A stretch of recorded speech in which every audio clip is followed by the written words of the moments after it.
BPL live from the library. It's been just a few weeks since Australia banned social media for kids. Already more than 4 million accounts belonging to kids under 16 have been closed. The government called those numbers a success, evidence that children are being protected from the harms of Meta, TikTok, Snapchat. Is Australia's ban a success for its kids and their well-being, or an example of government overreach? Can or should a similar ban be enacted in the U.S.? Give us a call or a text. I'm Marjorie Egan. Then it's our weekly Press Play Media Analysis segment with the former editor of the New York Times, Jill Abramson, on why most in the press fail to grasp the emergency of Donald Trump's presidency, even as he governs increasingly like a king. It's all ahead in the 11 o'clock hour at BPR and GBH and NEPM, live from the Boston Public Library.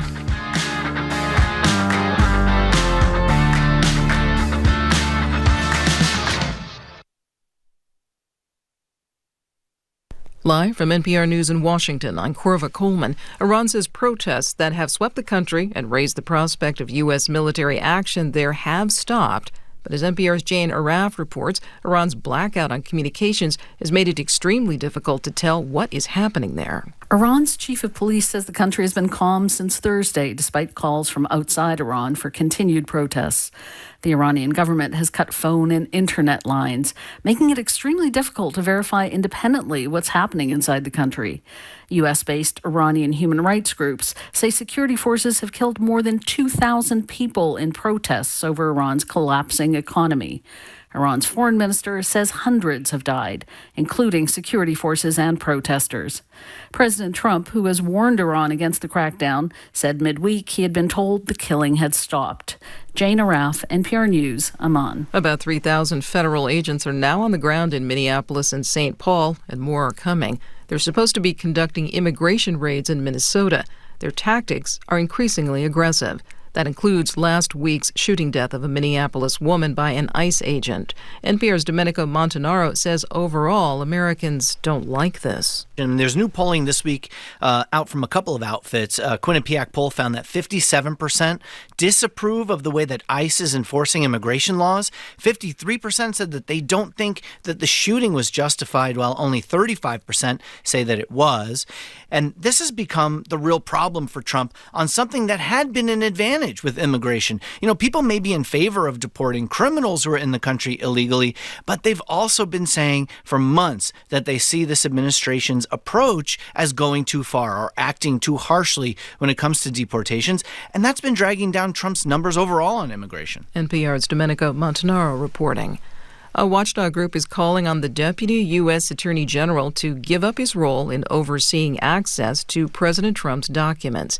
NPR's Carrie Johnson explains there are concerns about independent access to papers from Trump's first term in office. The president designated Todd Blanche, the deputy attorney general and Trump's former personal lawyer, as his representative on the records.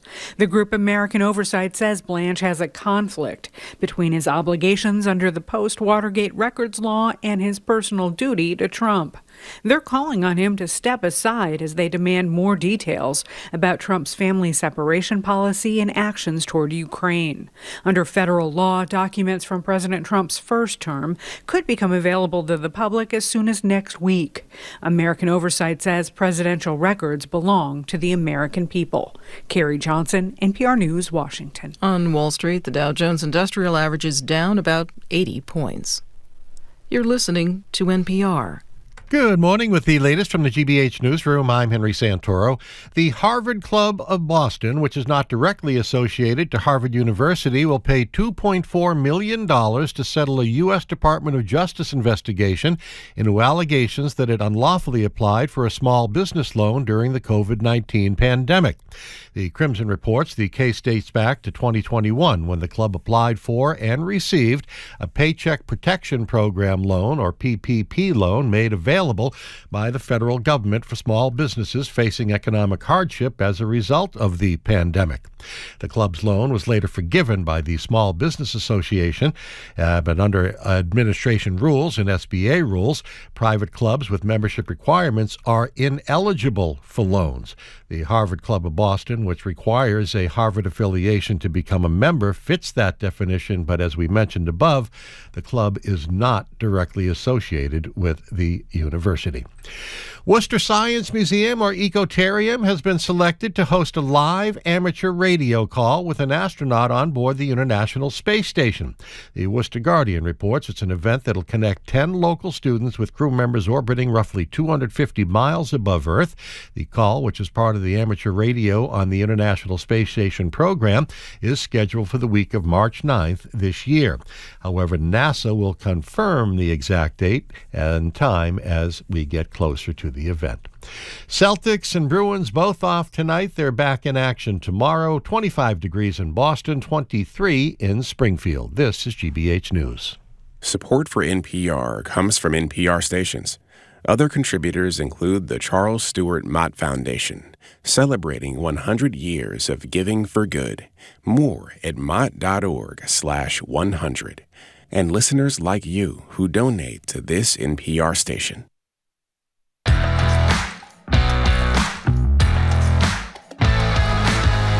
He is Jim Brady. I am Marjorie Egan. You're listening to BPR and GBH and NEPM. By the way, great piece in the Boston Globe today, Jim, about mandatory national service. Everybody should read it. We are broadcasting live from the Boston Public Library, streaming at youtube.com/GBH News. At 11:30, the former editor of the New York Times, Jill Abramson, is here to talk about press coverage. And at noon, Shannon O'Brien, the newly reinstated head of the Cannabis Commission, is here. And this absolutely fantastic live Music Friday performance at 12:30. You're going to hear some unbelievable music with a great purpose behind it. Great music. Hello again, Jim. Well, you forgot the rest of it. In any case, the mayor. The mayor will be here on Tuesday, 12 to 1. That's what Marjorie meant to say. And you also meant to say the governor will be here. That's right. On what date is that, Marjorie? Thank God you're here, Jim. Thank God I'm here. By the way, let me also, the governor's going to be here on the 30th. This is off to a good start, by the way, as usual. Let me say, well, first of all, thank you for the piece. The piece I wrote that's in the Globe today, which I wasn't going to mention later, since you were nice enough, is talking about how mandatory civilian service and how it might help cure the crippling divide in this country. And the significance of that, the only reason we're bringing it up is not just to hope that you'll read it, is next Wednesday at 1 o'clock, Doris Kearns Goodwin, who's featured in the piece I wrote, and her son Joe, who's an Army veteran who believes in service as well, right after 9/11. Right, that's right, are going to join us here, and we're going to talk to you and them about the whole concept of mandatory service for 18 to 22-year-olds. So Doris Kearns Goodwin and son at the library next Wednesday. And in the interim, please read the piece on the Globe's webpage. So we start the show again in admiration of Australia, where social media companies have been forced to revoke access to nearly 5 million accounts belonging to children in the country. Anyone under 16 in Australia is prohibited from using the platforms. A month into the new rules, the response from young people is mixed. Some are embracing new habits. Others are trying their damnedest to circumvent the law. Classic teen behavior, I'd say. Even without the law, young people across the world are logging off, opting for more in-person connections as they realize how manipulative the algorithms are. Here's 18-year-old Tyler, who called into the show when we were first discussing Australia's social media ban not too long ago. I just think social media is so distracting and terrible, and I hate it. Personally, as an 18-year-old, you know, whenever I'm interacting with my people, and they bust out their phones and just start scrolling on their phones, it's so annoying. I think social media is so detrimental to attention span, and I think it's so bad. It's not just annoying, it's dangerous in many cases. So the lines are open at 877-301-8970. Stop scrolling. Use your phone for what it was meant to do. Call or text us here at GBH, 877-301-8970. Do you think Americans would ever go for such a ban here, assuming the constitutional issues could be figured out, or do you think it's another example of government overreach? 877-301-8970. What do you think? Well, I think this is all about money. I think that our government, and it's not just Trump, it's the Congress, is in the money in government. They're getting tons of money from these donations from these billionaires that run these social media companies. I think that's what it's all about. I mean, it's the same thing. Australia has acted twice to do something about guns, right? After that horrible Bondi Beach thing, whatever it was this summer. They changed the gun laws then, and then when they had, I think it was 25 or 35 years ago, the Port Arthur 1996 rampage that I think 35 people were killed. They changed the gun laws there, so they're doing things to help their populace, and I think it's all over the place. What do you think about this, though? Would you do that here, if assuming it was constitutional? Absolutely. Or you'd have to dramatically change how you do it. We've been talking about this a lot before. Mean? Well, because as these stories point out, algorithms decide what people see on social media, right? So if you look, say you're worried about healthy eating and you're a 13-year-old kid, you start out asking about healthy eating. Before you know it, you're down, as the story points out, instead of getting healthy eating advice, you're down a rabbit hole about pro-anorexia content. Or if you go on, and this is a real true story from this very disturbing film about social media called Can't Look Away. He talks about a boy whose girlfriend broke up with him. He goes online, my girlfriend broke up with me, looking for help. And before you know it, he's getting a picture of a gun in a hand and suicide talk, and he does kill himself. So it's the algorithms that they don't want to address. And Frances Haugen, that very brave woman that talked about how social media is damage it's doing and how they're doing it on purpose to make money, because the longer you stay on these sites, the more money these businesses make. I think it's all about money in the United States. That's what I think. 877-301-8970. You just mentioned Bondi Beach. I did a forum on the North Shore about 3 months ago on that movie Don't Look Away.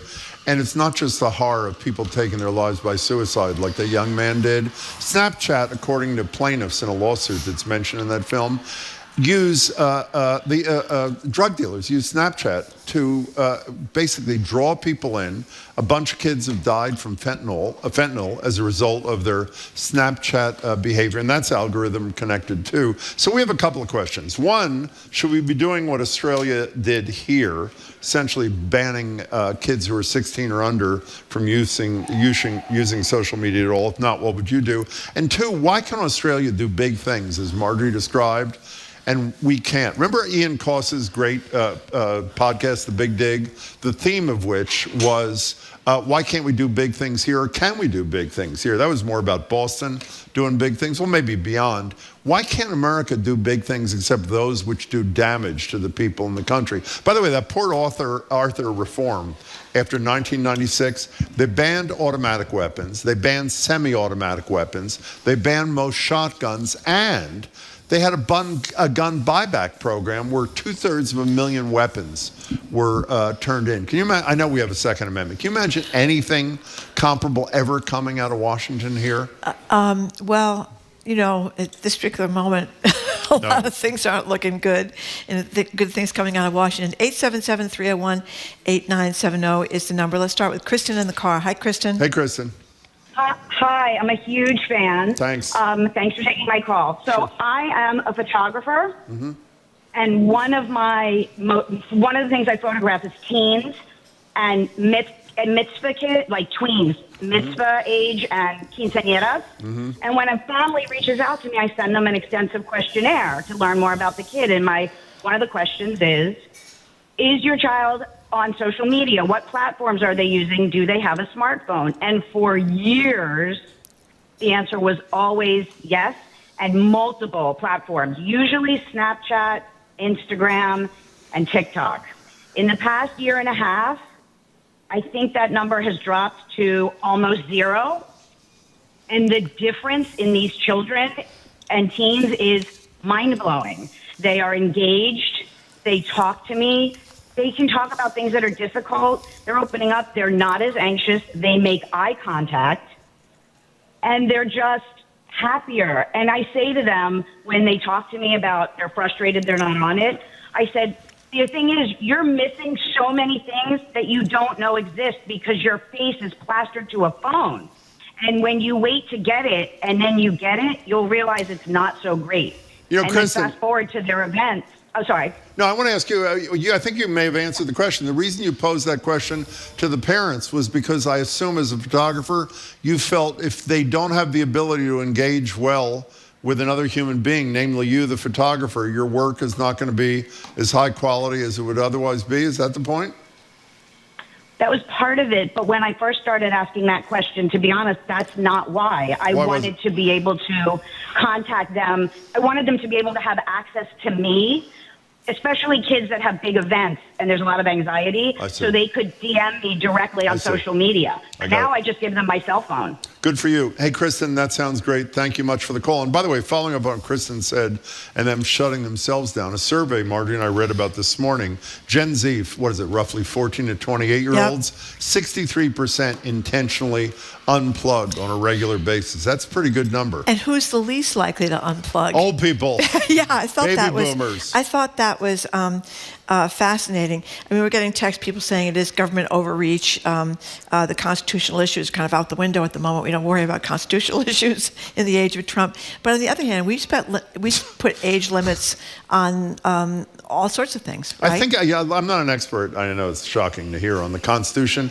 I think if you can demonstrate that there are not alternative, less intrusive measures, it might stand up. I think some of those bans, like more limited bans, like in Florida and places like that, are pending in the courts. But let's forget the Constitution for a minute. As a concept, is this a good one, or is it government overreach? And no one can deny that there's a problem. So if you don't want a ban and you acknowledge there's a problem, what's your fix? And by the way, if people are upset about this, they should call their legislature at 617-722-2000, because we have a bill pending up there, right, to ban smartphones in schools. Has it passed yet?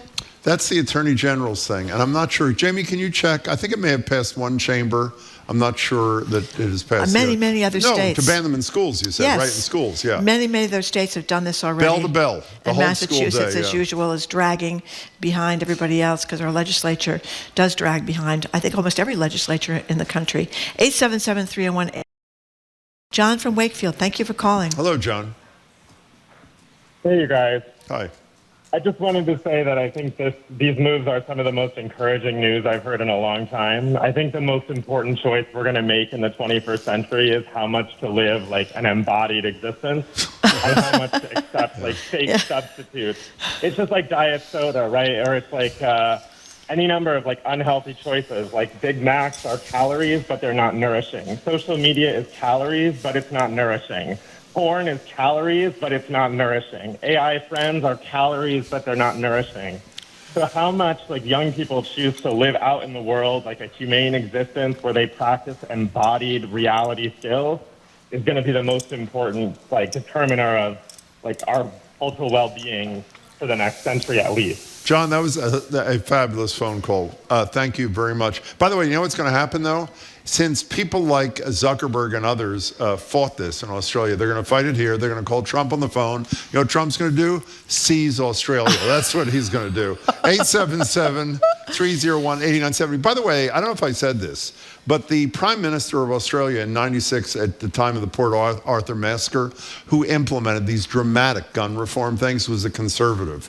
I think his name was Howland. I'm not sure. Whoever it was, he was a conservative. It was not your usual suspect, which makes it even more significant. And I'm sure people have noticed what have all these ICE people got out and the Border Patrol agents. They're long guns. They're all out there at people's front porches with these long guns. A texter is pointing out a certain irony, Jim, that we're asking people to use their phones to text us.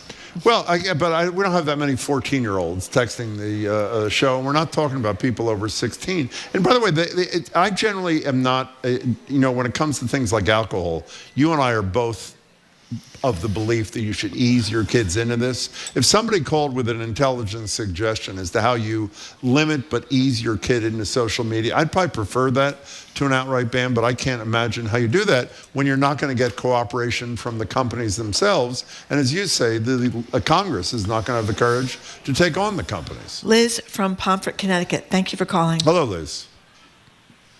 Hi, guys. First-time caller. Thank you a lot. I just wanted to share my life experience a little bit. So Please. I'm a high school English teacher, and I have seen the evolution of iPad kids over time.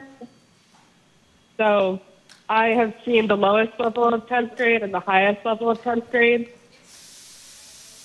And basically what I've noticed, I'm hearing an echo. Basically what I've noticed is you can tell which kids are raised by social media and which kids have not been raised in the social media world. And at the top of your show, you mentioned There was a kid that talked about attention spans. I have noticed the degradation of the attention span, especially in those lower level kids that have been essentially immersed in social media for their entire life. Wow. So, Liz, if I lined up 10 kids from your class and asked you to tell us which ones were drowning in social media and which ones were not, you could do it? Definitely, yeah. And another thing that's interesting is in my high-level class, they write a research paper on any issue in the world, and inevitably, all of the high-level kids that are not immersed in social media, they want to write about how social media is detrimental to the mental health of teens.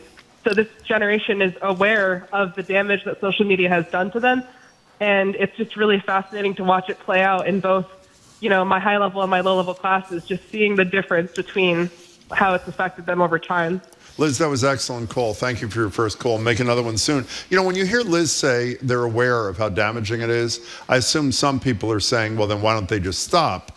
And the answer is, and again, from this film that Marjorie mentioned, Can't Look Away, is because it's addictive. And it's addictive by design, as Frances Haugen said, as all these researchers. And because said, they're once friends. they grab you, they got you. Their friends are on it, too. Remember that we talked once about this group of mothers that were trying to get other mothers to agree not to let their kids be on social media all the time. So kid A would not feel left out because kid D, C, E, and F was on social media and they would miss what was happening. You know what else is interesting in this study?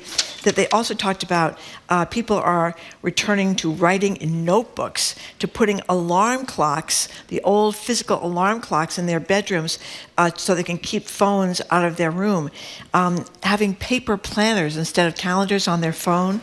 I mean, there's kind of a return to... You're like a leader on these issues, Margie. Well, I never transitioned in the first place to a lot of these things, so I'm kind of stuck in the back. But actually writing paper letters. I got a paper letter from somebody about a month ago. It fell off my chair. A thank you note. It's so rare that you get those anymore. Bridget from Somerset, thank you for calling. Hello, Bridget. Welcome. Hi, Jim and Marjorie. Hi. On your show. Thank you. Yes, I'm calling because I think social media should be banned in every way possible, but I totally agree with Marjorie. It will never happen because of money. Not in this country anyway. I see so much toxicity within children. I'm a former educator. We're killing human development. We really are. Well, that says it there. Bridget, thank you much for the call. It seems like such a ridiculous notion now to say we need to take money out of politics. But we do, don't we? I mean, and you say that now, people look at you like, oh, come on. I mean, you're just dreaming. It'll never happen. But it's corrupted almost everything. But you know how little it takes? Do you remember, how many months ago was it when the man who Trump used to call Tim Apple goes, Apple total or some suck such up. thing? Total suck up. And that's the incredible thing about those guys is obviously they are billionaires. They're billionaires. And that isn't enough. That isn't enough. So there's just something really back end too, I think, about... Well, that's a useful idiot syndrome, I should say. And they know how to plan. I mean, look, we're going to talk about Machado giving Trump her Nobel Peace Prize medal yesterday in proclamation. We'll do that a little bit later in the show. Did you see the smile on his face? Like a 4-year-old? I know, I mean, it's just... but it's. I think the more disturbing thing. I mean, Trump. I've just written him off because I think he's hopeless. But these guys that you think would have some morals. Why would you think they'd have some morals? Because I guess it's the old cliche that money buys freedom. That if you have enough money, you don't have to worry about certain things. Money buys power too. Money buys power, but they are knuckling. They're crawling up to this guy because even though they're already billionaires and even though they have AI and all these things, it's not enough. They want to have more, and there's no shame attached to it anymore. It's just people. It's what you do. What? It's what you do. Yeah. Karen, West Warwick, Rhode Island, you're next on BPR. Thanks for calling. Hi. Hi, thanks for taking my call. Can you hear me? We can. And can I just say, I would do it almost every day. We know there's an echo on your end. Yeah, we apologize. And we've been trying to fix it for years, and we're humiliated, and we apologize. But we hear you perfectly, Karen. Oh, no. No, Go ahead. no need to apologize. Thank you. Go. So anyway, I was a math teacher for almost 10 years, and speaking as a math teacher, it would have been impossible for me to be standing in front of a group of middle schoolers trying to teach them what they needed to know if they all had cell phones. And also, as a baby boomer, if my generation could have figured out a way to bring televisions to school, every single one of us would have been sitting there with a television. So, I mean, to me, it's a no-brainer. No-brainer. That's my take on the whole subject. Karen, that was great. Thank you very much for your call. By the way, we are not 100% sure this is the status, but the best we could determine briefly. I don't remember what's the name of the Attorney General's?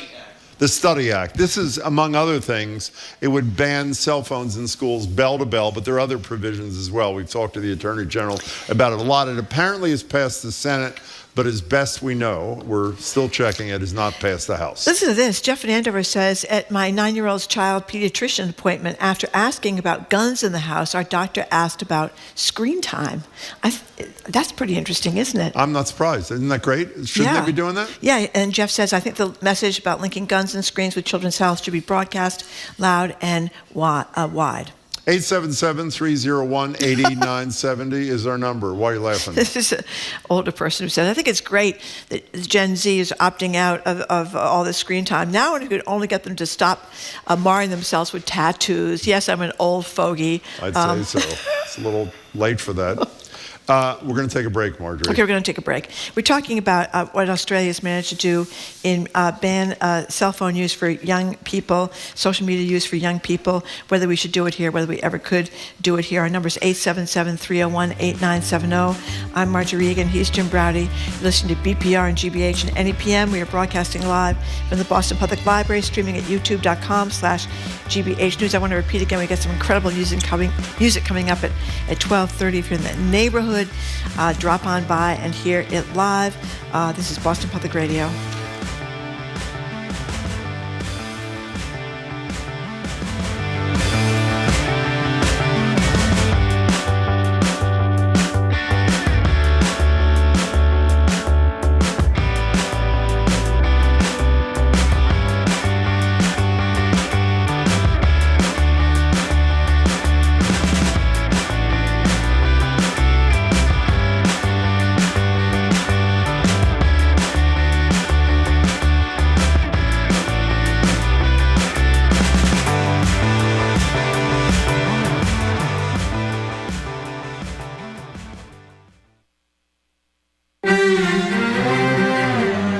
More people die from tuberculosis each year in India than anywhere else in the world. 1.5 million people die of TB every year globally. Of these, about 27%, are in India alone. Now, innovations in TB diagnosis are giving doctors their hope that patients will receive proper care sooner. That's next time on The World. This afternoon at 3, here on GBH News 89.7. Our programs are made possible thanks to you and the University of Massachusetts Amherst. UMass, the state's flagship public research university, empowers students to be the future in the pursuit of progress for Massachusetts and beyond. More at umass.edu. And PNC Bank, who believes when you pay attention to the details, amazing things can happen. Like when you check the pockets of a jacket you haven't worn since last fall and find $20. PNC Bank, brilliantly boring since 1865.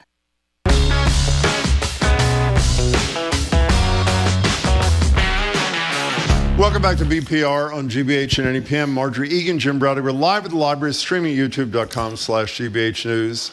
In about a handful of minutes, former editor of the New York Times is going to join us. At noon, the recently reinstated head of the Cannabis Control Commission joins us. Fabulous music at 12:30. Tuesday of next week, Mayor Wu is here for an hour to answer your questions. The next day, Wednesday, Doris Kearns Goodwin and her son, an Army veteran, Joe Kearns Goodwin, are going to join us to talk about mandatory civilian service in this country. I have a piece about it in the Globe today. I hope you'll read it. And on Friday, January 30th, the governor joins us for an hour. We're talking about a ban, 1 month old in Australia, social media ban for everybody 16 and under. What do you think of it? Would you like to see it happen here, assuming it was constitutionally permissible, or do you see it as government overreach? Here's a text from Michelle, who's freezing at the dog park. I make my college-level drawing students write with a pencil and paper at the beginning of class for 10 minutes because they need to build up their pencil-holding muscles. Somebody else says that their kid went to take the SATs, and apparently at this place, they didn't ban cell phones during the exam, and one boy's mother called him several times during the SATs, and the proctor did nothing. And then this is a web developer or a former web developer who says back when all these things, a lot of these really got going back in the early 2000s, it was all about making your website sticky. And this is really just the unchecked evolution of that concept. The FCC should create rules around this just as they do for age-appropriate content. The FCC is going to be doing that. Well, the FCC is a corrupt FCC right now, too. I mean, it's really, who is not corrupt in the government right now? I'm not sure in the federal government. Is there anybody? I believe it is Kristi Noem's former dog. Is the one May exception. he rest in peace. And he is no longer with us. Joe and Milton, you're next on BPR. Thanks for calling. Well, the federal judges, I should say, the federal judges that is correct. Who have been extremely courageous. Many of them, not all of them, not many all of them. That's true. Joe and Milton, welcome to the show. Hi. Hey, how are you? First-time caller. Thank you. Long-time listener. Thank you for both. Appreciate it. What's up? Well, I live in Milton. I have a 19-year-old son, and his mother allowed a screen to go into his bedroom when he was about 6 years old, and against my huge protest. And a friend of mine sent me an article from the New York Times about how McLean had opened up a division for screen-addicted children. And I printed it, and my wife almost refused to read it. And the screen remained in his room forever. Now there are two. He's 19. And it wildly affected his performance in school. And I just wanted to add my 2 cents that no kids should have screens in their bedroom, if you ask me. Is she still your wife, Joe? What's that? Is she still your wife? It doesn't sound like. Is she or isn't she? She's still my wife, yeah. How does she feel about your son's development in light of her decision? She finds, when I bring it up, which I don't bring it up anymore because she finds it very accusatory of me to bring up that point. And it's a real sore spot. And the kid is now on his iPhone like 110% of the time. And he, unlike his sister, trying to remain off of social media as much as I can. I just wanted to say I started a Substack recently, and I haven't written anything on it, but I think this is where social media is going to go. Listen, with Substack, the echo is really annoying. I'm sorry. No, it's okay. No, I'm sorry. I'm just. You have nothing distracted. to apologize for. Keep going. You know how you can only share it with people on your email? That kind of small circle is the only way that something like social media is going to function in the way that will work with with people. I think it's just way too distracting and way too upsetting. The fact that social media and Instagram is so quick. With Substack, the content is more structured. It's more important. It's more meaningful. I also wanted to mention, you guys mentioned alarm clocks and stuff. iPods are the, okay, wait, let me restart. Go ahead. So streaming services are the social media of music, right? Yep. That convenience is not sustainable at all. The artists are getting ripped off. There's no way we can have all of the music in the world on one app at the same time. It's just not, there's no way that's morally sustainable at all. Hey, Tyler. iPods, owning music, renting music, sorry. No, listen, keep at it. Keep at it. Be relentless. Someday you'll be head of the FCC. Call us again when you are. Tyler, we really appreciate you calling back. Thanks so much. We appreciate it. Well, it is interesting that the people that are stepping back are the younger people that have grown up with this, that have decided, like Tyler, it's taken a big toll on their. You know why baby boomers are not stepping back? They can't figure out how to do it. They can't. That's right. That's right. They'd love to shut sign up it for down. Hulu, then you can just cancel it a month later, and then you're struggling for like 9 hours to try to figure out how to cancel it a month before the month is up. We're about to be done. I want to promote one more time. So I'm so glad you brought this up. This film, Can't Look Away, the thing I did the forum on, and I think it was at Endicott College. I'm not sure where I did. Oh, no, it wasn't. It was, I don't know where it was. In any case, is a really important film about addiction and damage from some of the social media platforms. In this case, they're focused on Snapchat and just unimaginable consequences for a lot of teens. Well, they're who talking end up about addicted suicides. to it. Well, suicides, Yeah. and deaths caused by drugs, fentanyl and other things, and by drugs. Check it out. It's called Can't Look Away. Okay, we are done with this. Coming up after this quick break, we are so excited about this. We're going to talk about to the former editor of the New York Times, Jill Abramson. She joins us for Press Play. She's going to talk about Trump governing like a king and whether those of us in the so-called legacy media are doing a good enough job holding him to account. I'm Marjorie Egan. He's Jim Browder. You're listening to BPR on GBH and NEPM, streaming at youtube.com/GBH News.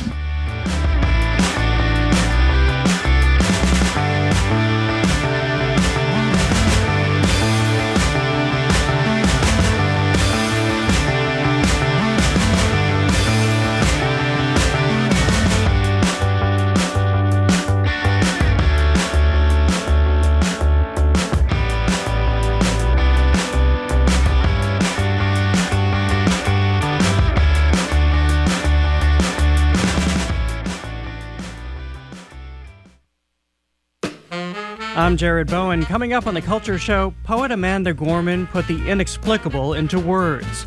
A poem for Renee Good, who was killed by an ICE agent and was an award-winning poet in her own right. And the clock has run out on Fenway's timeout market, which is striking out after nearly 7 years. Plus, in a license to cast, do we now know who the next James Bond will be? Tune in for that and more on our Arts and Culture Week in Review, today at 2 on 89.7 GBH. Support for GBH comes from you. And the Delaney at the Vale, a luxury senior living rental community for adults 62 plus, where residents choose how to spend their time with amenities and programming designed to offer opportunities for connection and learning. DelaneyAtTheVale.com. And CrowdStreet, a platform providing individual investors direct access to private equity, private credit, and real estate. Learn more at CrowdStreet.com.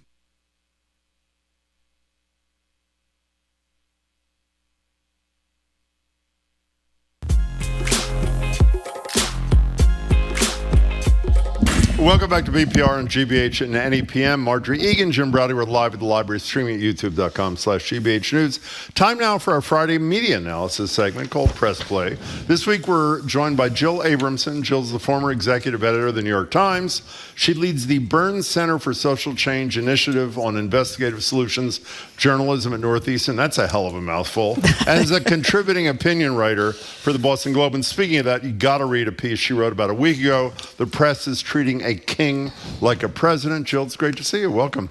Thanks for having me. Our Great pleasure. to see you. Yeah, I love this piece because I feel exactly the same way, that we are getting not tough enough on the craziness that happens every day in Washington. So tell people what you said. The press is treating a king like a president. What was your point in the Globe? My point in the Globe is that our president does fancy himself a king, and in a 4-hour interview inside the Oval Office and elsewhere in the White House, you know, he said these amazingly dangerous things that go beyond king to maybe dictator. I mean, one of the questions he was asked was, can anything stop you from doing what you want? And he thought about it for like 1 second and said, only my sense of what's moral. So only he can stop himself, which is just, you know, a frightening thought. And yeah, the Times, I thought, yeah, finally they published the transcript of this long interview 2 days ago. But, you know, it isn't that they didn't ask good questions. It's just that the first story about the interview, about what was news in the interview, described Trump as being blunt. Yeah. And I don't think blunt began to say what his demeanor and what his statements were. Well, Jill, you used the words in your piece. You said it failed to convey the dangerous and deranged phase of his term. If you had written that piece, if you're one of the 4 Times journalists, would you have used that language in your writing? I might have not said deranged because, I tended in news writing to avoid psychological diagnoses. I want to talk to you about that in a minute, I would have used a much stronger word than blunt. Margaret Sullivan used to work for you? Yeah, I hired her. We She's love great. Margaret. She was here a week or 2 ago, and in a prior, I thought, captured this. I'm sure you read this on her Substack. I read her faithfully. In May, she talked about a speech that Trump gave at West Point. And she produced the headline from your old paper, the New York Times, and the headline from a British publication, The Independent. They're both describing the same speech. Here's the Times headline. Trump gives commencement address at West Point, stressing a new era.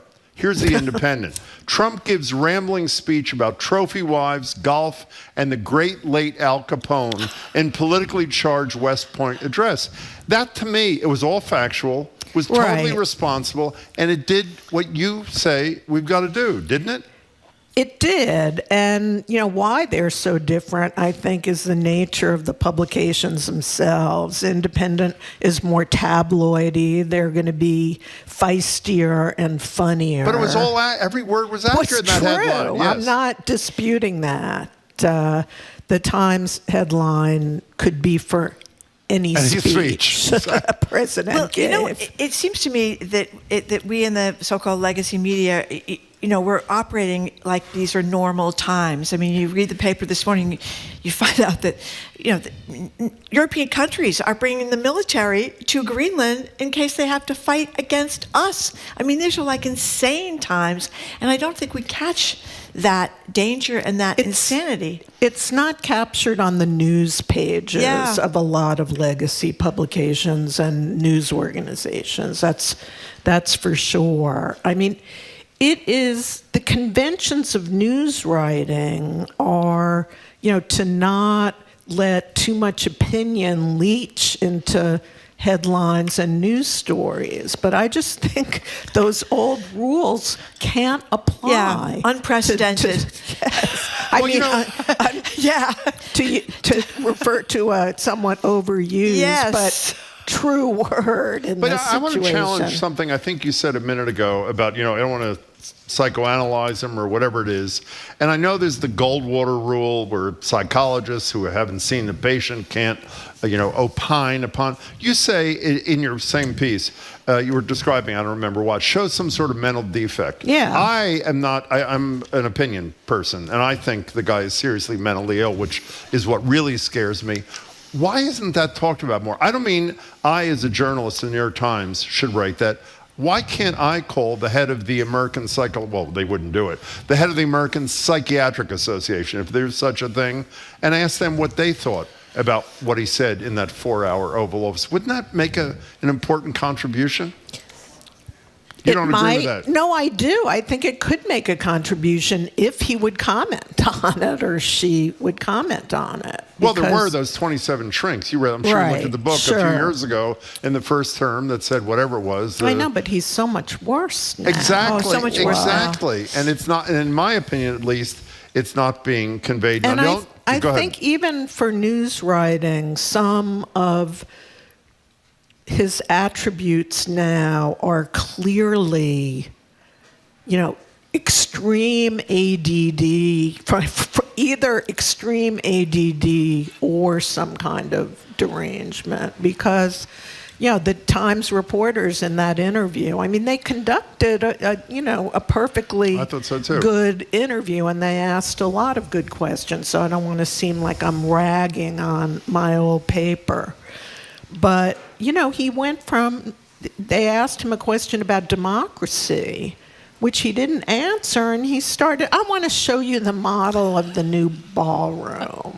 Yeah. he called, it's called in journalism, people call that the weave, the Trump weave, The weave. when he bounces from thing to thing. But you know what's very frightening to me too? I mean, Fox News had to pay, almost $1 billion for lying repeatedly about the election being stolen. They're continuing to lie about all sorts of things very powerfully because people buy it. They feed on that fear and their anger. Now, CBS News it has a new anchor who seems to be very concerned, and his bosses are, about not upsetting Trump.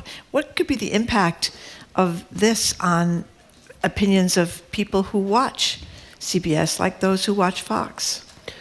Well, I mean, conservative voices are all over the media, down to fashion magazines, as you well know. Yes. But, I mean, one thing to keep in mind, it's alarming to me, because, I grew up at a moment when CBS was the Tiffany network, especially for news, the home of Edward R. Murrow, Walter Cronkite, etc. So, I think it's very worrisome that it's moving in an ideologically right direction. I mean, one comfort is that the audience for broadcast news is pretty tiny right now. Yeah. So I don't know how much CBS Evening News, which is the third place network, actually shapes public opinion. How many people do you know in the news business who have the courage to look in a camera on the evening news and say, I'm going to be more transparent than Walter Cronkite was? Well, he actually tweeted that. He didn't say it on air. I mean, beyond praising Marco Rubio, whatever he said, Warrior, Rubio, our Florida man, there's another threat. We're talking to Jill Abramson, former executive editor of the New York Times. Another, I think, huge threat, and I'm assuming you agree, Hannah Nathanson, who writes for the Washington Post. I just wrote a columm about her and what happened that is about to run in the Globe. Well, for those who don't know, I'd just like to add, sorry, I don't mean to interrupt. No, do it. She was my student at Harvard. She took my journalism seminar. We've stayed in touch through the years. She has the best ethics, Can you describe what happened? People may not know. Tell her what happened to her with the FBI, and then tell us what you think. The FBI came knocking on the door of her home, kind of busted in, and they confiscated 2 computers, her cell phone, and a digital watch. And this is related to an arrest that the Justice Department made of a contractor who was thought to have shared classified information about Venezuela with reporters. So that's the backstory. So in terms of Hannah, because she reports on, excellently on the federal workforce, they thought that her phones and her phone and her computers and maybe her watch would reveal who her sources are, which, during the Biden administration, the Justice Department spent months really restricting what law enforcement could do in terms of forcing journalists to reveal their sources. And, this is just, we're going to take it and we're going to look at what we want. It's like completely flouting the First Amendment protections. So a reporter from the New York Times to the Washington Post goes, and by the way, Nathanson wrote a great piece a while ago about her own work on these issues. It was really interesting. She quoted some of the texts she got from some of the anxious sources who had the courage to speak to her based on her assurance their identity would be protected. We have no idea, by the way, I think it's 1,100 and some people, whether all those names now are in the hands of Pam Bondi, who knows where they went. You're a Washington Post reporter. You go to a source like that today, and the source says, are you kidding? I know. I'm not talking to you. You can't protect me. What do you say to that person? I had those conversations even, some years back. you don't have a strong hand. What you say is, these are important matters affecting history, because a lot Can you guarantee, Ms. Abramson, No, you protect me? you never say now. So essentially, I you hate to be can overly say, dramatic. It's almost like you the can- end. What can you say? You can say, I will go to jail rather than reveal your identity. But she didn't even have the opportunity. No, if they seize him, because- you can't say, I'll go to jail. Because all of the norms have been thrown out the window. Well, Marty Barron says in the piece the Washington Post did about the search that he thinks the administration is It's just salivating about sending reporters to jail. I quoted him in my column. Yeah. Oh, you which did? is Okay. why I'm crediting the Post. Yeah, but yeah. I mean, and that Pam Bondi reversed course on these restrictions that Biden Immediately. tried to put in. And why should the regular Joe and Jane be worried about this if reporters can't guarantee secrecy to their sources? Why should people listening care? Because many of these sources are whistleblowers who are speaking to a reporter because they think they have information that is in the public interest to know. Yeah, crimes, corruption, stealing, even eavesdropping, Eavesdropping. which is an issue I dealt with at the Times extensively. Yeah, but the whole reason reporters are protected by the First Amendment is that our founders were deathly afraid of an all-powerful king and over-centralized power, and they saw a free press as a bulwark, protection against that. And, people, it sounds almost too high-minded to be true, but lots of government officials risk their careers and even going to jail, because they're the ones that go to jail so far, not the journalists. Yeah. They risk that because, they really think, with eavesdropping, for example, the Bush administration was doing illegal domestic eavesdropping, and the source thought, if this is part of a war on terror, don't the people have a right to know what's involved in that war? And that's often why they talk. And you think about the sources that, going way back to Vietnam, the terrible things that happened in Vietnam, it was, we would not have known a lot of these things if reporters hadn't broken these stories. Thank you, Cy Hirsch. That's right. So, great Netflix thing about Cy Hirsch it's a running great right now. movie. People haven't seen it. It's a story of his reporting career, and it starts with the My Lai massacre. Right. Yeah, it's So- a great piece. So we all know Jeff Bezos owns the Washington Post. What do you think of his comments about what happened in Natanson? There aren't any. That was a trick Right. question. You saw me smile immediately. Yeah. Can you imagine Katharine Graham not commenting on something like this? She would have been the first one going to Hannah's, home to support her. Well, he doesn't have enough money, Jeff Bezos, so he doesn't want to risk $1 million here, $1 million there. he's I guess, scared stand of up. Trump. Scared Can of we Trump. stay with the Washington Post for a second? Months ago, what's the name of the long-term columnist who left the Post after they spiked one of her stories maybe 6 months ago? Catherine Rampo? No. Can you, Jamie? I'm sorry, we'll all forget. In any case, she wrote a brilliant. Oh, Ruth Marcus. Was it Ruth Ruth Marcus. Marcus? Yeah, she she's wrote a person. wonderful piece in the New Yorker acknowledging that on at least 2 occasions. Now, she was an opinion columnist, obviously. On at least 2 occasions, she muted her criticism. In one case, I think it was of her boss, Bezos. Another case, Trump, because Bezos was having the new thing about what the policies were. Shortly after that, the same week, we had Marty Barron on the show, and we had Chuck Todd on the show.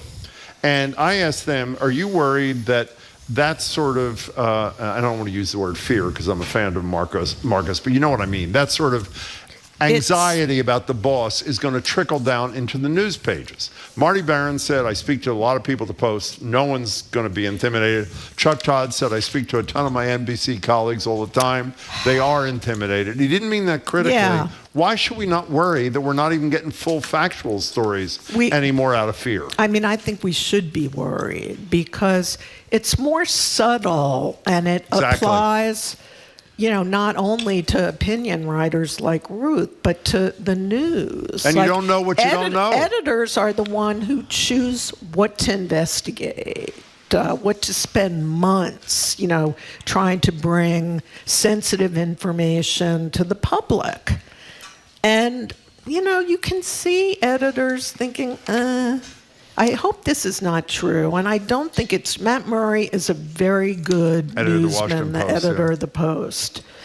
That, an editor thinks like, ooh, the owner is going to be kind of pissed off if we do this investigation. And it's kind of a self-censorship. Do you have a fix for any of this stuff? I mean, we talked about corporate ownership is a problem. Individual, the New York Times, I think for the most part. Thank God, by the Sulzberger family. Boston Globe, I think is doing wonderful work here too. Obviously, the Henrys, we've been told by everybody, interfere in obviously, Linda is the I think Linda's managing doing editor a of the paper. fantastic job. So do we. So is that the fix? What's the fix? Is there a fix? The fix is, Marty Barron said it when he was editor of the Post. It's not to be at war with President Trump. We just have to do the work without fear, favor, et cetera, et cetera. We only have about a minute left, but I think this was a positive story, this Columbia Journalism story about these two TV stations, one in Miami, one in Atlanta, not being affiliated with the major network because they had more money to do local reporting, which is something people have more faith in. It shows, is this good or is this not good? You're not making a face. I'm making a face. I'm making that face that my granddaughter, it drives her crazy. Don't make that face. Okay, why is it not good? It's not good because it will keep them away from some of the most urgent issues facing the country and localities if they just stick to local news. Okay. So it's not providing their audiences with a full menu of important news. They can't just get the wire stories from the national thing and have their reporter talk about them? They can, and I'm all for more local news. Yeah. But I think it may be a bit of a cop-out. Okay. When's your piece on Nathanson going to be in the Globe? I hope in coming days. Okay, thank you. One little piece of good news shot right down there by Jill Abramson. Okay. Hey, Jill, it's great to have you. Hope you come back soon. Thank you so very much for joining us, and thank you for your great work. We have been speaking with Jill Abramson, head of the Burns Center for Social Change Initiative on Investigative Solutions Journalism at Northeastern. She's also a contributing opinion writer for the Boston Globe, and of course was the executive editor of the New York Times. Thank you again very much, Jill Abramson, for coming in. We say goodbye to those listening to us on NAPM, but make sure to tune into the fabulous 413 starting at 3 o'clock this afternoon. And thanks for tuning into us so far. We're going to keep going here in Boston after the new news on 89 and 89.7 GBH. Shannon O'Brien was fired by the state treasurer from her post atop the Cannabis Control Commission. Well, she's been vindicated and she is back after a 2-year court battle. Looking ahead to the future of the marijuana industry in Massachusetts, I'm Marjorie Egan. He's Jim Browder. You're listening to BPR and GBH and NAPM live from the Boston Public Library and streaming at youtube.com/GBH News.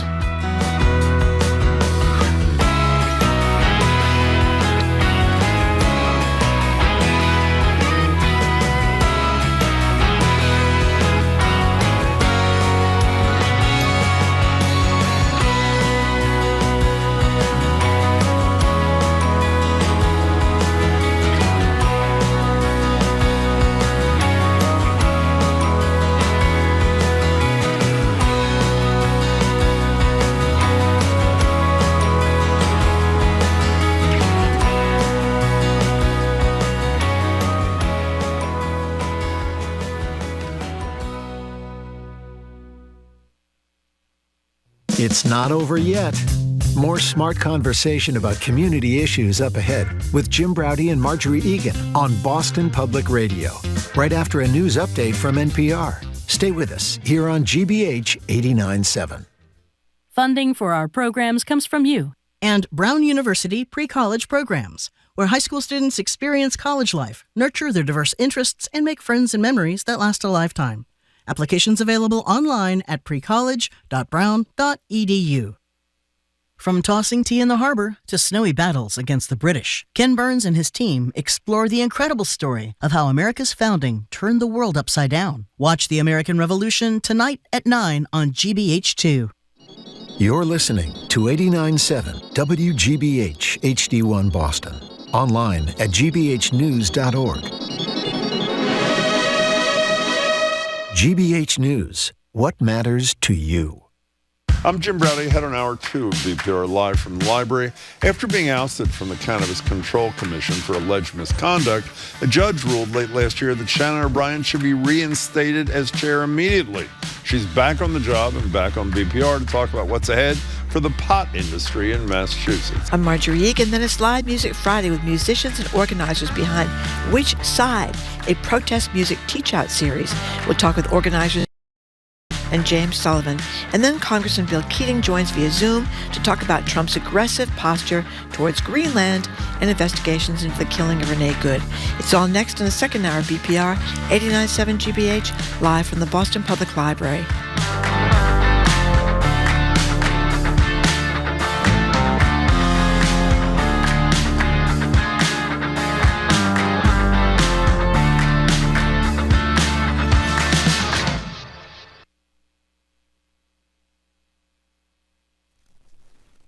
Live from NPR News, I'm Lakshmi Singh. Minneapolis Mayor Jacob Frey says as many as 3,000 federal immigration officers are either deploying to the Minneapolis-St. Paul region or already on site. NPR's Meg Anderson reports some residents are afraid to leave their homes. In the Twin Cities, community members are standing guard outside of schools and daycares in case immigration officers show up. Many people are collecting food donations and giving rides to people who are afraid to leave their homes.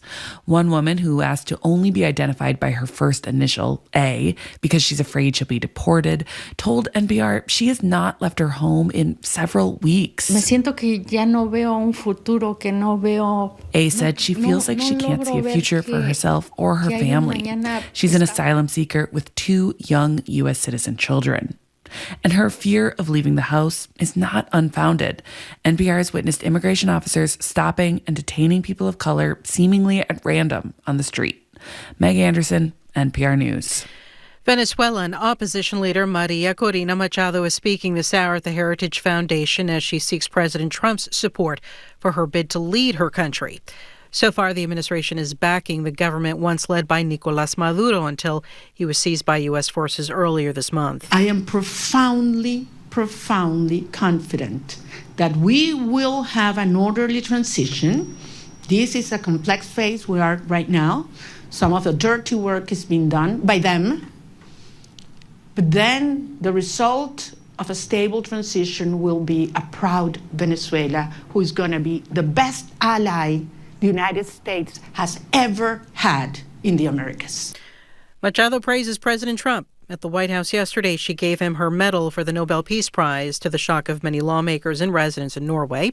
However, the Nobel Committee notes Machado is still the 2025 winner of the Peace Prize.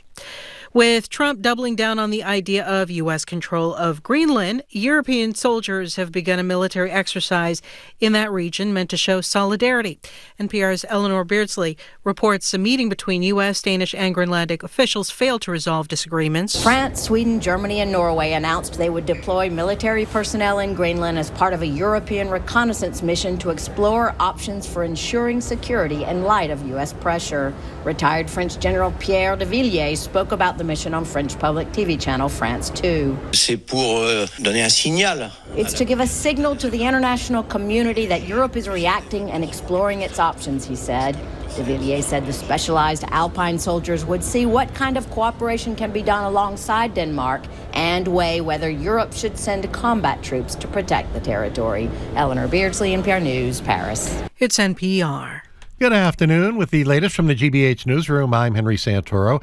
The head of the Mass Water Resources Authority is retiring. The Globe reports that 68-year-old Fred Lasky broke the news to the board on Wednesday and also mentioned it during an update in federal court on the Boston Harbor cleanup the same day. Lasky had been the state revenue commissioner when he was recruited to run the MWRA, which provides water and sewer services for dozens of greater Boston communities. He joined in June of 2001. Says the board plans to set up a search committee to look for his replacement, overseeing a staff of about 1,100 people. And just as the Trump administration abruptly pulled the plug on 5 offshore wind projects in December, there's a new study that aims to quantify the impacts the industry could have on the commercial scallop fishers. The New Bedford Light reports that the study, published mid-December, found that while offshore wind may not change scallop fishing by much, possibly adding an estimated 4% increase in travel time, even that amount of change could still leave a majority impact on the very lucrative and sensitive industry. In sports, the Celtics and Bruins are off tonight. They're back in action tomorrow. Time to start thinking about what you're going to be serving and eating on Sunday for the Patriots-Texans game.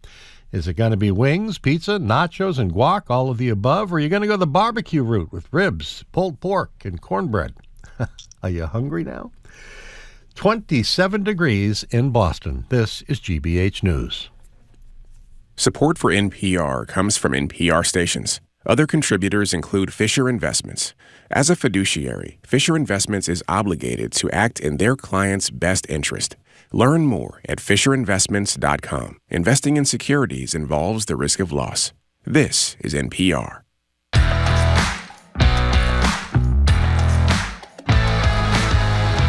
Welcome to hour number 2 of Boston Public Radio. Jim Browdy and Marjorie Egan. We are broadcasting live from the Boston Public Library and streaming at youtube.com/GBH News. A couple of programming notes. On Friday, January 30th, we're going to be joined by the governor from 12 to 1, and the mayor is going to be with us on Tuesday, this coming Tuesday, also here at the library, also 12 to 1.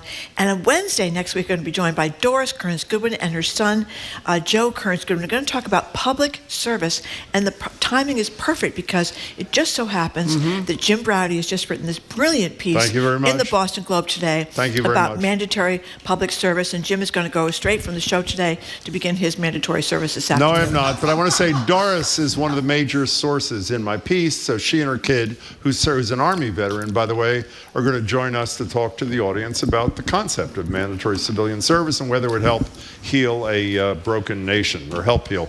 It's been a tumultuous few years. Is that fair? Yeah, okay. Tumultuous few years from Cannabis Control Commission Chair Shannon O'Brien. 2023, she was suspended from that post by the state treasurer. Then she was fired by the treasurer, who alleged gross misconduct. After 2 years of legal proceedings in September of last year, Judge Robert Gordon totally vindicated her, saying things like the evidence against her was manifestly lacking, the case was a house of cards, it was composed of thin gruel. Well, Chair O'Brien is now back at the job at the Cannabis Control Commission. There's a lot to do. Shannon O'Brien, good to see you again. How are you? Nice to see you, Jim and Marjorie. Thanks for having me today. Well, thanks for coming in. I have thought about you many, many times in these last couple of years because you basically were raked over the coals. You were portrayed as some kind of bully and racist and terrible person, and that's not easy. How did you deal with that? Well, a lot of times people will walk away from a challenge, but I think that, I've known both of you for, oh God, I don't want to know how many years. A long time. I first got elected in 1987 when I was 27 years old. So I was a state rep, state senator. I was the state treasurer. And for the folks here, I was the speed bump over which Mitt Romney went boom, boom, boom, to become governor of Massachusetts. You should explain what that means. You were the Democratic nominee right. who lost to Mitt Romney. Yes. Go ahead. And my daughter volunteered. Yes. My oldest daughter volunteered in full disclosure for Shannon O'Brien. We used to always do a full discussion, but anyway, she was an intern. She was an Were you the intern. first statewide woman elected in your own right to constitutional office? Evelyn Murphy was the first lieutenant governor, but she ran as a team with Michael Dukakis, and I was the first woman to win statewide office. I was state treasurer, and then the first woman to be nominated for governor for a major party. But if I could say, in that opinion, anybody who is interested in the law, Judge Gordon I don't know if there are very many cases where Joe Pesci, in character, is quoted because the House of Cards reference comes from my cousin Vinny when he's giving the impassioned plea, letting his cousin know, I'm really not that bad a lawyer. I will destroy this House of Cards argument. How you getting along with Treasurer Goldberg these days? Well, look, I didn't ask for this job. She asked me to do it. She asked me to go in. She asked me to clean up things. She asked me to make, and we've seen, there have been a number of reports in the newspaper. There was the death of a woman in Holyoke that was hidden for many, many months.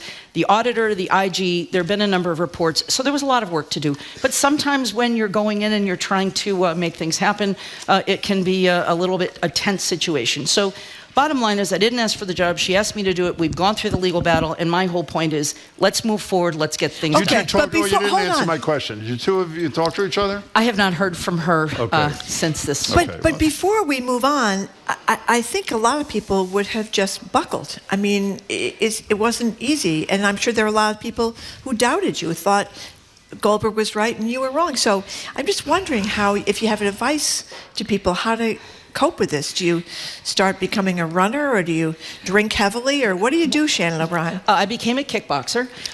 Really? So, yes, on Tuesday nights and Saturday mornings, I go to Club X in East Bridgewater, free plug for the club, and I do kickboxing, and you can imagine faces on the kickboxing stem. But can I tell you what it really is? And I actually lost a lot of weight because, it's been a stressful situation.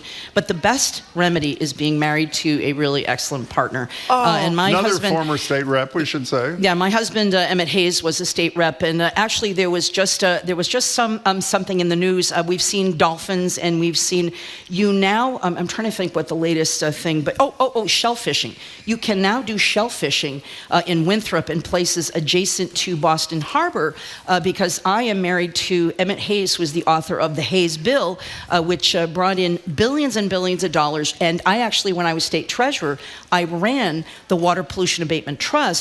And about 95%, raise your hand if you're in that 95%, but 95% of communities, all ratepayers in Massachusetts have benefited from that fund to keep the rates lower, to make sure they're clean. And we all remember, well, no, we don't. Well, I'm looking in the audience. Many of you remember Bill Weld and Bob Durant diving into the Charles River because so much progress was being made on cleaning up. And we see whales and we see dolphin. So that's why I'm married to a good guy who was also a great public service person. Okay, one last related question. He didn't divorce me. Do you think Bill Weld was drunk when he dove into the Charles? Honestly, no comment. No comment. Okay, fine. So, how is the marijuana business now that you're back after a 2-year hiatus? Well, obviously, what has been happening across the country is there's been price depression, and on the good, that's good for consumers. But there are a lot of businesses that went in. They had a business plan. They assumed what their revenues would be. They would assume what their profits would be, and prices have plummeted. So that's one of the things that we're looking at right now is how can we help those businesses in the regulated market be profitable.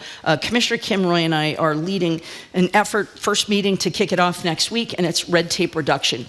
And when the first commissioners were writing the regulations, they were overly prescriptive, and they will say we really went on the side of making sure that this was very, very tightly regulated. But for instance, we require that licensees, when they're doing anything in their building, they give us an architectural review plan. Well, so why are we charging them $1,500 to do that?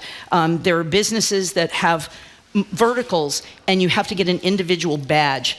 It should be one badge for one business, or have the badge go with the employees, so that employees, maybe they're frontline employees and they would like to go from business to business. Maybe they don't want to work at one retailer, they'd like to work another place. We're trying to see what we can do to get rid of overly burdensome regulations to help the businesses, to help the economy. And again, there are 20,000 people right now, working in the cannabis industry.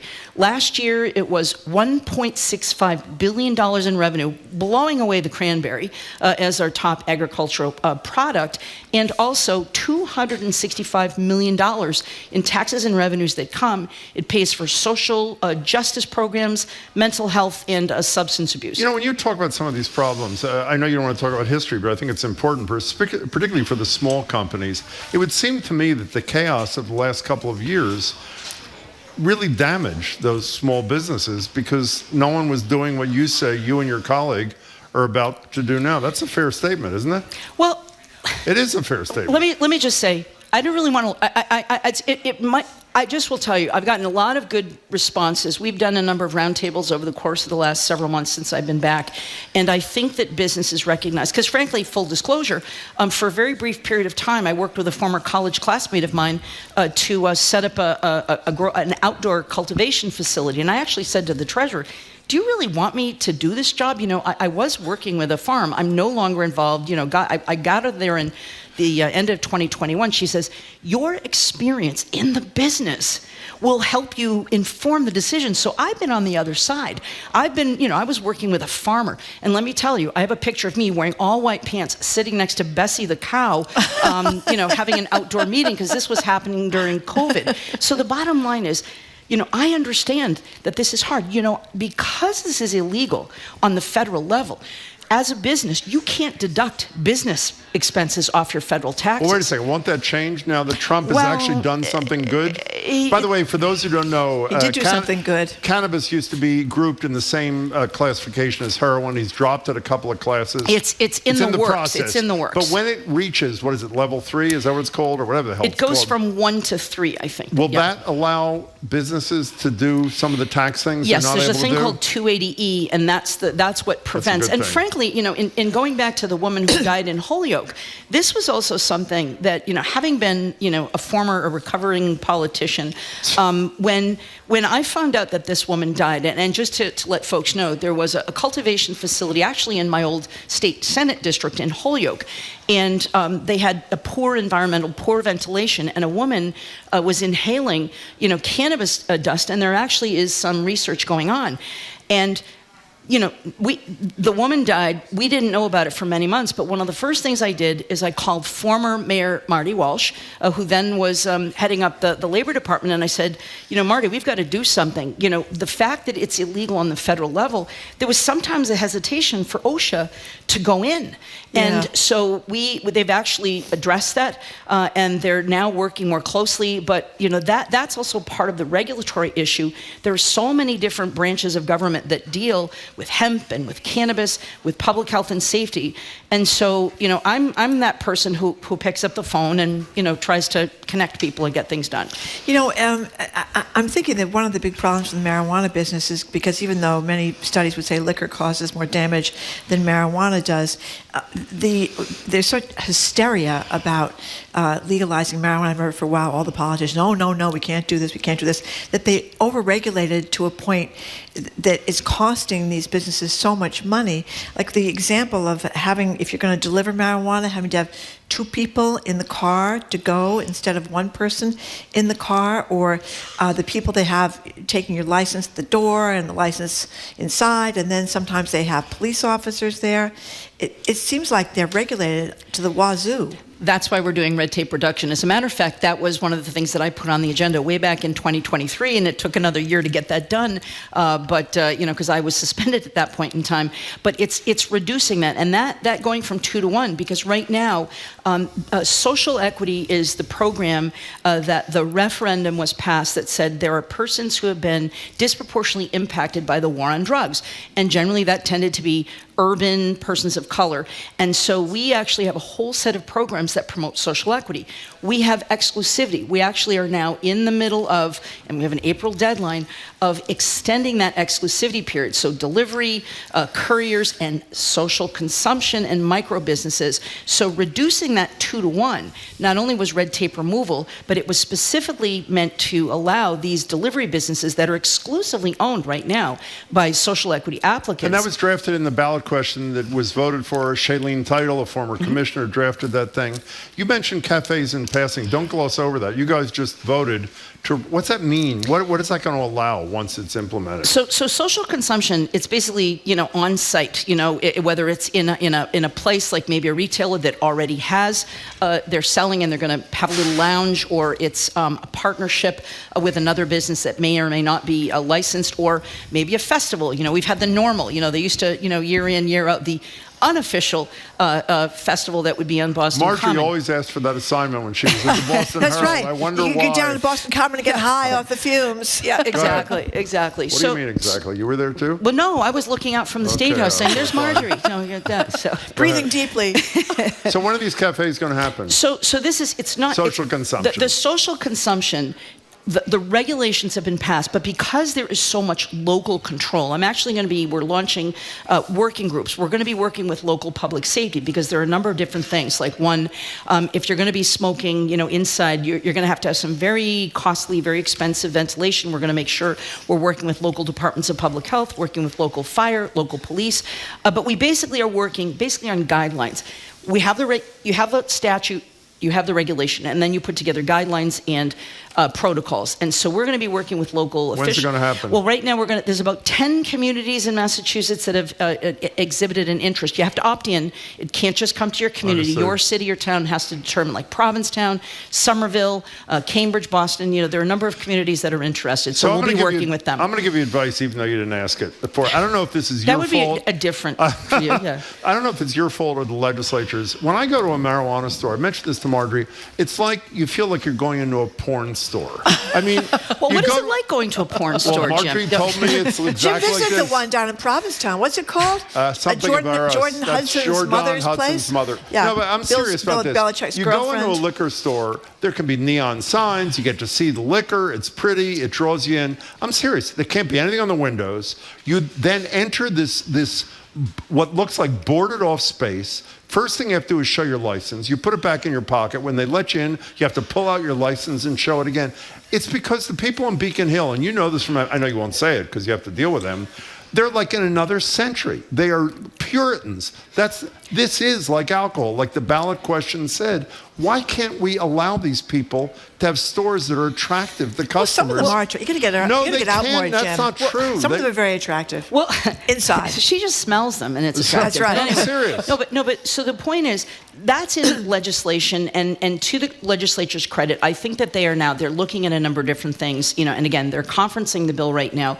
One of the things they're looking at is allowing greater limits as to what you can purchase, looking at advertising. This is also one of the things that I do think that there are still some people who think they're walking into an opium den when they go in there, and it's a little bit intimidating. And so allowing advertising, again, that they're going to be dealing with that. We're going to be looking at regulations around advertising as well to make sure that people are welcoming. But again, referencing Commissioner Roy, and this is one of her initiatives, the red tape, you shouldn't have to give your license twice. If you have one of these things that reads it and tells you, once you're in, because that, everybody has to be over 21. They have to read your license. It goes into a database. So why do you have to scan it again? It's just a waste of time. What's the Center for Cannabis Research and Policy you and a colleague wrote about in the Globe? What's that going to do? Yeah, Dr. Julie Johnson is one of the premier, globally recognized research persons on social policy and cannabis.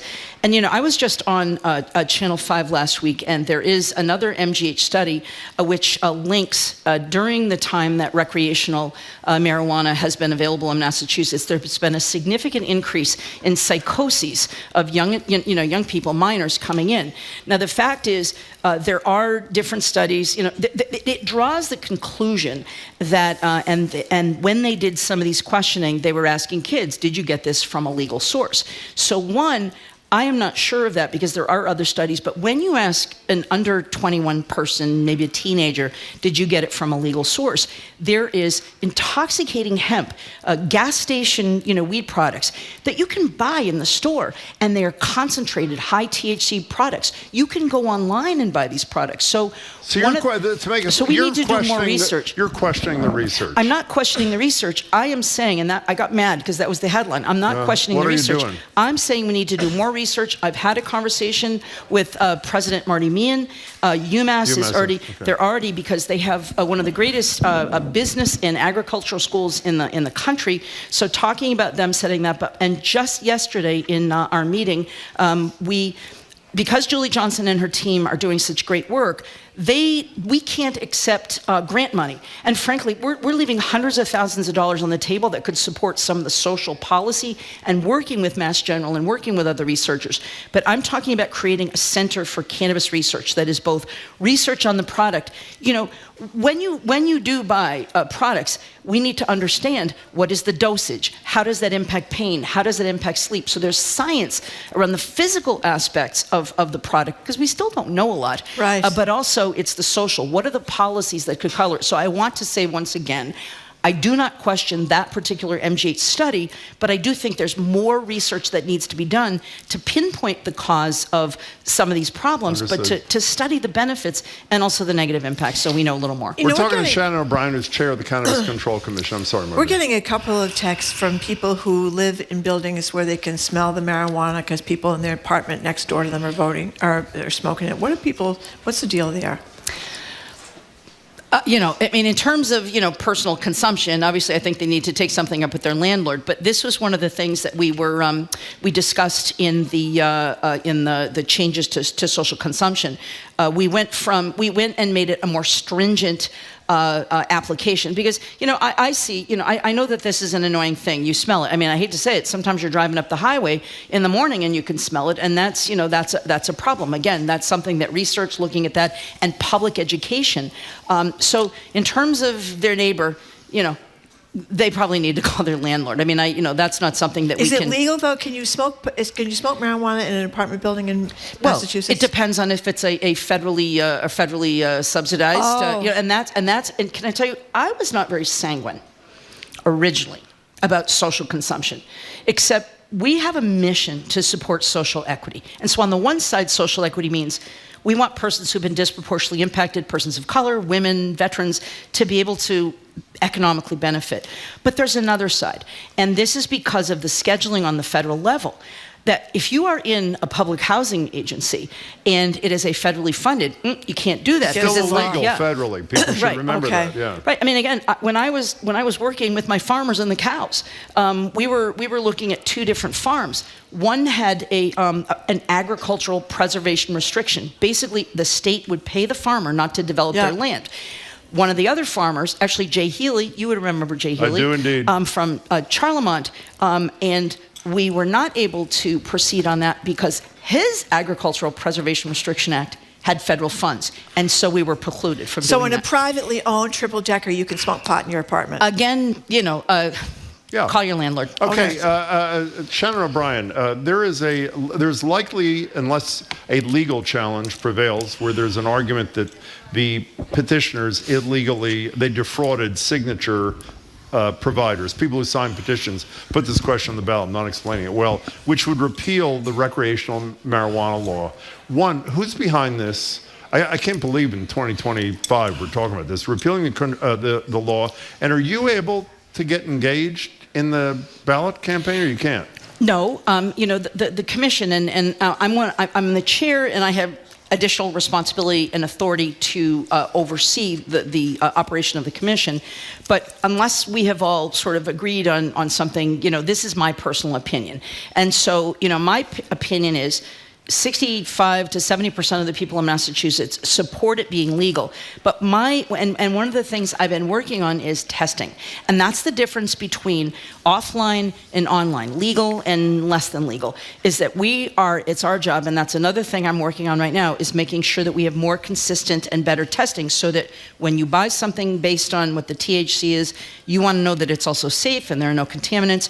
So that's what my job is as a regulator, is that if you're going to buy a product that you're ingesting, you want to know that there's no, heavy metals. You want to know that if you're buying something, you know what you're getting, because you might need a dosage. And also, I just think that this is my personal opinion. I can't be advocating, but my job is to make it safe and healthy and well regulated. Last question. Are you the kind of person who, when someone does you wrong, you have a long memory, or do you move on?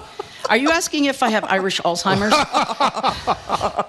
Okay, well, that's a decent answer. He basically was, wasn't It's good to see you again. We've missed you. I hope you come back soon Thank and keep you. talking to us. Well, I'd be happy to come back because I'd love to talk to you both about what we're doing on new testing protocols, talk to you a little bit about the cannabis research effort that we're trying to put together. So there's a lot to talk about this year. Next month, we're going to invite you. We'd love to have you back. Congratulations. Shannon O'Brien, thank you so much. Thank you. We've been speaking with Chair of the Cannabis Control Commission, Shannon O'Brien. We very much appreciate her coming in, and we're going to talk to her again soon. Coming up after this quick break, some unbelievably great live Music Friday performances with the organizers and musicians behind Which Side, a protest music teach-out ahead of a show at the Burn in Somerville. I'm Marjorie Egan. He's Jim Browder. You're listening to BPR 89.7 GBH live from the Boston Public Library, streaming at youtube.com/GBH News.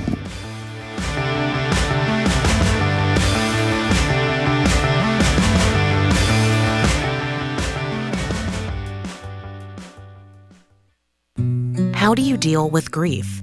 It's a very personal question at the center of the video game Clair Obscur Expedition 33. There's like a deep-seated human need, I think, to try to find some light in the darkness. I'm Juana Summers. We speak to the game's lead writer about the art of storytelling in video games. That's on All Things Considered from NPR News. Today at 4, here on GBH News 89.7. Our programs are made possible thanks to you. And Babson College, where you can advance your career with an MBA or specialized master's at the school ranked number 2 best college in the United States by the Wall Street Journal 2025. Babson.edu/grad programs. And Cambridge Savings Bank, where they are committed to your financial well-being and community is at the core of everything they do. Cambridge Savings Bank. Always you. More at cambridgesavings.com, member FDIC.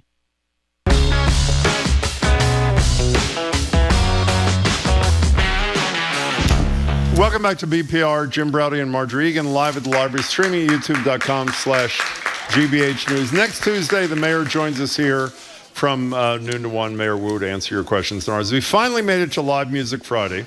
Our guests today are performers and organizers of the Which Side protest music teach-out. Did I get that right? Yes.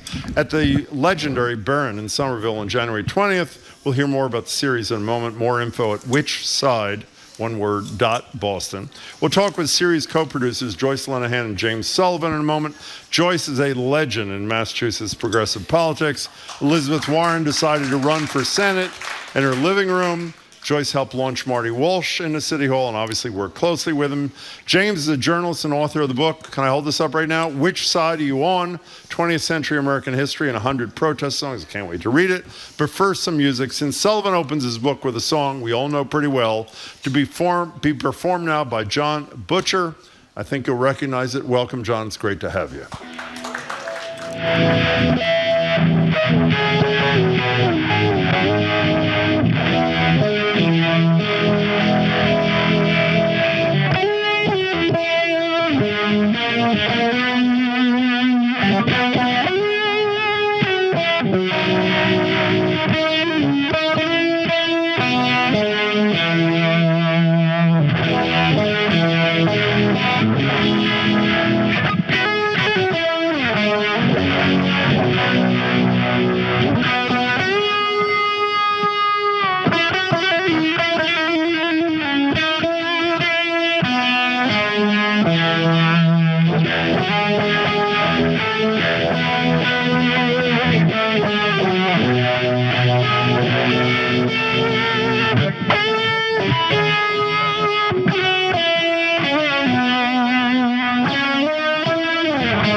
That was fabulous.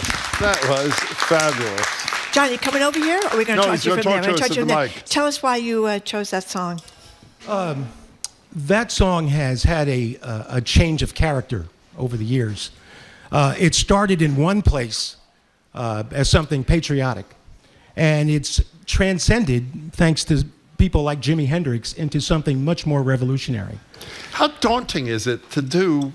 I mean, this is the Jimi Hendrix thing. You did it so beautifully and powerfully. Is that not like a daunting task? It was daunting when I was at Fenway doing it for 42,000 people. Oh, my gosh. But you can handle the library? Is that a little bit, yeah. Okay. John, that was fabulous. Thanks Thank very you so much. much. Really appreciate it. John that was Butcher. Beautiful. Thank you very much. So tell us, Joyce, what is this thing you're doing? Oh, it's great fun. It's a protest music teach out. It was inspired by James's book, which came out in 2019. I really loved it when it came out. And then after the second inauguration of the current occupant in the White House, it became clear that the worst was going to start to happen. So I did what I always do, which is start to gather people. And the people around me tend to be creative people. We were trying to figure out what kind of art projects we can do, who has ideas, who needs help, who needs support, just trying to make connections. And there were lots of conversations, and James was part of those. And then Patriots Day, of all times, I was at my house trying to figure out, what we might do in response to the moment. And I went to look for a book in my bookcase, and James's book was sitting there. And so it dawned on me that we should put together a protest music, not just a show, but a teach out, so that we could explain to people what music means in this moment and why music is important to protest and also to organize people. So what's going to Tuesday night at the Barron? What is it going to look like? Well, so we've been doing the show for this will be our 7th show actually already, monthly show. The show sort of fell into place right away with John opening the very first show. I just got up and said, ladies and gentlemen, John Butcher, and he did the Star Spangled Banner, the Hendrix version, and we've gone from there.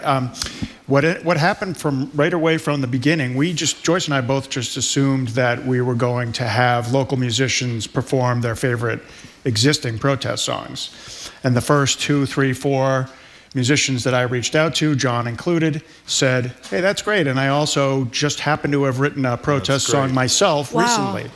So we changed up our planning, and from the first show, we decided to ask each musician to come prepared to sing one existing protest song cover and one of their own original songs. So that's how the show's gone. It's 6 singers at each show, 2 songs apiece with our house band, which Joyce craftily coined the paid protesters. Very crafty. Bunch of great musicians in their own right who have been around for a long time, the Boston scene, and they're backing up all of these musicians, 6 per show, each doing 2 songs. And then don't you do a little discussion thing? You chair something at the end of the 12 songs? Right. Joyce, you want to talk about in the speaking between part? too. I mean, James talks about the context, the songs. Some of the musicians present their reasons for choosing a song. James spends a lot of time with these folks beforehand, curating, basically, trying to figure out what songs they might like to do that are important to them, and he shares some of that, they share some of that.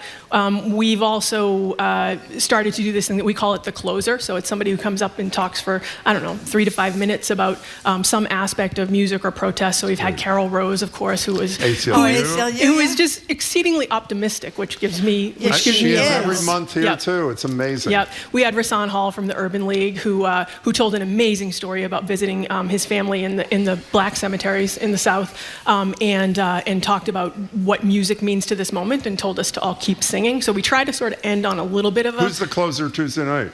We don't announce those ahead of time. Oh, you don't? Actually, it's Amari Paris Jeffries. Oh, great. Head of Embrace So, Boston. So Jim and I were hopelessly clueless and out of it when we were complaining a few weeks ago that there are no protest songs. So you should have called us. We should have called. So we just didn't. We did. We talked to Dropkick Murphys. They've been doing some stuff. Yep. But we're wrong. They're all over the place. Well, Dropkicks are a great example. There's a guy named Jesse Wells who's out of Nashville. He's very funny. All he's doing is writing songs for the moment, like Phil Oakes or the very early Bob Dylan would have done. Answering the headlines by writing a song about it and then posting it online. He's the guy. We had Andy Borowitz on the other day, and he did the thing about ice, right? Yes, he did. Fabulous. He's done multiple songs about ice already. So I think that the answer to that question, we hear it all the time. Like, there's no, the Globe, I write for the Globe. I've been doing that for years. And somebody wrote an op-ed, a couple people wrote an op-ed a few months ago saying, where are all the protest songs? I've seen that story a lot. That's partly why I wrote this book. Protest songs have never stopped coming at us. I think that the biggest reason why people feel like there aren't any protest songs being written now is that in the 60s, when we had, Creedence Clearwater doing Fortunate Son and all the other, acid rock, anti-Vietnam songs, or Dylan, or Pete Seeger, or Phil Oakes, or all those guys, most of those musicians were on top 40 radio. Yeah. If Dylan, if Peter, Paul, and Mary's version of Dylan's song, if you heard it, it was because it was on top 40 radio. Everybody listened to the same radio station, WRKO probably at the time here, That's right. And today, we all know this, we are completely siloed in our own headphones, listening to our own streaming services, our own playlists, different, all over the place. So the mass market is really just for, what it's for right now, and it's really hard for a guy like Jesse Wells to break out at that level. That's why you don't hear them unless you actually go out and actively seek them. I'd never heard of him until Borowitz talked about him. Right. So but Joyce, I think context is also, context is really important too. Like part of what I like about protest music and art in general at a moment like this is that it depends on the context. So for instance, the greatest example of this is Tom Petty's Refugee. Yeah. Wasn't a protest song, but have someone sing it today, and it's absolutely a protest song. So sometimes the song transcends the artist. And what impact do you think this music has, assuming we're able to consume it? What impact does it have on the consumer? Well, so one of my favorite protest singers is a British guy named Billy Bragg, who's been around for 40 years. He basically writes almost entirely protest-type songs, and he actually says a song by itself really can't do much of anything. But you're obviously raising awareness, you're making an effort. And actually that speaks to the next song we're gonna hear, which is called I'll Try. It's just about, staying aware, paying attention, and making an effort where you can. I don't have, obviously, 1/10 the expertise you do. And I'm trying to think about the songs that stayed with me for years. And one of the greatest performers of our lifetime, one of the most political performers of our lifetime is Neil Young.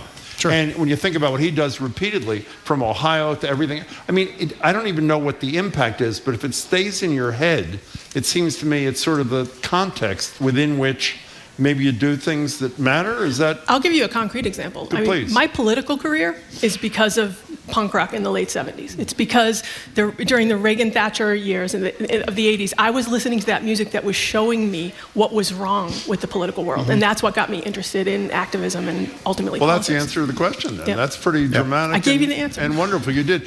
By the way, I want to know if you told him this. A couple of weeks ago, the governor was on, and this guy who I sort of remembered from days gone by just walks by right onto the set.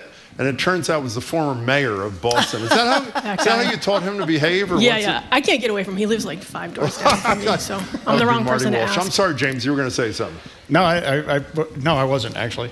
Okay. Go ahead. So Joyce Linehan, do you still do your book parties over at your? I do. What's the name of your house? What's the nickname for your house? Actually, I stopped calling it that.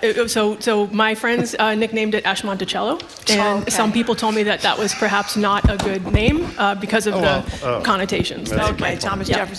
Yeah. You're at the Ashmont Station in Dorchester, right? Yes, that's right. Okay, so James, I hope people are going to come Tuesday. I'm coming Sold Tuesday. Out. Oh, it is? Can you get We've me been in? selling out every Get you in. Yes, we can get you in. Yeah. Okay, so where do people find out down the line if they can't get in Tuesday, which obviously they can't if they don't have tickets now? Jimmy, you forgot about me. What's that? You forgot about me. You sure you're coming? Absolutely. I asked you this morning. Did I ask you this morning? Yes. What'd you say? I said, get me a ticket. No.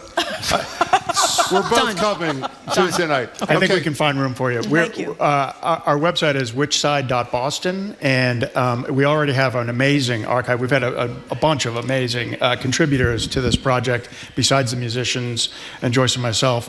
We have a lot of folks doing videography and taking pictures at all the shows and archiving everything. So you can see clips like John's version of the Star Spangled Banner on our website, which is whichside.boston. And the shows have been selling out every single month. It's a small club. The Burn holds about 140 people or so.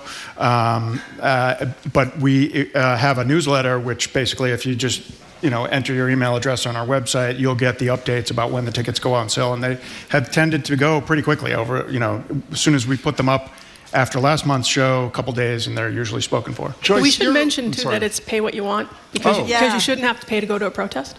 So, Joyce, you're essentially an organizer in life, whether it was music or art, whatever it was, or politics. I often sit here, we're both depressed every day on the radio, and we depress all the listeners, too.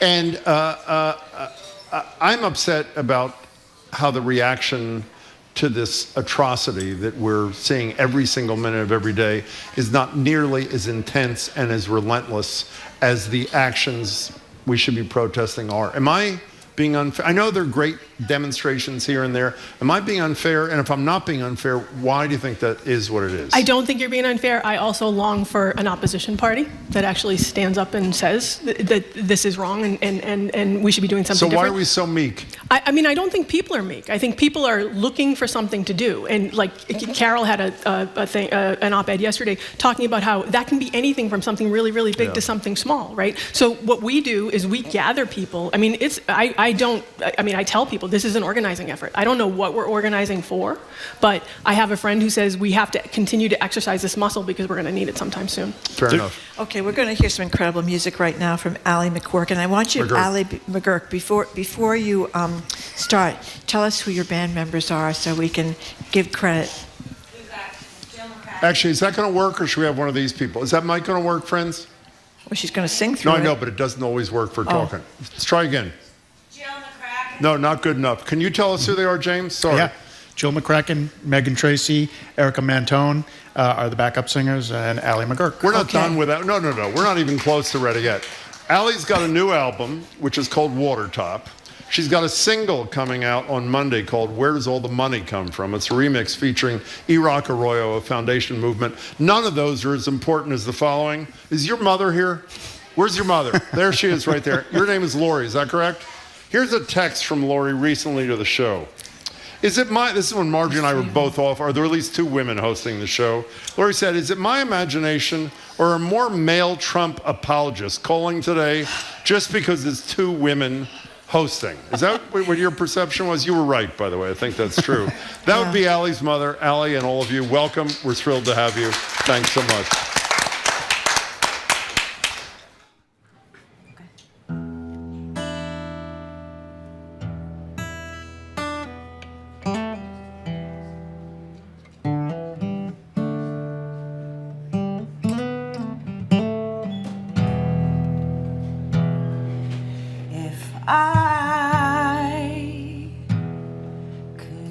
Change a life, I would try.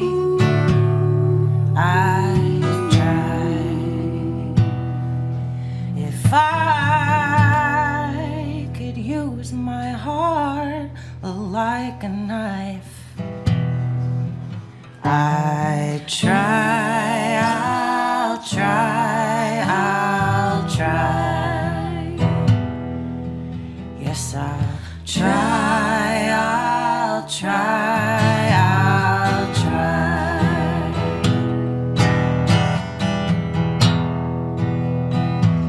And if I could find the words to say it just right, I would try, I'll try, I'll try. Could use my voice like a dark room light, I will try, I'll try, I'll try. Yes, I'll try, I'll try, I'll try. I will try, I'll try, I'll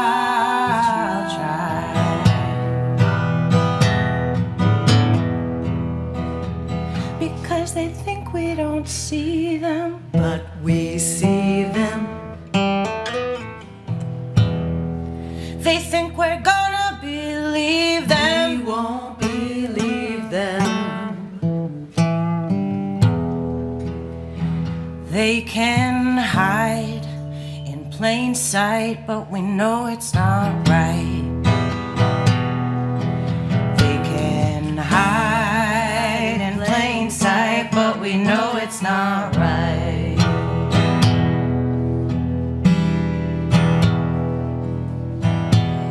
And if I could buy us some time, I will try, I'll try, I'll try. And if I have to put it all down on the line, I will try, I'll try, I'll try. I will try, I'll try, I'll try.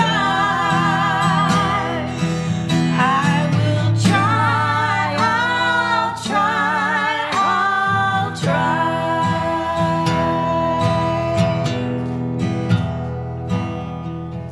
'Cause we could watch it burn, but I don't wanna watch it burn. We could watch it burn, but I don't wanna watch it burn. Yeah, we could watch it burn. I don't wanna watch it burn. Oh, we could watch it burn, but I don't wanna watch it burn. Oh, we could watch it burn. I don't wanna watch it burn. And we could watch it burn. I don't wanna watch it. I don't wanna watch it burn. And we could watch it burn, but I don't wanna watch it burn.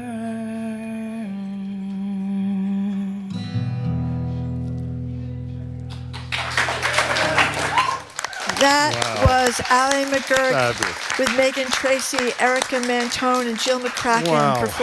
performing Ally's original song, I'll Try. Thank you so much. Okay, which side? A protest music teach-out takes place at the Burn. A lot of them have been happening already, but there's one January 20th. For tickets and more information about this and future performances, go to Which Side Boston. Which Side Boston. Which Okay. side dot Boston, correct? Excuse me. Which Side Boston. We're also speaking with the series co-producers Joyce, Linehan, and James Sullivan. Thank you very, very great to much see you both, for too. coming in. Thanks so Thank you for much. what you're doing. Great Coming what up you're after a quick break, Massachusetts Congressman Bill Keating zooms into the library to tell us how NATO may be all over soon. I'm Marjorie Egan with Jim Browder. You're listening to BPR and 89.7 GBH, live from the Boston Public Library and streaming at youtube.com/GBH News.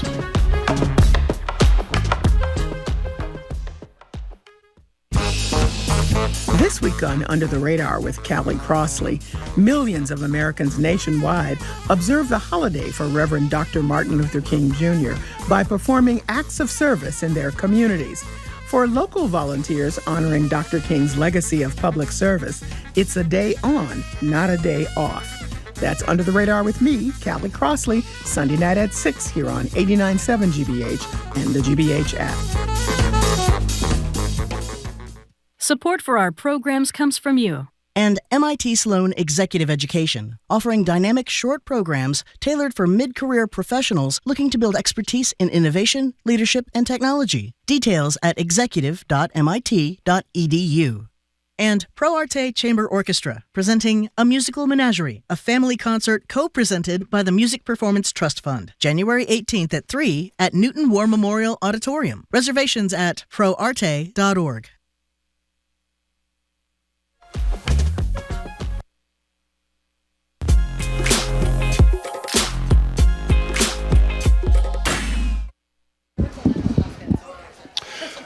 Are we back on? Our apologies. We're just saying bye to those fabulous performers.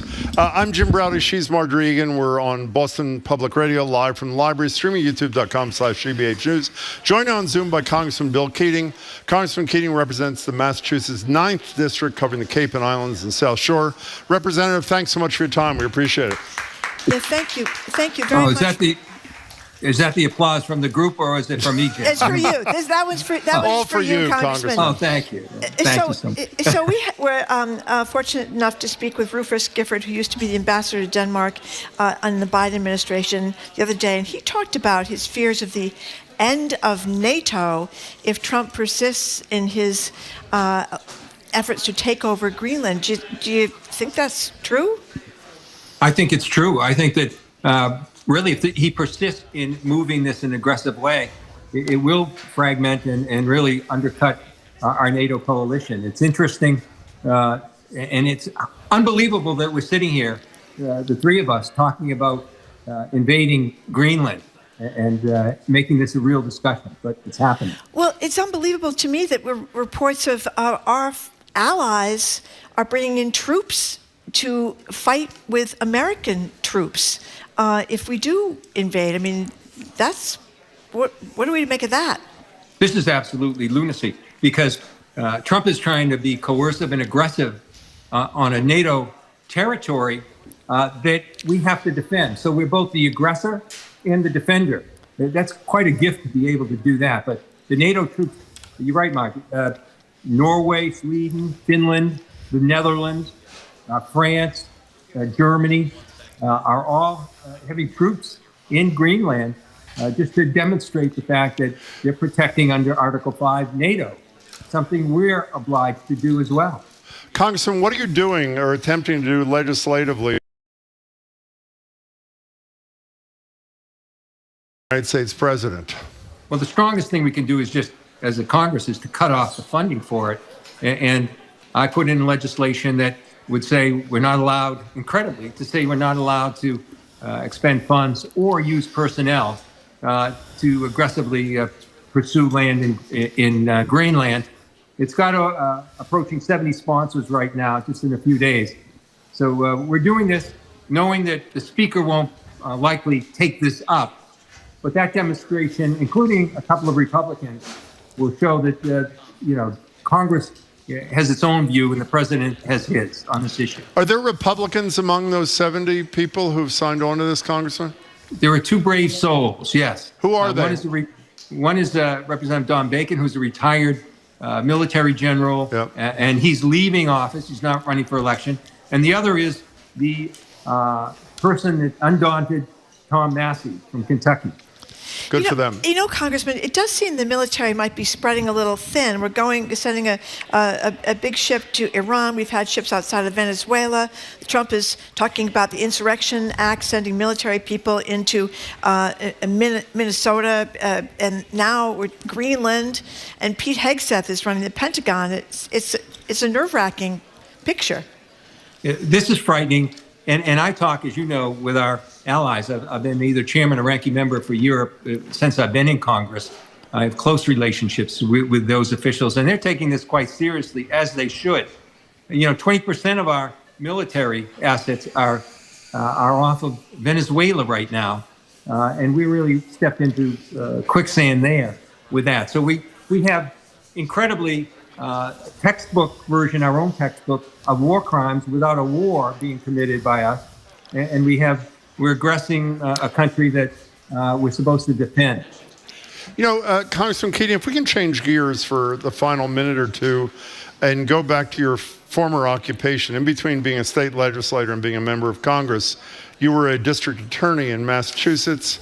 As everybody listening knows, the FBI, in unprecedented action, has taken exclusive jurisdiction over an investigation in Minneapolis. They have chosen, apparently, to investigate the wife of the person who was killed by Renee Good, obviously, killed by someone from ICE, rather than investigating the guy who fired the shots. There's a whole debate about whether or not a state or a local jurisdiction can independently investigate something like this when the feds are not sharing evidence. Can they? That's a more complicated question, Jim. But number one, I really think the people are real patriots.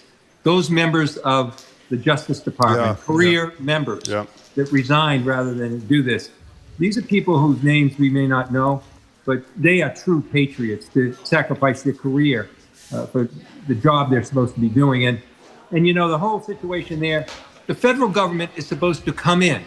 Now he's talking about, the president is talking about invoking the insurrection clause, which you have to be invited in. You have to have the consent, or it's been used in the past where the state officials are not honoring constitutional rights, civil rights, as we saw in some of the civil rights issues, or where there's an actual insurrection. They are moving 3,000 of these ICE people into an area where there's only hundreds of police there. And they are, instead of de-escalating the situation, which is the reason they're supposed to come in, they are indeed the catalyst for escalating this. And this is a dangerous situation. I had 30 real seconds, feelings that Congressman. someone would be killed in this kind of situation. Indeed, that's happened. And they're shooting. Jim, and Marjorie, in my former role, I would have the ability, and I was requested to investigate police shootings, lethal police shootings in Boston. And they are doing everything against the standards of policing. There's a whole list of the things they're doing. I hope we can continue this soon, Congressman. Good luck with your work. We appreciate your time. Thank you very much for taking the time to be with us, Congressman. Thank you. We have been speaking with Congressman Bill Keating, representing Massachusetts 9th District, and we very much appreciate his time. Coming up after the 1 o'clock news, our team has been languishing, complaining that Jim makes us skip talking about HBO's mega hit, Heated Rivalry, about two gay hockey players on air. So we figured we'd throw our producers a bone, so to speak. Media maven Sue O'Connell is all warmed up. We'll get into the obsession over Canada's newest gay hockey show. I'm Marjorie Egan. He's Jim Browder. You're listening to BPR 89.7 GBH, live from the Boston Public Library, streaming at youtube.com/GBH News.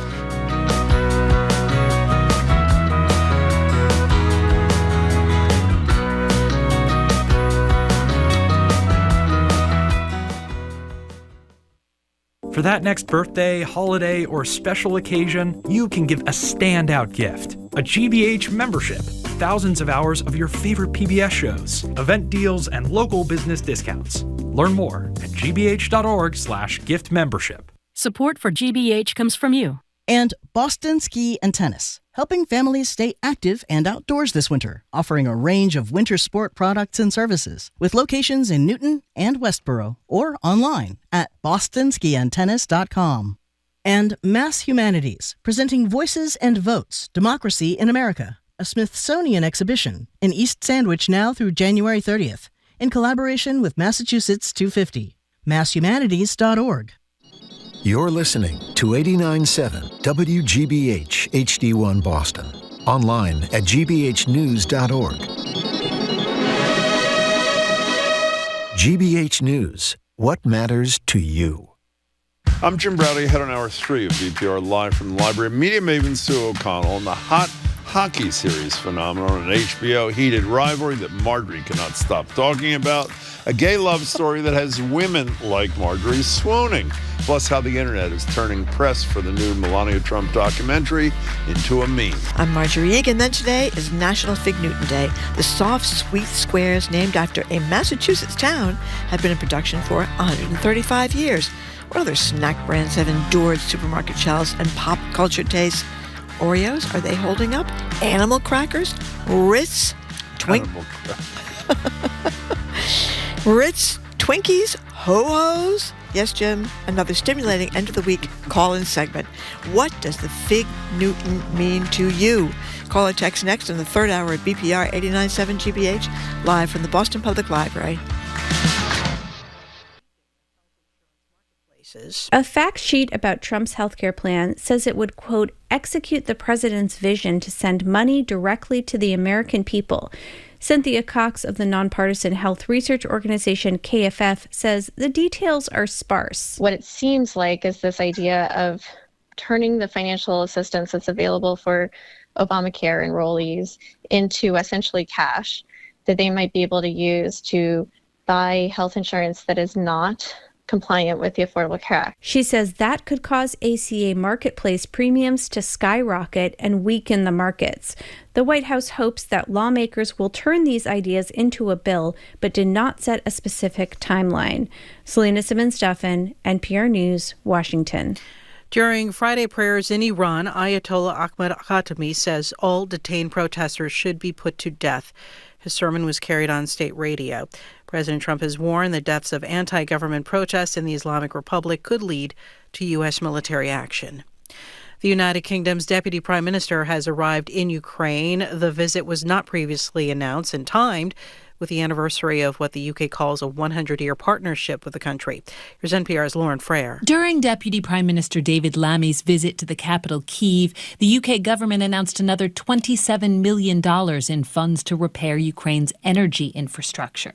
The Ukrainian energy minister says Russia has attacked every single one of the country's power stations in a strategy Ukrainian officials call weaponizing winter. Russian attacks have left hundreds of thousands without heat or lights during one of the coldest Ukrainian winters in years, with temperatures around 0 Fahrenheit. Meanwhile, Germany, France, and Italy have called for a resumption of direct talks with Moscow over Ukraine, but the UK says it opposes that. Lauren Frere, NPR News, London.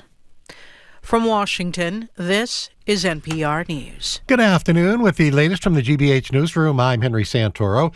Managers of a Cape Cod addiction treatment program at the county jail are worried about future funding sources after the Trump administration pulled funding this week and then restored it a day later.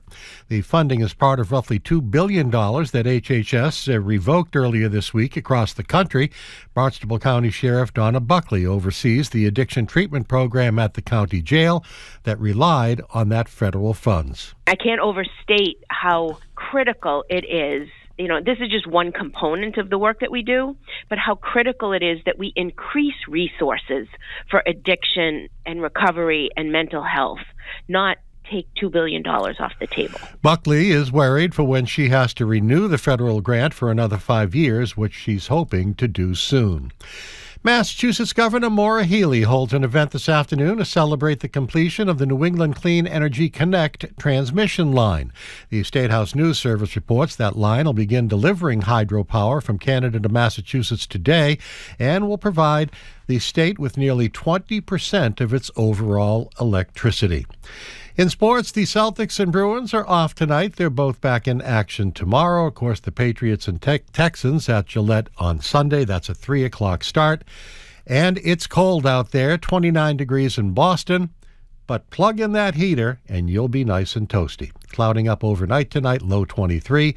Rain, snow showers tomorrow, high about 40. I'm Henry Santoro. This is GBH News. Support for NPR comes from NPR stations. Other contributors include Capital One, offering their premium travel card, Venture X. What's in your wallet? Terms apply. Details at CapitalOne.com. And listeners like you who donate to this NPR station.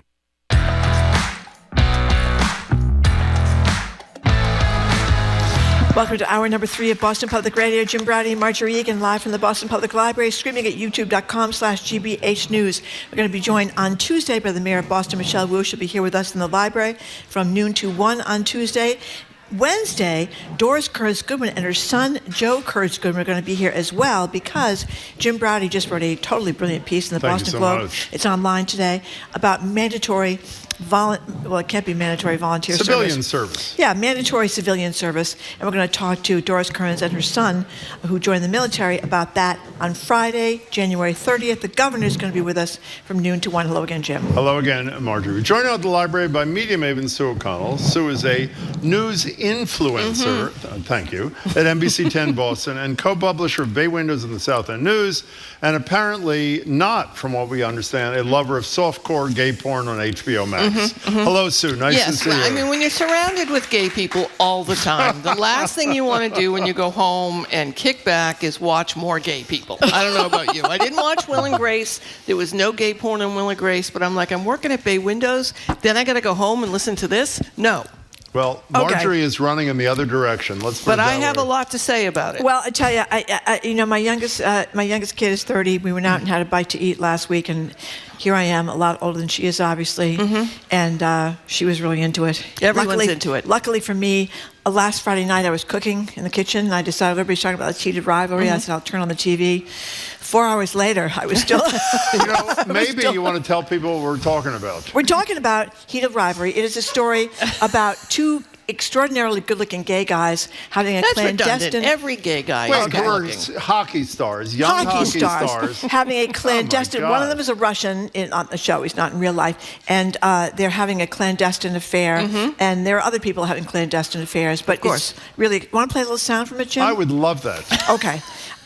Here is Hudson Williams in conversation with Andy Cohen. You've seen him on TV talking about the double standard of the graphic, and it is pretty graphic, nature of heated rivalry. Okay. Exactly. What's your reaction to that?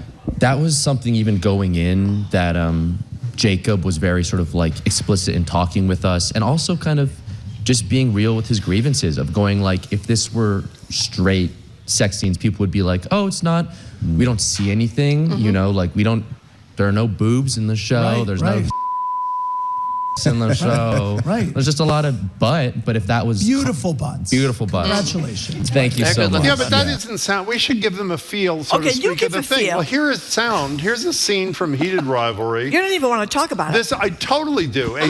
Well, maybe I don't. A safe-for-work version. Shane asks Ilya if they could have more of a relationship. Here that is. Being gay is one thing, but this your arch rival is another thing. That's why this is a secret. I know that, but last time, and for the record, I am sorry about last time. Okay, I'm sorry I freaked out. But before that, it was nice. It was. Twas. All right, so... Wait, we're not done. Oh, they're still talking. We can't be something Hollander. That was We Can't Be Something Hollander. That's right. The Russian guy is the bad boy, and the American guy is like a Boy Scout. Yeah. And they're all... He's not out to his own family. So a couple of things. Please. I have seen some of it. I'm not watching it. It's only being described as graphic sex because it's two men. Exactly There's right. absolutely nothing about it. No frontal nudity. There's no frontal. No. There's a million things on Netflix that you can just see when it's going by, trying to seduce you to watch it. That is much more explicit. There's much more explicit regular television shows that are not on cable. So anytime anyone says it's explicit sex, they're saying, I'm upset that there are men having sex with each other. So that's number one. Number one, two, and again, this consider the source. This is a woman who hasn't seen it. Go ahead. Number two. Number two, and I want to say this very carefully. Please. I've said this on the air before. I may be one of the only people in the world who lost business in the porn industry, lost money. Bay Windows at one point had a referral site back some 23 years ago, where back when you had to pay for porn, and we had these clips and all the gay papers across the country. You would go and you would watch a couple of clips, and if you wanted to buy the video, you would buy the video and the paper would get the money. We were a little late on that because we ended up actually just giving free porn to people and they didn't end up buying the clips. But having said that, what we found early on was that women yes, tended to want to watch gay male porn. Okay, so straight women or gay women or bi gay women? Why? All women. Why do you and think that is? And there's actually been some academic research done on this. One of the reasons is that women view interactions of sexuality between men as having more of a balance. There's no power dynamic. Although I want to, certainly say, of course, there are definitely people who are in abusive relationships. They're trafficked. Some porn is not the same as legal porn and organized porn and the porn business. But let's just say, for the sake of argument, when women view men having sex in gay porn or gay sexual relationships, right? Just however you view it. Okay. They don't see a power dynamic happening. They see them both as equal. They also don't see the men being objectified in the same way that women are objectified when there are sexual activities. For example, in this show, we're calling it explicit. We all agree that it's not explicit, right? And it's because no one is being objectified by Okay. it. Can I say, The intellectuals really should keep out of this. I'm a straight woman.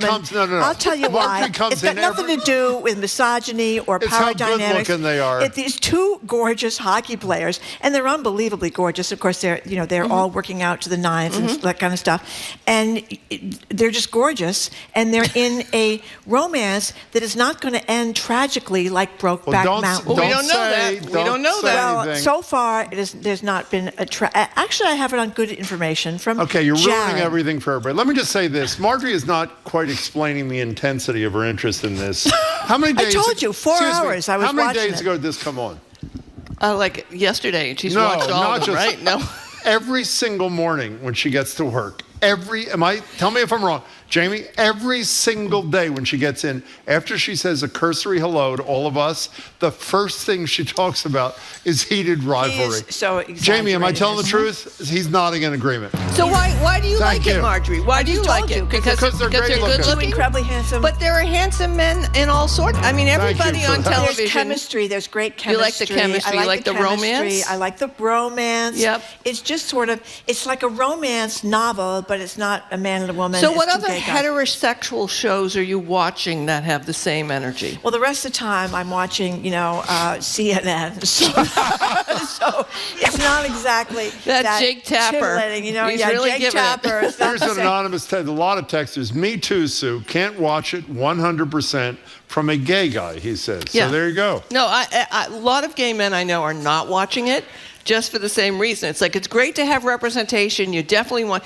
but to the point of when you're making these shows and doing these deals, you think, great, we'll take this. This was a really low-budget Canadian show, you know. I didn't know that. Oh, yeah, they just was a low-budget Canadian show that had no distribution deal. Somebody at HBO saw it, took it, and now they're making tons and tons of money on it because it was such a low-budget deal. But, people will watch anything if it speaks to them, regardless of if the leads are gay men or the leads are African American or there's an immigrant who's the main story.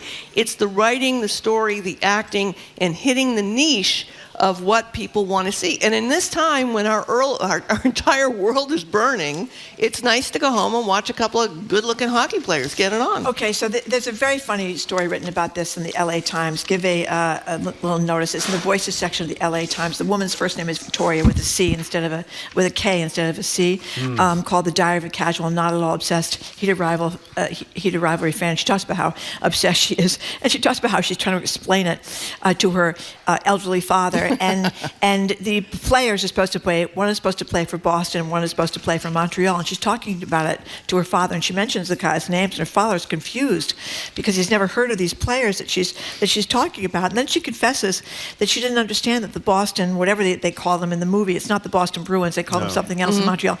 She thought that these were the actual teams, the actual players. It is a very funny piece about her obsession. She's watched it, she said, about 30 times by now. Right. There you go. Don't you wish there are days when I say, as much as I would miss her to death, there are days when you want Marjorie to be a columnist again at the Herald or the Globe. Yes. Can you imagine the stories you would have written about Where's this? Beth Teitel? She should have written about That's this in a the Globe. very This would be good- right I'm up her alley, assuming the it's heated common. One of rivalry my thing. favorite memories of Marjorie Egan is her calling me asking if SpongeBob was gay. That's right. And then me, What'd you say? she was in her car and I started to talk and then she said, wait a minute, let me pull over so I can write this down. That's right. My two favorite moments of that And conversation. he was gay. Of course he was gay. Yeah, Okay. yeah. I had to do a lot of humiliating things at the Herald. What's humiliating about that? It's not humiliating about Well, it is sort of, because You seemed excited about it at the time. I was excited about it. I mean, SpongeBob, another man with a great behind. Thank you.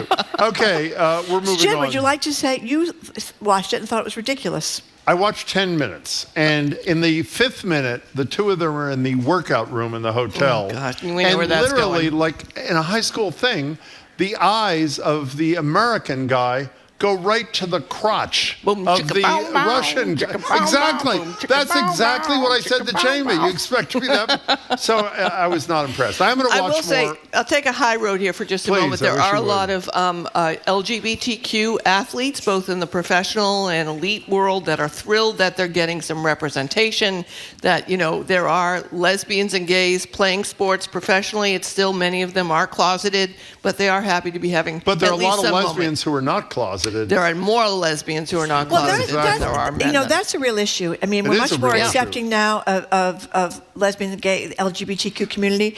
But really, is there anybody in the NFL, the NBA, hockey, or baseball who's playing and has come out? Well, there was an NBA player. We said Joe Kennedy's roommate at Stanford came out. He never became a big star, though. No, but he's a professional player. He's a professional player. You know. I mean, anybody else? They mentioned this real-life hockey player, but I've never heard of him. I don't know. And he wasn't playing in the professional. There are Olympics. There are a number of openly gay Olympic players. But obviously, there are gay men in these sports who don't want to come out of the closet while they're playing. Mm-hmm. And that's one of the themes in this show, too, that this guy's got all these deals with Reebok and I would watches argue that the pushback is more about social media than about acceptance for gay men, because they see what happens to the lesbians who are playing professional sports and the pain and agony that they go through with the criticisms and the social medias. And luckily, there's a fan base that's supporting them and lifting them up. But I imagine in a weird way, right now in this moment, it would be tougher to be an openly gay football player or a hockey player than a female lesbian basketball player. One last thing about this. I doubt that.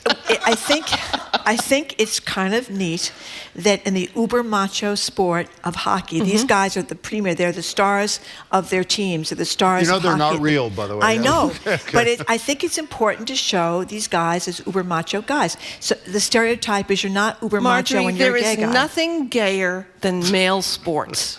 Okay. Football is the gayest sport that there is. Basketball, they're all just men grabbing each other, throwing each other down, spending all their time together. All of the homo socio world that we live in, I'm telling you, sports is inherently gay. Then why don't they come out? Because I don't mean they're gay. I mean, it's this homo socio world that they want to live, men being with men and grabbing men and all that kind of stuff. Can I just give you a heads up, if you don't mind? You only have 41 more minutes to talk about this, so get all your points in. You should talk. quickly. I recall you were quite enthralled with Heath Ledger back when Brokeback Mountain came Heath out. Ledger. That had a tragic ending. And you know why that was? Again, it was no deep really intellect. good looking. One of the best looking guys ever. He also had a great voice. He was Poor fabulous. Heath Ledger. Yeah. Okay, we're allowed to move on. What did you think of Heath Ledger? God. Well, I loved him in The Patriot with Mel Gibson. Yeah, he was in that. Okay, now here we go. Now, speaking of great entertainment, January 30th is a date I have marked in my calendar. Why would that be, Sue O'Connell? I don't know why. Because the film Melania will be coming out. Now, here is a little sound for those of you that can't wait. It's a clip from the trailer of Melania, which, by the way, I think totally appropriately, Jeff Bezos, Amazon Prime, paid Melania a mere $40 million to make. $40 million? I think it's $40 million. Only in theaters, sadly, for the time being, on January 30th. Here it is. Here we go again. Together with like-minded leaders, we have a voice. Exactly. Is it safe? It is safe. Everyone wants to know. So here it is. Hi, Mr. President. Congratulations. Did you watch it? I did not. Yeah, I will see it on the news. Can I just say, in another world... No, I didn't watch it. In another world, you. we would be holding Melania up as a hero, okay? I just want to make it very clear. Is she staying with the guy? No, I'm sure she is mean to him all the time.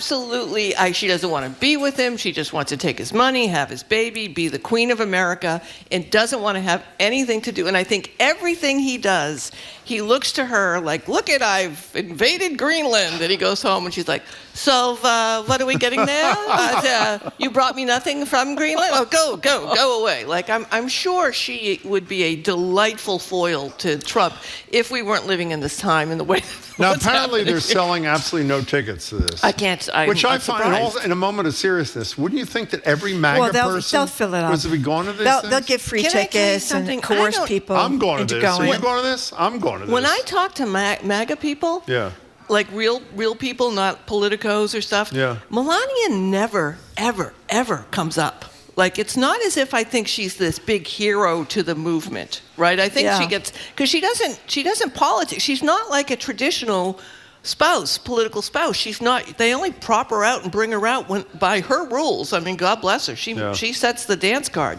But she's not exactly bonded with the MAGA crowd. By the way, Zoe sends us a note.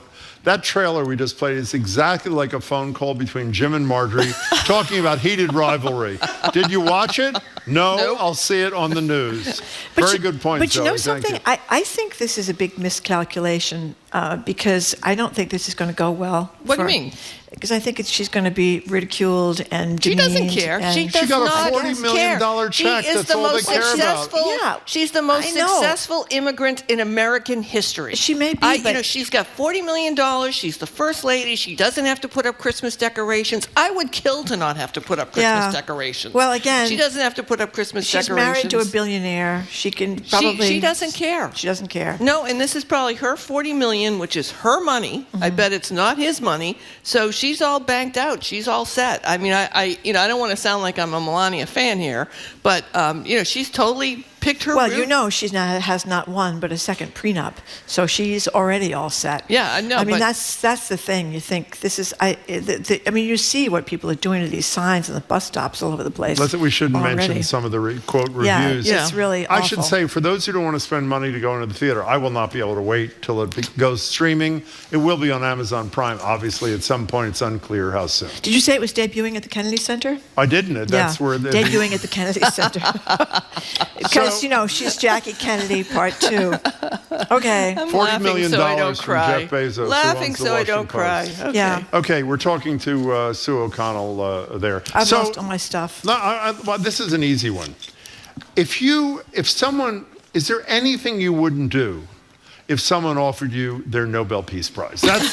I think that's the question on everybody's lips. For those who don't know, the opposition leader, who allegedly is not respected in Venezuela, according to Trump, even though her party won in a landslide against Maduro, she goes to the White House yesterday and she gives one of the most incredible stories of my lifetime. She gives Trump the Nobel Peace Prize. A couple of days ago, Caitlin Collins from CNN is in the Oval Office, asked Trump if Machado gave him her Peace Prize, would that change his view about her running Venezuela? Here's Trump's response.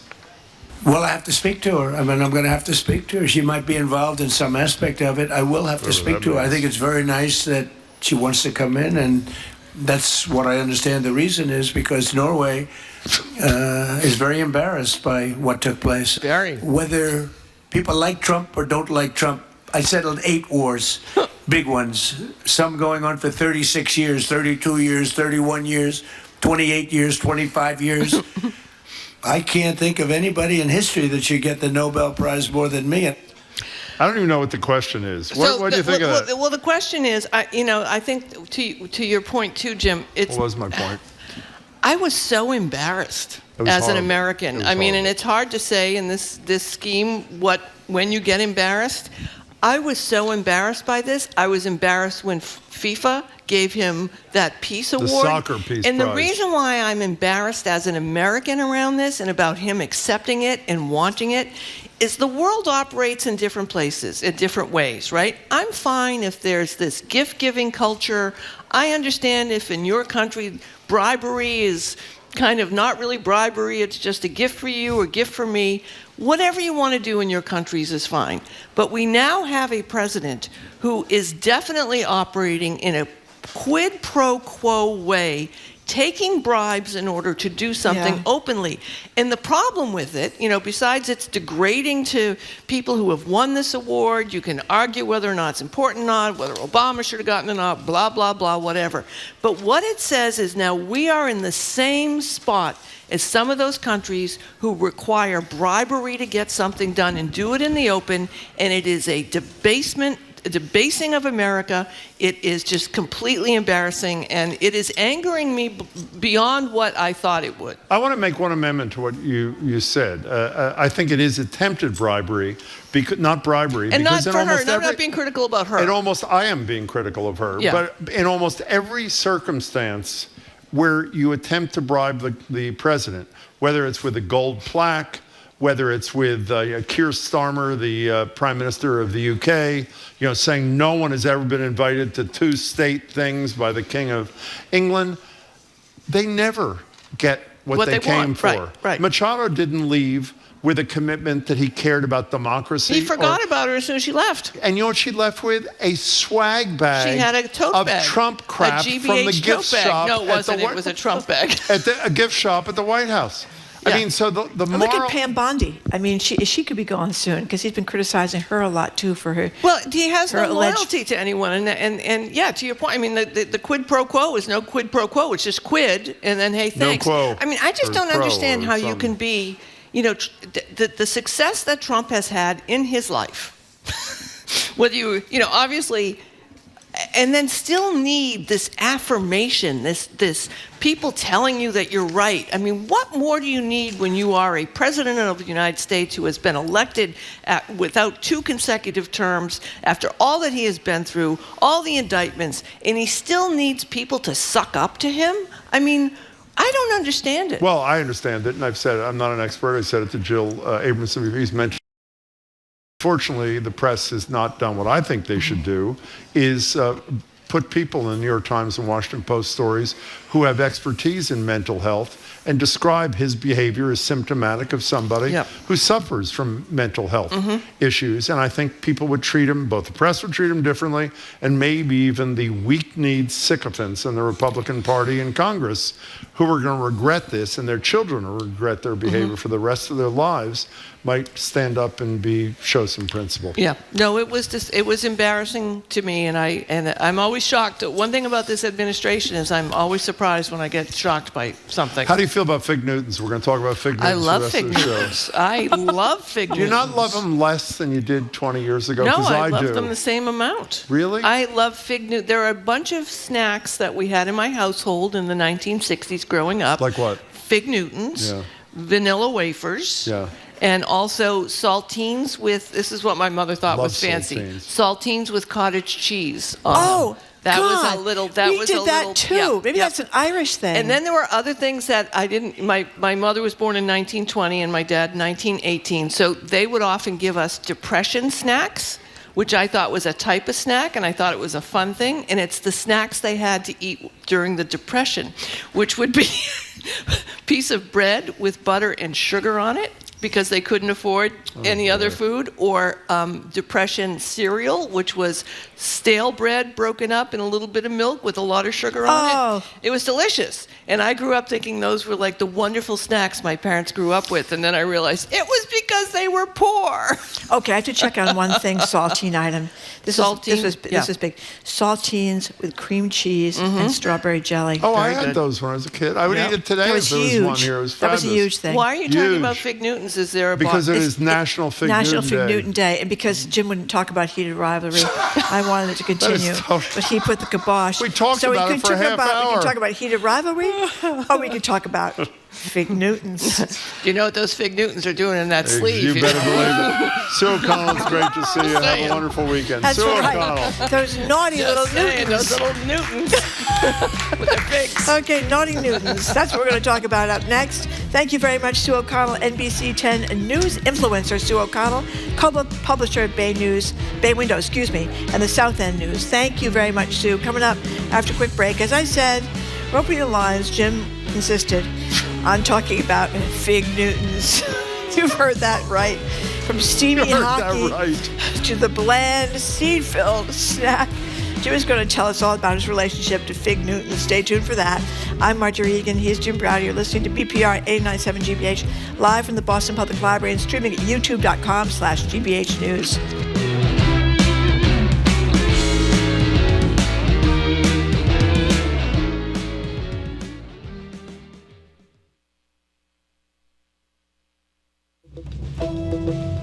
I'm Arun Roth. Today on GBH's All Things Considered, we'll look into accusations of overspending against the former head of the Massachusetts Convention Center Authority. And this week's Joy Beat, how hundreds of elementary school students brought a beloved children's book to life with the help of Jim Henson-style puppets. Those stories and all the day's news starting at 4 on GBH 89.7.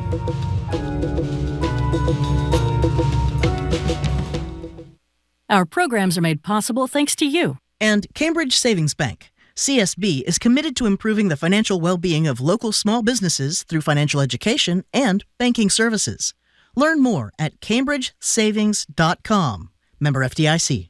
And the Boston Symphony Orchestra. This month, the E Pluribus Unum Festival explores American music, history, and ideals through performances and in-depth conversations at Symphony Hall and around Greater Boston. bso.org.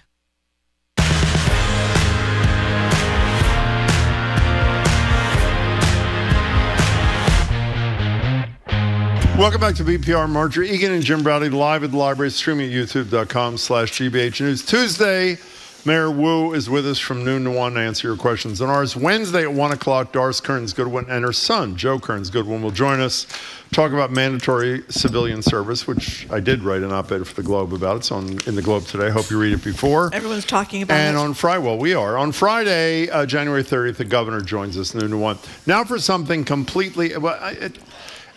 that I'm happy with, because it's Friday and it's been a tough week. Today is, as Marjorie or I or somebody said, National Fig Newton Day, which is interesting because Nabisco removed the fig. Did you know this till this morning? No. It's no longer Fig Newtons for a decade. They're now just Newtons, but some people love them and some don't. Officially branded as a healthier snack option, named after, by the way, it's not Isaac Newton, it's Newton, Massachusetts. Fig Newtons, which is what we're going to call them, are a snack food from the days of yore that, at least I believe, I want to be kind, haven't really held up over the years. We think they join the likes of Hostess Twinkies that have really gone downhill. Marjorie fondly remembers when there was real cream inside of a Twinkie. Used to be great. And we're not, well, I can't say that. And anyways, nowadays, Twinkies are the last thing that will remain after the nuclear war. It is totally true. So sorry, we're not talking about gay hockey players. We are talking about Twinkies, Ho-Hos, Fig Newtons, and you.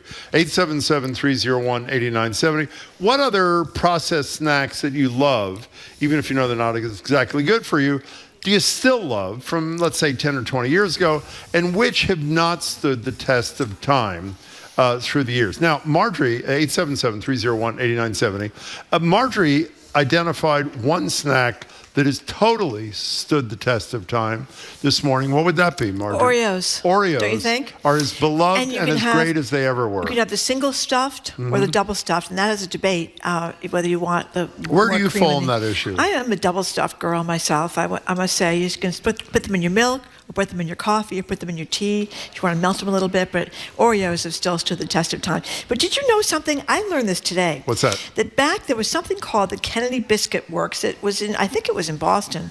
Yeah, and they had. This Nabisco senior marketing communications manager explained that the Kennedy Biscuit Company named all their products after towns that surrounded Boston. I didn't know that. So they included things like cookies and crackers called the Shrewsbury. Didn't know that. Or the Harvard, or the Beacon Hill. So Fig Newtons could just have easily been called Fig Welsleys. That's incredible. Or Fig Brooklyns as story. Fig Newtons. So they weren't. It was kind of a not even an intentional honor to Newton. It was just kind of, they decided Fig Newton sounded better than Fig Wellesley. So I know one little factoid you may not know. Do you know why they eliminated, apparently, the fig from the name Fig Newton? Because it was associated with digestion. Exactly. It was seen to have a laxative effect. Yeah. And it was sold by some as a medical digestive aid and for geriatric types. And as a result, they wanted to make it for younger. But the problem is, and let me just say, I loved Fig Newtons. And I don't think it's that they got worse in my estimation. It's that in the last 15 or 20 years, don't you think the average crappy dessert thing that's not good for you has gotten so much better and so much more, like a chocolate chip cookie in 2026 is like heaven. A Fig Newton is no longer heaven. Well, of course. Right. I think I'm not talking about Chips Ahoy. Yeah, the thing is that a lot of these kind of bad, like Entenmann's pastry I used to eat a lot of, and Sara Lee frozen cakes. I used to eat a whole Sara Lee frozen cake, frozen. Banana cake or chocolate cake, no more. Yeah. Because there's good stuff that is roughly the same price, and you don't do that anymore. I mean, you go to a place that's really good, like a Flour Bakery, and you have the desserts there. It's hard to go back, to a Fig Newton. Now, having said that, let me be honest. If a sleeve of Fig Newtons appeared right now, I'd down every one of them. It's not because I want to be honest. I don't love them like I used to love them, but I would do it. The number is 877-301-8970. We're celebrating National Fig Newton Day with you. We want to know not just about Fig Newtons, but about what snacky kind of food, whether it's a Ho-Ho or a Twinkie that you were eating 10 or 15 or 20 years ago, has held up, at least in your estimation, and you still love it. Listen to this from Andrew in Westford. Oh no, I love Fig Newtons, but since reading about wasps that they somehow wind up inside figs, little wasp legs or wasp wings. Andrew says he's had to stop eating them, and he wants us to do some research and find out I did the if research. that's fake news. No, it's not fake news. I said you can order. If you look at the box, look at the fine print, you can order them with wasps or without wasps. And I choose the without wasps. Yeah, you ever I'm have sure the you would chocolate-covered too. ants when you were a kid? From Or chocolate-covered Cardullo's in bees? Harvard Square, I did. I don't really want to do You that. wouldn't do that, With the no. protein, they say, is a good thing. But they also say because of the figs association with I love a good fig. digestion, they Yeah. put other things in them now, like strawberries and blueberries, and that has helped sales. Yeah, but of all of them, would you not agree the traditional, if you had to eat a Newton, the traditional one, the Fig Newton is the place to go. Would you not agree? Thank you. Marjorie has to sneeze, so let me move ahead. Bless you. William in West Boylston, you are first on the Fig Newton Celebration Hour here on BPR. Welcome to the show. Hi. Hey, thank you. Good afternoon. Thank you. How do you feel? My father's favorite food was Fig Newtons, and I didn't like them as a kid, but I learned to love them, and I do like the strawberry and blueberry variants as well. And apparently But you like them as much today as when you first learned to love them. Is that correct? Absolutely. What do you like about them? But they unless they get really hard and crusty, they're very delicious and go well with milk. Well, that last part my favorite tree. Yeah, go ahead. I'm sorry. Sorry, is the Hydrox cookie. Forget the Oreos. They taste bland and icky on my tongue. What's the difference between a Hydrox cookie and what's the difference between a Hydrox cookie and an Oreo? I mean, I know it's different brand, but it's the same thing, right? Yep.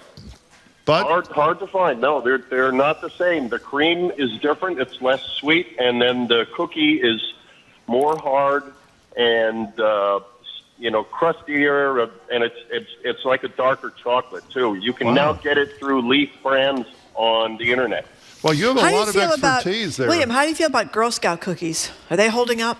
I love them. Yeah, what's your favorite? What's your favorite? The mint ones. Thin mint. The mint ones. Yeah. And then the peanut butter ones too. Yeah, they also have. Thank you, William. They That was also excellent. have the Girl Scout cookies that are like Oreos. They have chocolate ones and they have vanilla ones that are kind of similar, the same With thing. the a little stuff in the cream middle? I didn't know that. Yeah, those are my favorites. Now, someone is asking us to address that Dr. John Harvey Kellogg, founder of Kellogg Company. I wouldn't if I were you. You wouldn't? Keep going. Go ahead. Developed bland cereals like cornflakes as part of his strict health regimen, Go which ahead. included anti-masturbation beliefs aiming to curb sexual urges with bland and healthy foods. Okay. What do you think about that? Well, that really added to the conversation in a huge and important way, I should say. Is that true? I think nothing about that. I think that is true. Really? I think that rings a bell that I heard about before.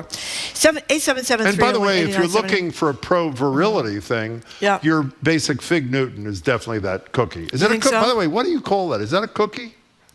I think it's a cookie. Is even that a though cookie, Jamie? What is that thing? It's not. It's a square. It's a not square. Round. How many Most square are cookies have round. you eaten? Very few. See my point? Yeah, very few. I think don't I've know, thought Jim. more about this than I have. Anonymous texter says, this will make you happy because of what you really wanted to talk about it. Twinkies and Ho-Hos sounds like a trailer for two gay hockey players. There you go. Well, Carla from Seattle, did you see what she said? I do. Jim was complaining about talking heated rivalry, which I like too. You got, Jim, your Fig Newton talk. I'm happy. I think I rest my case. Kathleen, you were in Rhode Island. We're talking Fig Newtons and other similar sort of experiences. Hello there.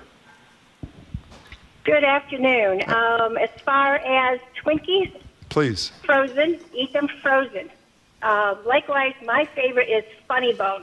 They've been around a long time. I think they dissipated the same as Twinkies did and then came back. They still kind of taste the same, but you really need to eat them frozen. Okay, Kathleen. Don't you remember?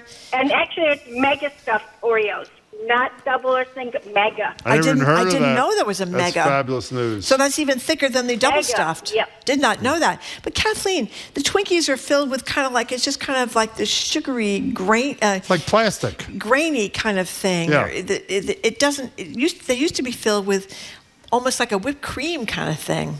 You know? But That really. maybe having them frozen makes it taste better because I've only eaten them frozen for like the past 15 years. Apparently you have. Okay. Kathleen, thank you for the call. Now, I'm so glad this came up. We have worked here, we think 12 or 13 years. We're not sure. We were discussing that yesterday, Marjorie and I. When we got here, there was a Twinkie on the center pod in the newsroom. What is in the center pod of the newsroom today, Marjorie? Apparently it's still there. The same Twinkie, and we have a photograph of the Twinkie. There it is. Oh, I didn't know they decorated the whole thing. You don't even see the Twinkie. You see the. Oh, there it is. Oh, there's the Twinkie. There it is. Oh, it looks like it's kind of in a casket or something. Please do not touch the artifact. It says hand oils may cause damage. So there you are. Look It's at really the way. inspiring. Look at they've put that. It looks like it's a memorial service for the Twinkie, doesn't it? Sort of looks like a casket. Yes, yeah, it does. it's in kind of like where they or famous people like the old popes and stuff. They have them in those kind of glass. That's beautiful. Things. That's now, beautiful. an anonymous texter says, when eating, this is true, when eating a fig Newton, it is mandatory to have something to wash it down with, or it's like trying to swallow clay. Now, that part is true. You do need a beverage along with it. Let's go to Dan and Did you ever eat Hostess cupcakes when you were a kid with the little white squiggly thing You on know the top? what I did eat? 2 cupcakes in the same What container. do they only make in Philadelphia? And occasionally a listener brings it to me when they've been in Philadelphia. Oh. Tasty cakes. Tasty cakes. Tasty Are cakes. they still good? I haven't had them in like a year, but when I was a kid, that's all I ate. And they are like a high quality, not expensive, a high quality version of all the crap you're talking about, like Twinkies and Ho-Hos. And they are really rich and really, really good. I don't know if they exist anymore, but they did then. Dan and Beverly, hi. Hi, Dan. Hey, I'm on my way to pick my daughter up at school, but I just figured this is so important. It is. This topic. Thank you. It is. Absolutely. Thank you. Jim, you know who I just got off the phone with? No. Carolyn Casey. Oh. Who Can I just say, that Carolyn? she'd be able to weigh in on this too. Carolyn Casey yeah. is the co-founder of Project 351, which is having their annual launch tomorrow in honor of Martin Luther King. She, with Deval Patrick, founded this organization that it's mentioned, the lead paragraph of my piece in the Globe, has ambassadors, 8th grade students from each of the state's 351 cities and towns that provide a service, and they are, and it is, and she is spectacular. What's up, Dan? They're amazing. I just wanted to name drop them, but well, no, she's great. So I have. I used to be able to down a whole sleeve of Thin Mints. Oh, good from for you. Like driving from Beverly to Danvers. Good for you. Really quick drive. I have celiac disease now, and it's super depressing to not be able to eat Girl Scout cookies. Oh. They have a couple gluten-free options, but not good at all. But I'll also give it to Oreo for coming out with gluten-free options that are actually pretty awesome. So I just want to throw out there the how much like snacks are like a comfort food, and how uncomfortable it can be to not be able to eat those comfort foods sometimes. Well, it's horrible. Can I tell you something, Dan? Jamie may recall, or if not, we'll try to tell you by the end of the show. We've had bakeries on that provide gluten-free stuff that I didn't even want to try. Yeah, they're better because it's now. usually like cardboard, and every one of them was spectacular. So if you stay tuned, I'm hoping before the end of the show, we can give you the name of a bakery or two. So stick around, and you have great taste in people. Carolyn's a great woman and a great leader. Dan, thanks for the call. Appreciate it. Now, Sarah, Vernine Bakery in Cambridge, V-E-R, Vervain. It's in Central Square. V-E-I-N-E Bakery in Cambridge. I think we had them on the show, didn't we? No. I thought we did. We had the owner on the show because he also show. owns Little Donkey. Remember, he came with those great workers with autism that are making that beautiful pastry. Sarah from Worcester says, don't you remember the old Fig Newton commercials that said, these aren't cookies, Newtons are fig and cake. So there's some people We have that think something that right they're here. little We teeny have that. tiny cakes. Oh, we do? We have the sound? We have something. Here's a 1970s Fig Newton when they were still called Fig Newton commercial. Exactly. Hi, gang. Big Fig here with that great new dance, the Newton. Hit it, Hal. Ooey gooey, rich and chewy inside. Golden flaky, tender, cakey outside. Wrap the inside in the outside. Is it good? You're tootin' doing the big Fig Newton. Here's the tricky part. The big Fig Newton. One more time. The big Fig Newton. That's brilliant. I want to Makes apologize. you want to take to the dance floor, doesn't it? I mentioned Ken Oranger, who is the co-owner of Vervain, who owns a ton of restaurants in town. We did have Monica Glass on, who's the great baker, chef and owner with him of Vervain in Vervain, I guess is how you pronounce it, in Central Square, and the stuff is unbelievable. 877-301-8970. We're talking about Fig Newtons because this is National Fig Newton Day, and we're talking, I think Marjorie and I agree that we loved them, and in 2026 they disappoint. But some of you feel otherwise. You ever have any of those horrible $1 pies that you can buy like at the counter at a 7-Eleven? You ever have one of those things? No. Are they awful? They were awful and they are awful. John in Marshfield, hello there. Hi. Yeah, I'm surprised you're not happy with Table Talk pies. Table Talk, that's it. Why do you like them? I love them. They're a great standby, but they're no longer $1. What are they? Oh, gosh, I think they're knocking on a couple bucks anyway. Very sad. But my biggest concern is we've lost so many things like Mary Janes and Squirrel Nut Zippers. A whole nother tangent of the snack market has disappeared. What's a squirrel? Wait, what's a Squirrel Nut Zipper? It's a band, but it's also a wax-wrapped little penny candy that would tear your teeth out. It was peanuts and caramel. Sounds great. And the Mary Jane one was a hard peanut butter one as well. And they went the same way as candy cigarettes and little wax milk bottles full of something. Hey, John, how many teeth do you have left, give or take a couple? Oh, most of them, but I do still have some Mary Jane stuck in them. Well, by the way, those are, John, thanks for the call. They are tooth breakers. You ever have that kind of stuff? Those are little brown, aren't they little brown things with like a rectangle that are like rock? And they're. I'm not sure. She has no idea. Okay, fine. Sure. Where, do you have something to read there or what? I'm just reading through the text. Okay, Jeff in Cambridge. Go ahead. You're next. Hi. Jeff. Oh, I have one announcement. What is it? Apparently, Newman's, Paul Newman, he has that salad dressing and the pasta sauce. Yeah. Well, Paul Newman Company has Fig Newmans, which are much better, says a texter, organic, and they would knock your socks off. So maybe I should go actually get that. And a person wants me to point out that the Kennedy Steam Bakery was located on Franklin Street in Cambridge. It is now an apartment complex, of course. And this person says figs are grown with bugs, that they learned that on wild crats. Love the originals, but now I think they're just full of colored sugar. They're bugs in Fig Newtons. How the hell do I know? I mean, don't you think there's some bug residue in almost everything you eat? I hope not. Let's go to Tony in Worcester. Tony, what's your deal? It's going well. Tony in Worcester, hi. Okay, Tony, we'll put you on hold or some such thing, and we'll go elsewhere. Okay, somebody says they like Pepperidge Farm cookies. No, that's Milano's, another good example. They're full of trans fats. Milano was my favorite cookie for, I'd say, at least a half a decade, and it just doesn't cut it anymore. It's not as good as a lot of these bakery things, and if you go to the right bakery, this stuff is affordable. Jeff in Cambridge will try you. Hi. Okay. Maybe the phones are broken again. Hello? Oh, there he is. Hi, no, Jeff. he went out for a walk. Yeah, it's Jesse. Oh, Jesse, I'm Hi. sorry. We'll talk to Jeff later. Okay. Hello. Hi. I was in a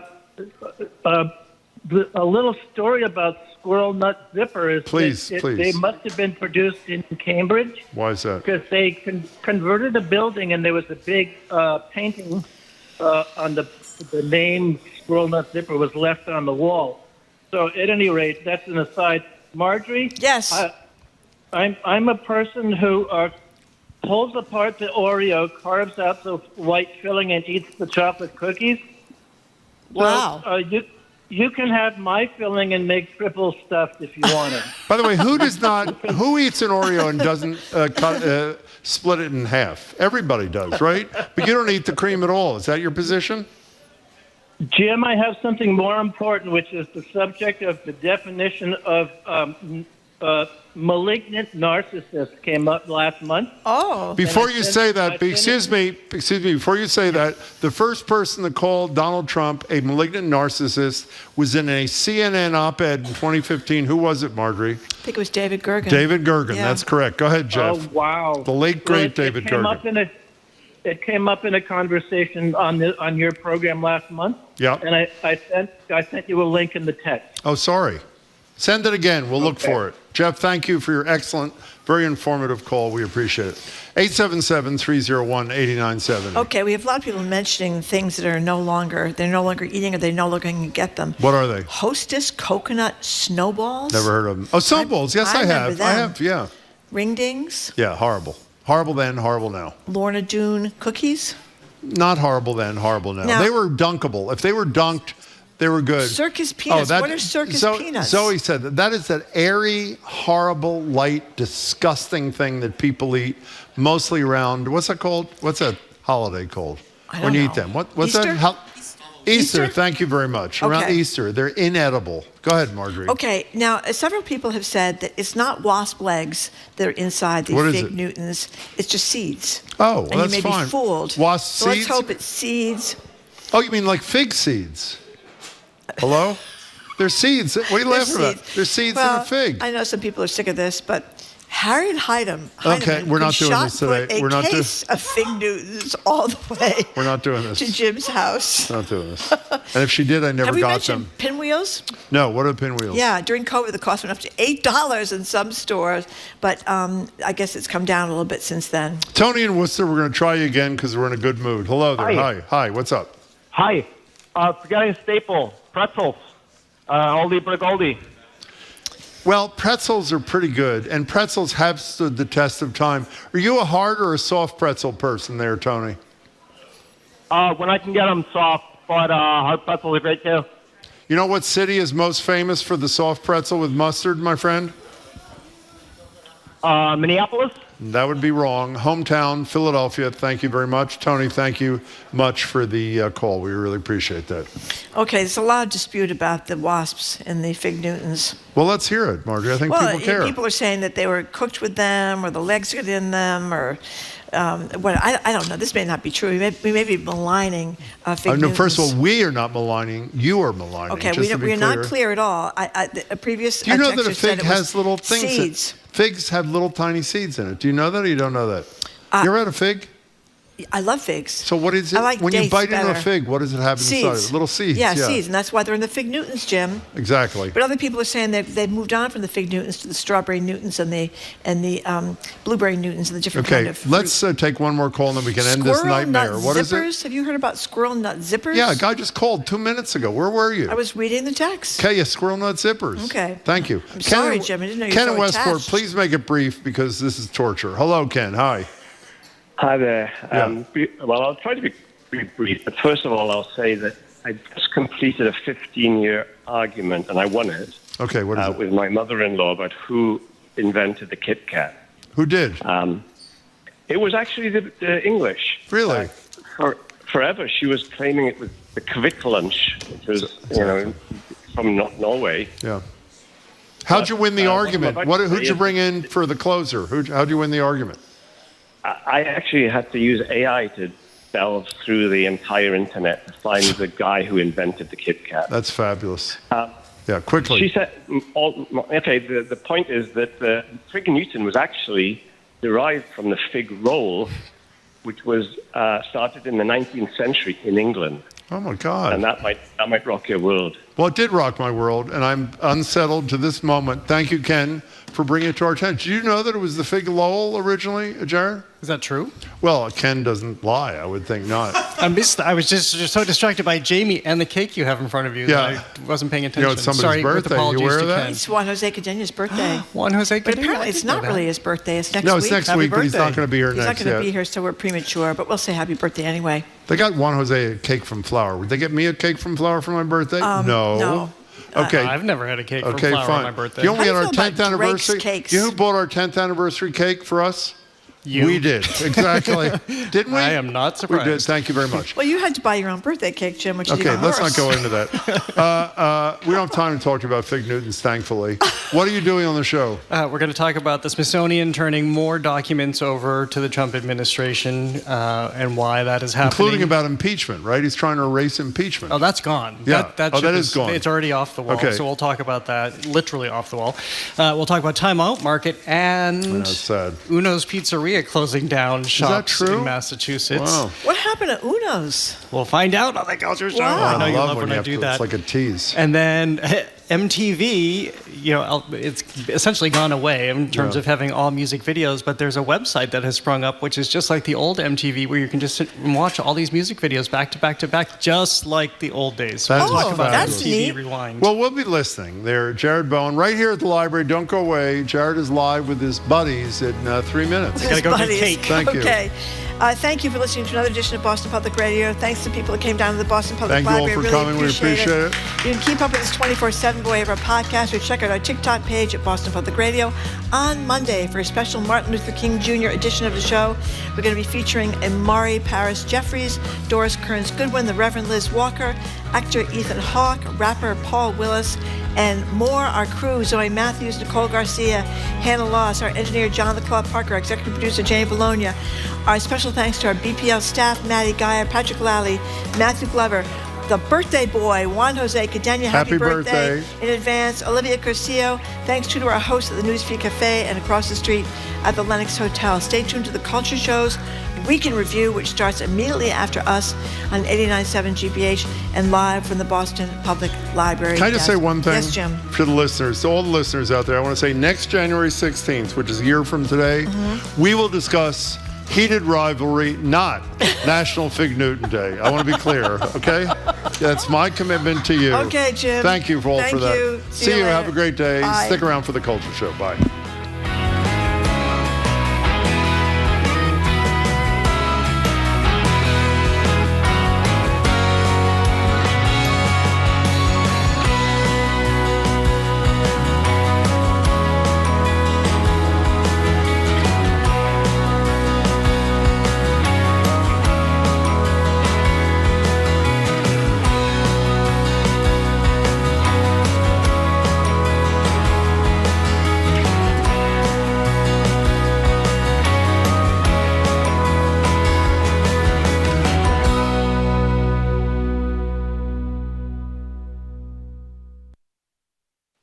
What's trending?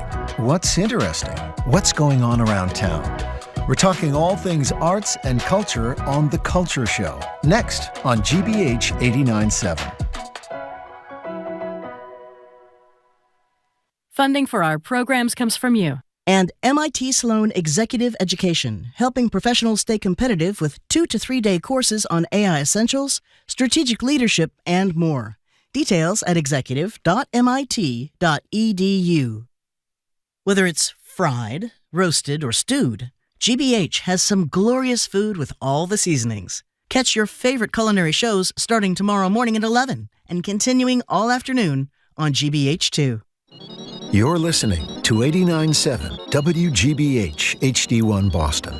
Online at gbhnews.org. GBH News. What matters to you?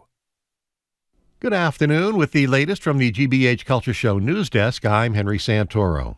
As the music world continues to mourn the death this week of Grateful Dead founding member and legend Bob Weir, residents on Nantucket Island fondly recall a set he played there back in 1998. Between the Grateful Dead and his other bands, Bob Weir is believed to have played more than 4,500 concerts during his lifetime. And it was on June 28, 1998, 3 years after the death of his bandmate Jerry Garcia, Bob Weir took to the stage at Tom Nevers Field on Nantucket with bassist Rob Wasserman from his band Rat Dog. Islanders say it was a very special and memorable set, with the highlight being the Grateful Dead song Throwing Stones. There's a pier down here we can't forget. Hasn't got a name just yet. In addition to Weir, the concert also featured David Crosby, Arlo Guthrie, and the band N-Train, as well as Bo Diddley, who Weir played 3 songs with. Bob Weir passed away on Saturday at the age of 78. And this Monday, Martin Luther King Jr. Day, is the official release date for local rocker Dave Hurley's new song and video, Good Trouble, a protest song written especially for these times. Good trouble. Good trouble. Not going down without a fight. Without a fight. Not going down without a fight. Without a fight. Without a fight. Fans will remember Dave Hurley as the front man for the legendary Boston band O Positive. Dave has been playing out and about these days. You'll find him next Friday night, January 23rd, along with Laurie Sargent at Club Passim in Cambridge. That's this edition of the GBH News Weekly Friday Afternoon Culture Cast. I'm Henry Santoro. Next up, The Culture Show with my friend and yours, Jared Bowen, live at the Boston Public Library. I'm Jared Bowen. This is The Culture Show. Coming up today, the pen is mightier than the sword. Poet Amanda Gorman uses language to confront violence and demand accountability, writing a poem for Renee Good, the Minneapolis poet and mother shot and killed by a federal ICE agent. Plus, a revealing portrait of the National Portrait Gallery, which has removed mentions of Donald Trump's 2 impeachments and the January 6th attack from his presidential portrait installation, sparking debate over political influence and how history is told in America's museums. Then Uno Pizzeria and Grill is no longer number 1. The deep dish pioneer that once served up decades of cheesy, doughy comfort has pulled the plug on 3 longtime Massachusetts restaurants as the chain shrinks its slice of the market. And his name is Turner, Callum Turner. If the rumors are true, is he about to inherit the Tux, the Aston Martin, and the license to kill? We take on all this and more right now on our Arts and Culture Week in Review. The Culture Show is made possible in part by a generous contribution from the Fiducia Fund, proud to support this station's arts and culture programming.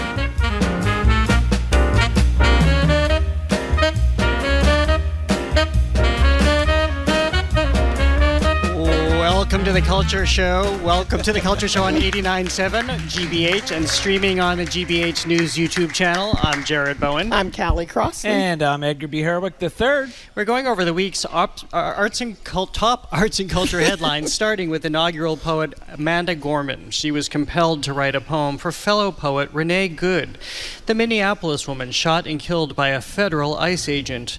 In refusing to allow Good's name to be reduced to a headline, in her poem, Gorman calls out power, insists on accountability, and turns grief into a public reckoning.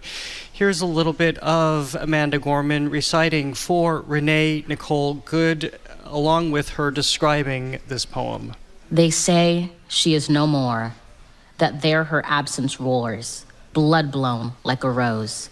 To be honest, I didn't want to write about it, but I felt like I owed it to Renee to at least try and make the attempt. I'd read that she was a writer and poet in her own right, and so even if what had happened was horrendous, I felt she was a shining example of what language can do.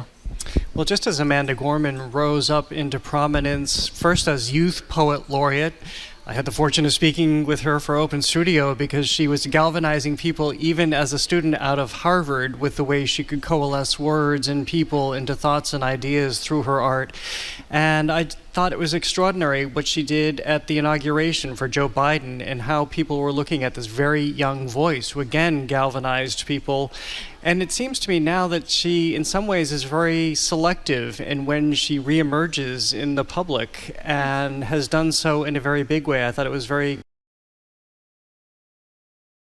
that she wanted to do, but obviously felt it was necessary, and people are really responding to this, especially people who didn't know that Renee Nicole Good was a poet herself. Yeah, you're speaking to the fact that we don't hear her out front as much as we used to all the time. Yeah. Not only was she, the Youth Poet Laureate, I mean, she obviously did the poem at the inauguration. I mean, she's been on some big platforms globally. All of her work is, touted. Folks read it and discuss it in classrooms around, and she's been out there. And then I hadn't realized until now that she just sort of had stepped back, and I hadn't seen her in a while.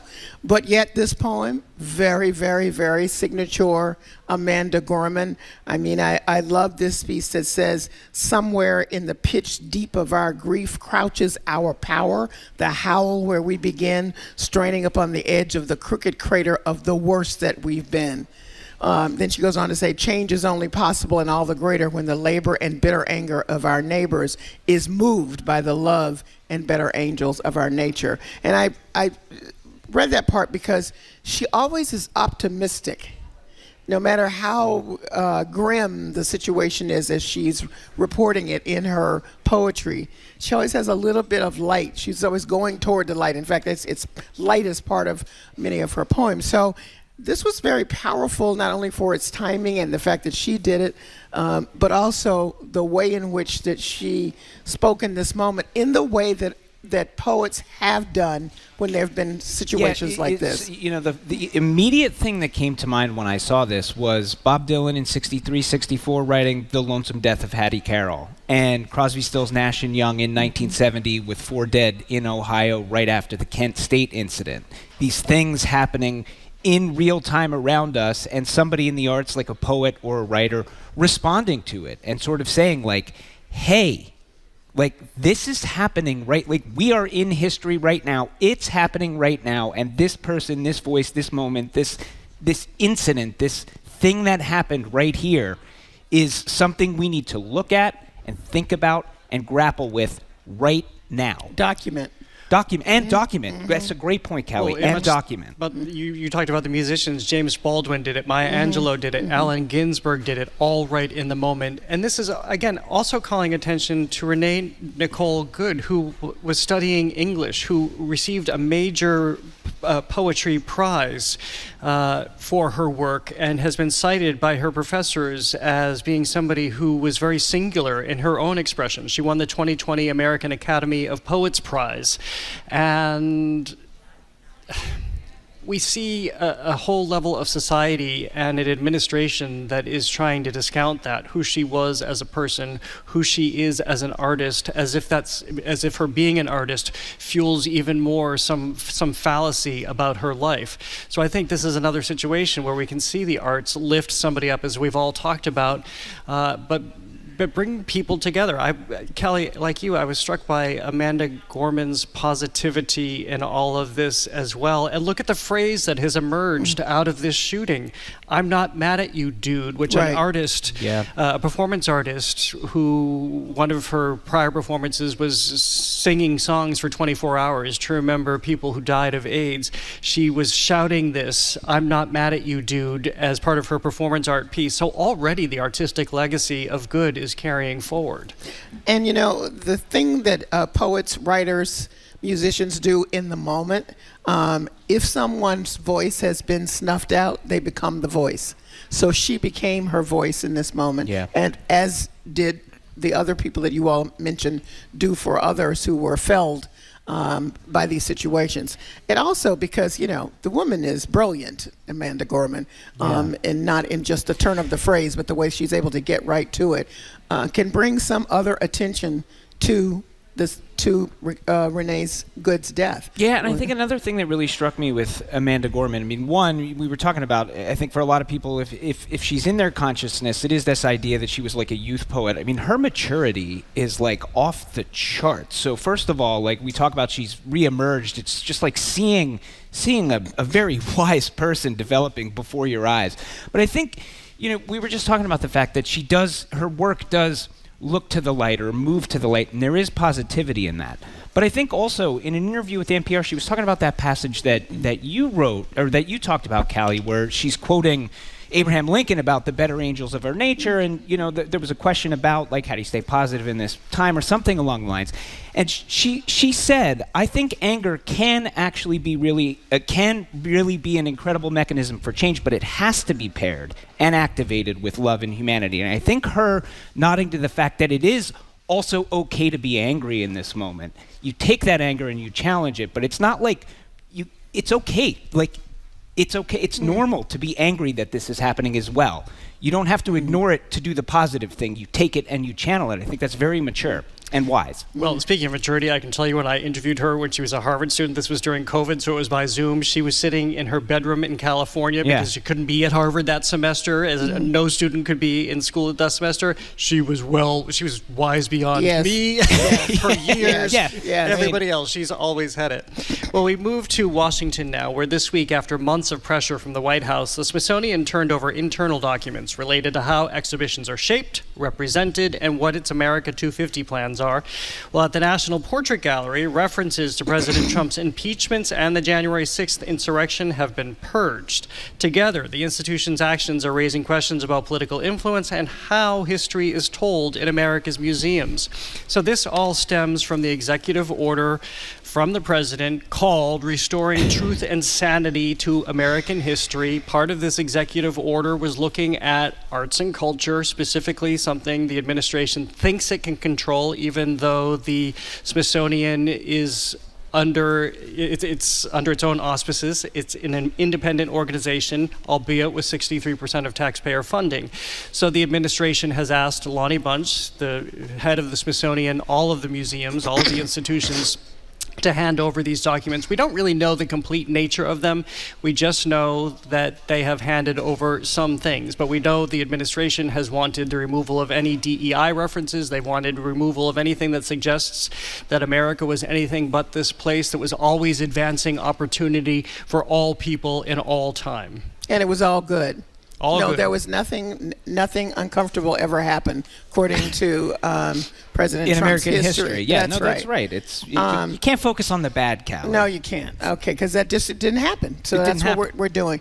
So what's really scary and chilling, and every other word you can use, is this removal of labels and placards and other text on public display in galleries. You go to these museums to learn something.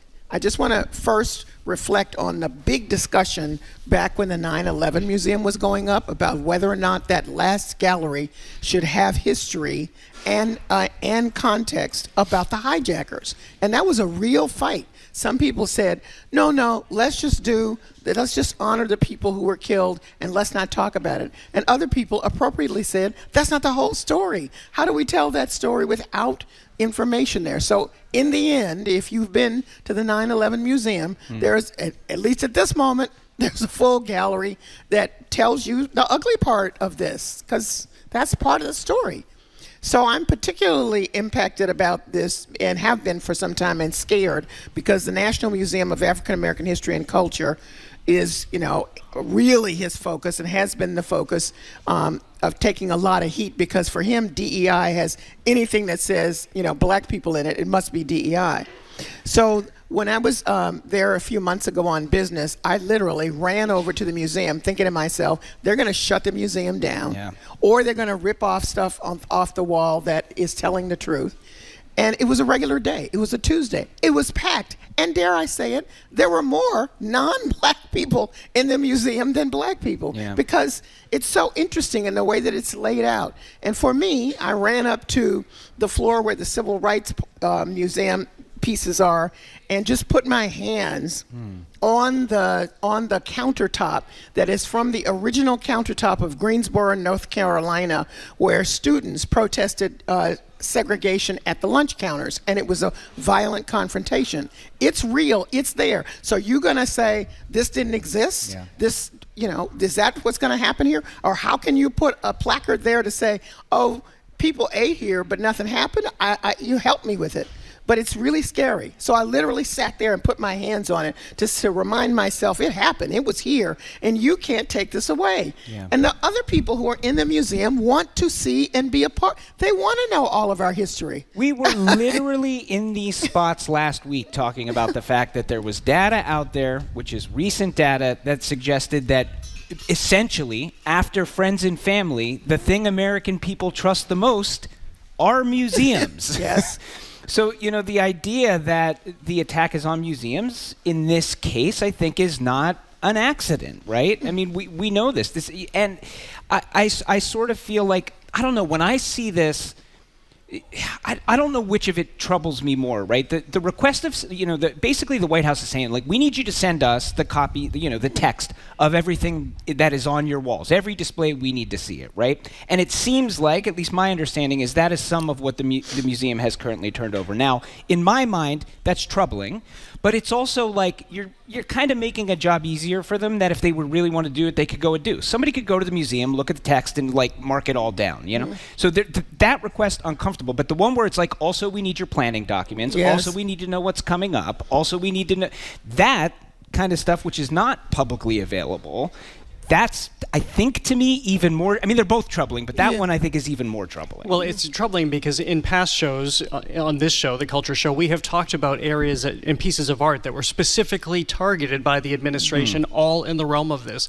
So it's not as if, for people just tuning into this conversation, it's not as if they just want some sort of superficial to review to know what's going on, because they have explicitly targeted, specific exhibitions and artists, including Mita Vo Fuller, whose work is represented at the Danforth Museum right here at Framingham State University, as people who are representative of some ideology that's changing the way that this country operated in its history. Well, no, again, to Callie, your point, this is the history. These are the objects that tell us this. These are the curators who have long told us this. And I'm not necessarily going to defend Lonnie Bunch, but I will defend Lonnie Bunch because he, prior to being the head of the full institution, the Smithsonian, all of the organizations, he was head of the National African American History Museum, and now he is in this position, and he is answering to both his teams, trying to honor them as a longtime museum person, but also trying to presumably fend off the administration and giving them on an as-needed basis what he can give them. But clearly, the arts are this powerful in this country that they have been targeted, as we saw in Project 2025 as well, in this country to go after. And Callie, you just kind of rocked me to my soul when you said, well, what if they close this museum? Not out of the realm of possibility, because the Latino Museum, which hasn't even been built yet, is planned for Washington. And it seems that the administration is doing what they can to pull funding and pull enthusiasm for that project to make sure that it doesn't even get built. And let me just note something. I don't know. If I even call it irony, I don't know what to call it. But when the National Museum of African American History and Culture opened up, this is the Smithsonian, guess who was there saying, great job. This is a good example of what we need to do to talk about America's history. That would be the current president, Donald Trump, on the premises, walking through, looking at the exhibits. I'm sure you can go through the whole thing, but he was there. And now I would argue, for people behind the scenes and a lot of, Project 2025, this is where we're at. And by the way, I mentioned in the introduction, we'll put up a picture too. The portrait of President Trump has also been replaced. This is of his making. And again, the wall text that had identified more about his presidency, including that he had been impeached twice, including a reference to the January 6th insurrection, they were all struck from those labels. You can see what they've been reduced to there on the left-hand side if you're watching on our GBH News YouTube stream or here on our library audience. So as we can see, facts are being stricken from the museum. One thing that strikes me about this in particular, it's been noted that the text that had been there, at least right now, is still available on the website. And I keep thinking about the idea that I was just saying when we were talking earlier in our first segment about the fact that we are clearly living through historic times. And I am glad, and hopefully somebody, because it's on that website now, who knows if it will be, but somebody needs to mark this down, because someday, I hope 50 years from now, we're going to look back and we're going to say this was the text and it was changed to this and then it was changed to that, and we need to be able to look back when we all have a little bit more perspective on this time and say, wow, that happened in this order, and that's going to be instructive in some form or fashion. So we need to know what is happening now. I can tell you, Edgar, there are teams who are documenting everything in the museum. We'll be speaking to our representation from that team shortly on the Culture Show. We don't have an exact date yet, but there are teams going through the museum, not related to the museum, making sure that everything is documented for the future. Well, coming up, the clock has run out on Fenway's timeout market. It's striking out after nearly 7 years. That's next on the Culture Show. Stay with us. The Culture Show is made possible in part by a generous contribution from the Fiducia Fund, proud to support this station's arts and culture programming.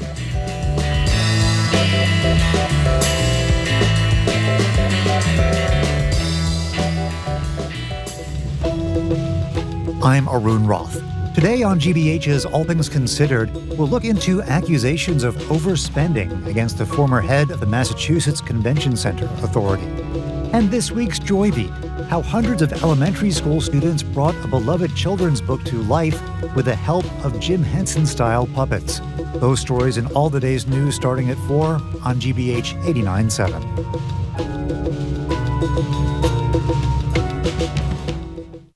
Funding for our programs comes from you. And Brightbound, helping students as young as middle school identify their strengths, explore their passions, and navigate a path to a rewarding career. Learn more at brite.bound.org. And the Cape Cod Foundation, committed to building resources to support community life on Cape Cod, including environmental conservation, arts and culture, and community development. Learn more at capecodfoundation.org. And the Office of the Massachusetts State Treasurer. The Unclaimed Property Division is holding unclaimed funds from utility bills, uncashed paychecks, savings accounts, and more. To see if you have unclaimed money, you can visit findmassmoney.gov. GBH News is your home for trusted local news. Get it at 89.7 on the radio, gbhnews.org, and subscribe to the GBH News YouTube channel. GBH News, what matters to you.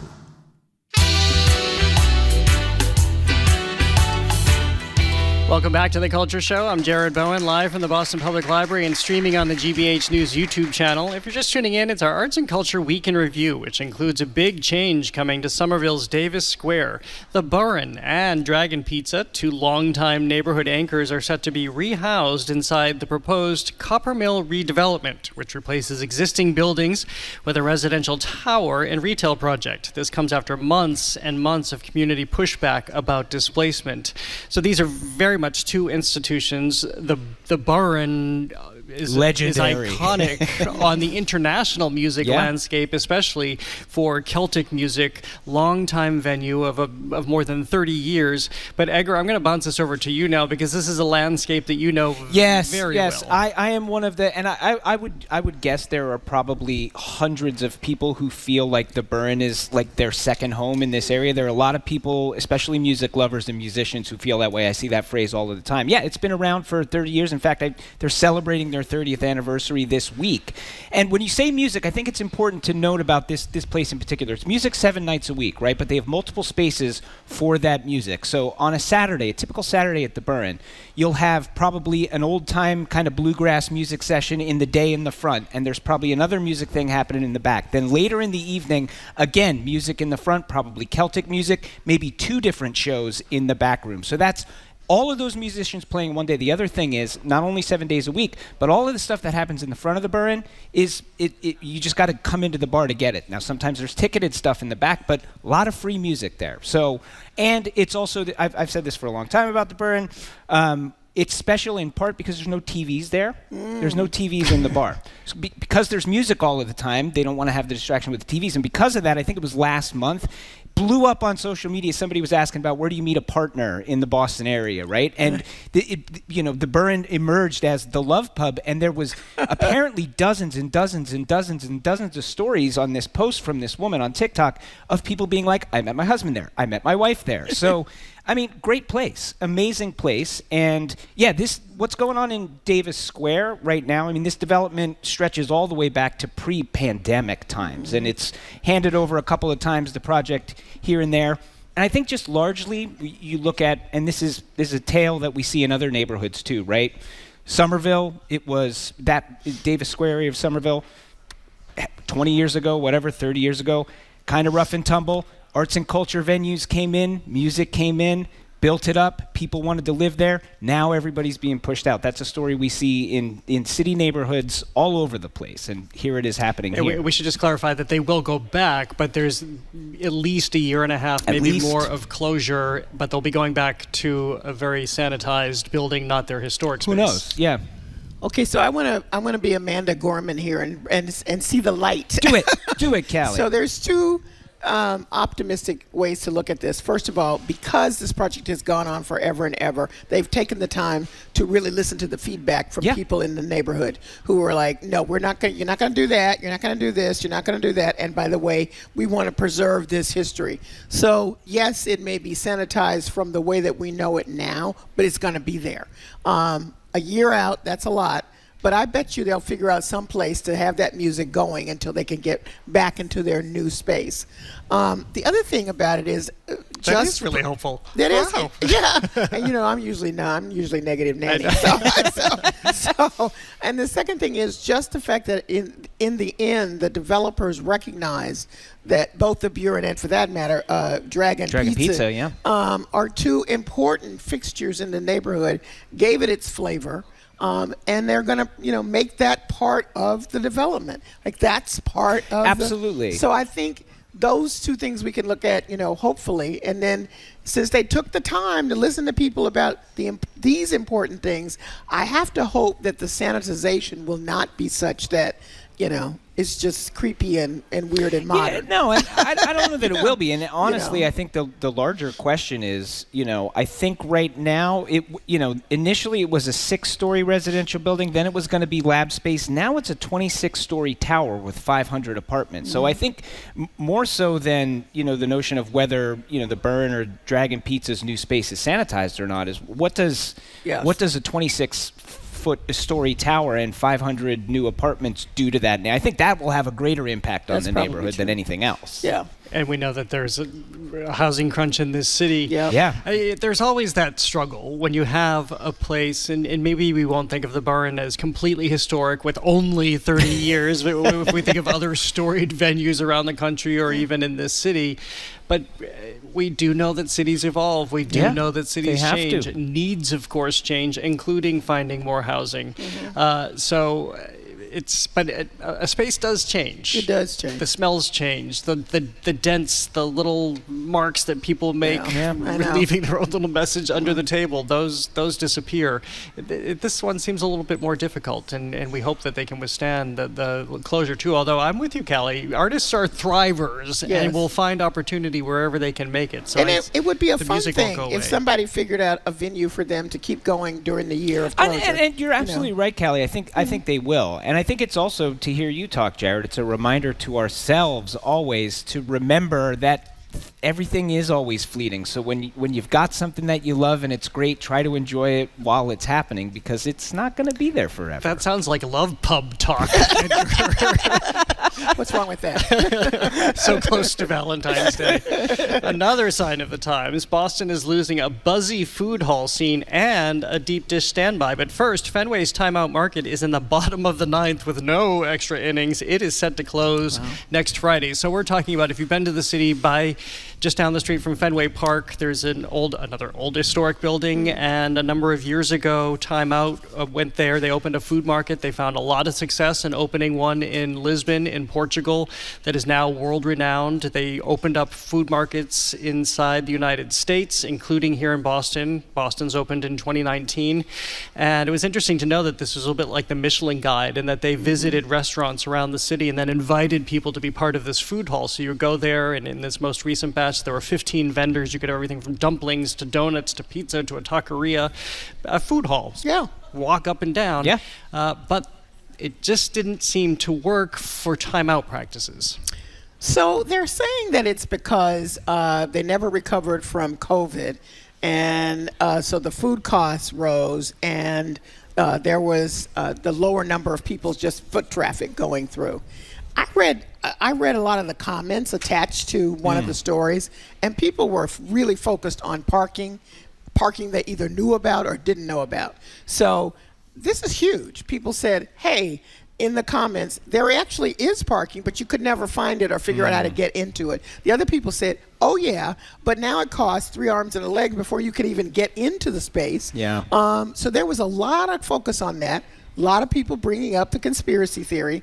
If it is fully licensed, as it is, why is this a problem? Because, it's not that they have openings and there's empty stalls standing about. Yeah, no. So some of the people who are in the space, who are current vendors, I guess have said anonymously, we don't know what the problem is because we think we can keep going and do this. The last thing I'll say is, having gone to other food halls in other cities, like anytime I'm in Seattle, I'm at Pike's Market. yeah. Oh, sure. I mean, it Or is just Reading incredible. Terminal Market and in Reading Terminal in Philadelphia Philly. I love it. Unbelievable. Love it. Yeah. Love it. So there is no reason why this should not be happening. Well, I mean, this is a complicated. This one I think is somewhat complicated because this is not the only. I mean, Time Out. They are essentially like they're a publisher from England, Yes. right? This was a world that they stepped into. Jared talked about the fact that this Lisbon market, I think, even took them by surprise in what a big success it was. So they said, all right, this is a new way for us to do business. But the one in Chicago is closing as well. The one in Miami has already closed. So we got to see this happening in the context of part of this seems to be Time Out and their business model and something The about formula's that off. hasn't worked. Yes. Okay. And then I think there are folks here who also you were just talking about the fact that the developer in Davis Square is looking there and listening to the neighborhood Yes. and saying, okay, the Burr & Dragon Pizza, this is clearly something the neighborhood wants. I think there has been some criticism of the Time Out model here in that maybe they didn't understand the local market as well as they could have. They had an idea of how they wanted to make this market. Fair point. And maybe that doesn't work in this market. So maybe that's But it does work in this market But because we have Boston Market, Yes. we have High Street Well, that's Place, true. another food hall, and we That's have the true. one that's at the TD Garden. There's another food hall there, and they all seem to be successful so far. I will tell you from my experience, I hated the lighting. I don't usually use that Interesting. word hate very often, but Yeah. I never found it an Too harsh? incredibly uncomfortable experience. No, it was so dark every Yeah. time I went in there. I just felt like I was walking into a dark space, and it just didn't feel cheery. All of the vendors were incredible. You could get great food prices there. And by were the way, you can amazing, still go the there food for was one more amazing. week. Yeah. It closes next Friday. Yeah. But I always thought it was the design. They're also blaming the sports neighborhood aspect of it, that people only come for the sports, that the market didn't embrace sports because they didn't have televisions or any way to incorporate that. But I just think there was a different vibe there. Well, you probably are right because I will tell you, I used to go there all the time before it became Time Out when there was Bed and Bath and REI and the other ones. Sure. It was great. Was it And Best Buy? REI is leaving too. And REI is leaving, Which is so it was crazy. really great. And then when it changed over, I went over a few times, but it was hard, to navigate getting over there. And so I'm like, okay, I hear have what you're other saying choices. on the vibes Yeah. in there, Jared. Yeah. Well, that's not the only one because Pizzeria, get ready for this, Pizzeria Uno is no longer number one in Massachusetts. The chain is shrinking its slice of the market, closing restaurants in Dedham, Braintree, and Revere, not to mention Warwick, Rhode Island. This is so funny because I always knew that it was Chicago deep dish pizza that was being created at Uno's. Apparently, they did start in Chicago, but they're based here in Norwood now, and they have They are? So They have weird. restaurants I know. in Saudi Arabia and India, and then less now in And Boston. there's also I've eaten at both Pizzeria Uno and Pizzeria Dewey in Chicago. The first expansion. It was off. it was a guy. It was a guy who was a football star at the University of Texas. He opened this place in Chicago, and then he expanded to a second one called Pizzeria Dewey. So it was Uno and Dewey. But apparently early on he sold it to this business in Norwood, and then they expanded. And the first expansion, really, besides Uno and Dewey, happened in Massachusetts. It's weird. Very weird. I think people should always have options. I am not a fan of deep dish Really? pizza. No. Ever? Never? No. I'm not really either. No, Really? I like a lot of thin carbs. crust. I like thin good. crust. It's And yummy. don't send me hate mail. As close as you get to California pizza, thin cracker crust, that's where what I'm you at. like. People get really mad about that. But anyway. Yeah, that's not pizza. That's you see, cheese and sauce on a cracker. See, look at this. Look. Right. I can't even What are you get off talking this. I'm in between God. both of you, actually. You see what happens? But anyway, I'm saying I think people should have options, so I'm sad about any option going out, particularly if it's been successful in the past. So I don't know what to say about it other than that. It obviously had a lot of fans, and I'm unclear about why a lot of these places are Apparently, closing. there's still a few. There's still locations in Massachusetts outside, west of 495, but there's none left in Rhode Island now. So if you're in Rhode Island, you're out of luck. Well, pizza joints, like cities, keep evolving and keep changing. Well, coming up in a license to cast, do we now know who will play the next James Bond? We think we do. That and more is next on The Culture Show. Stay with us.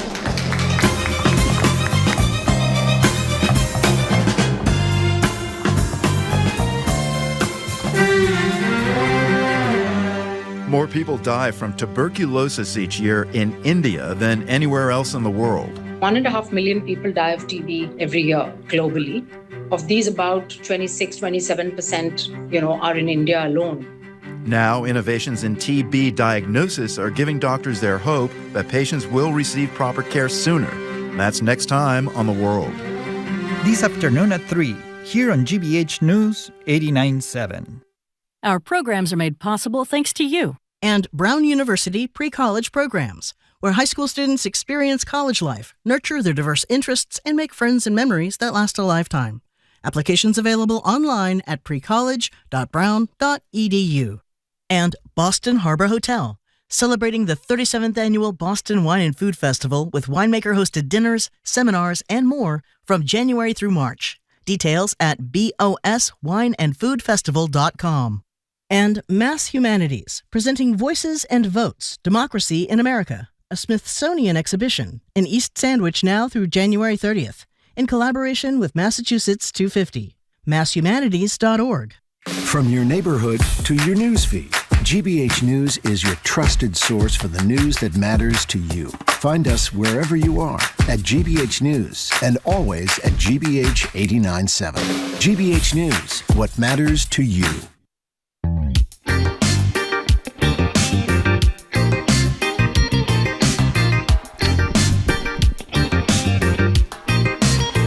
I'm Jared Bowen. This is The Culture Show live on 89.7 from our GBH studio at the Boston Public Library and streaming on the GBH News YouTube channel. I'm joined by co-hosts Callie Crossley and Edgar B. Horwick III. We're going over the latest headlines on our Arts and Culture Week in Review, which includes Zoe Saldana. She is now the highest grossing actor ever based on the worldwide ticket sales of her top billed films, putting her ahead of one-time box office queen Scarlett Johansson. The combined box office of her films, including the Avatar, Avengers, and Star Trek franchises, is $15.47 billion. Bonkers. So this is easy math. They take all the films that she's been in, add up all the global box office revenue, and here we have Zoe Saldana as the winningest actor in terms of money of all time. I want to know who her lawyer is, because he's the winningest lawyer. Yeah. You'll never catch him because he's on his private jet somewhere for his attorney fees. That is right. Listen, more power to her. The Avatar franchise obviously put her over the top. It didn't do a thing for me. After the first one, I was done. I fell asleep during the first one.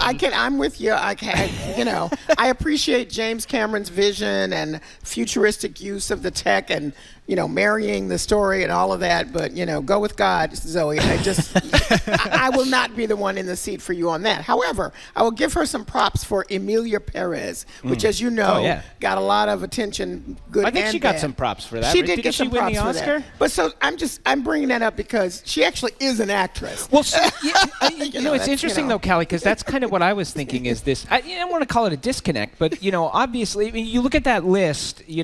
She passes out Scarlett Johansson, Samuel L. Jackson, Robert Downey Jr., Chris Pratt are the other ones on it. These are all Marvel people, right? Yeah. So there's been so much talk about the last decade plus and how these Marvel movies have dominated, but that's exactly it, right? So she's the winningest, or she has made more money as whatever. Her movies have made more money than anybody else.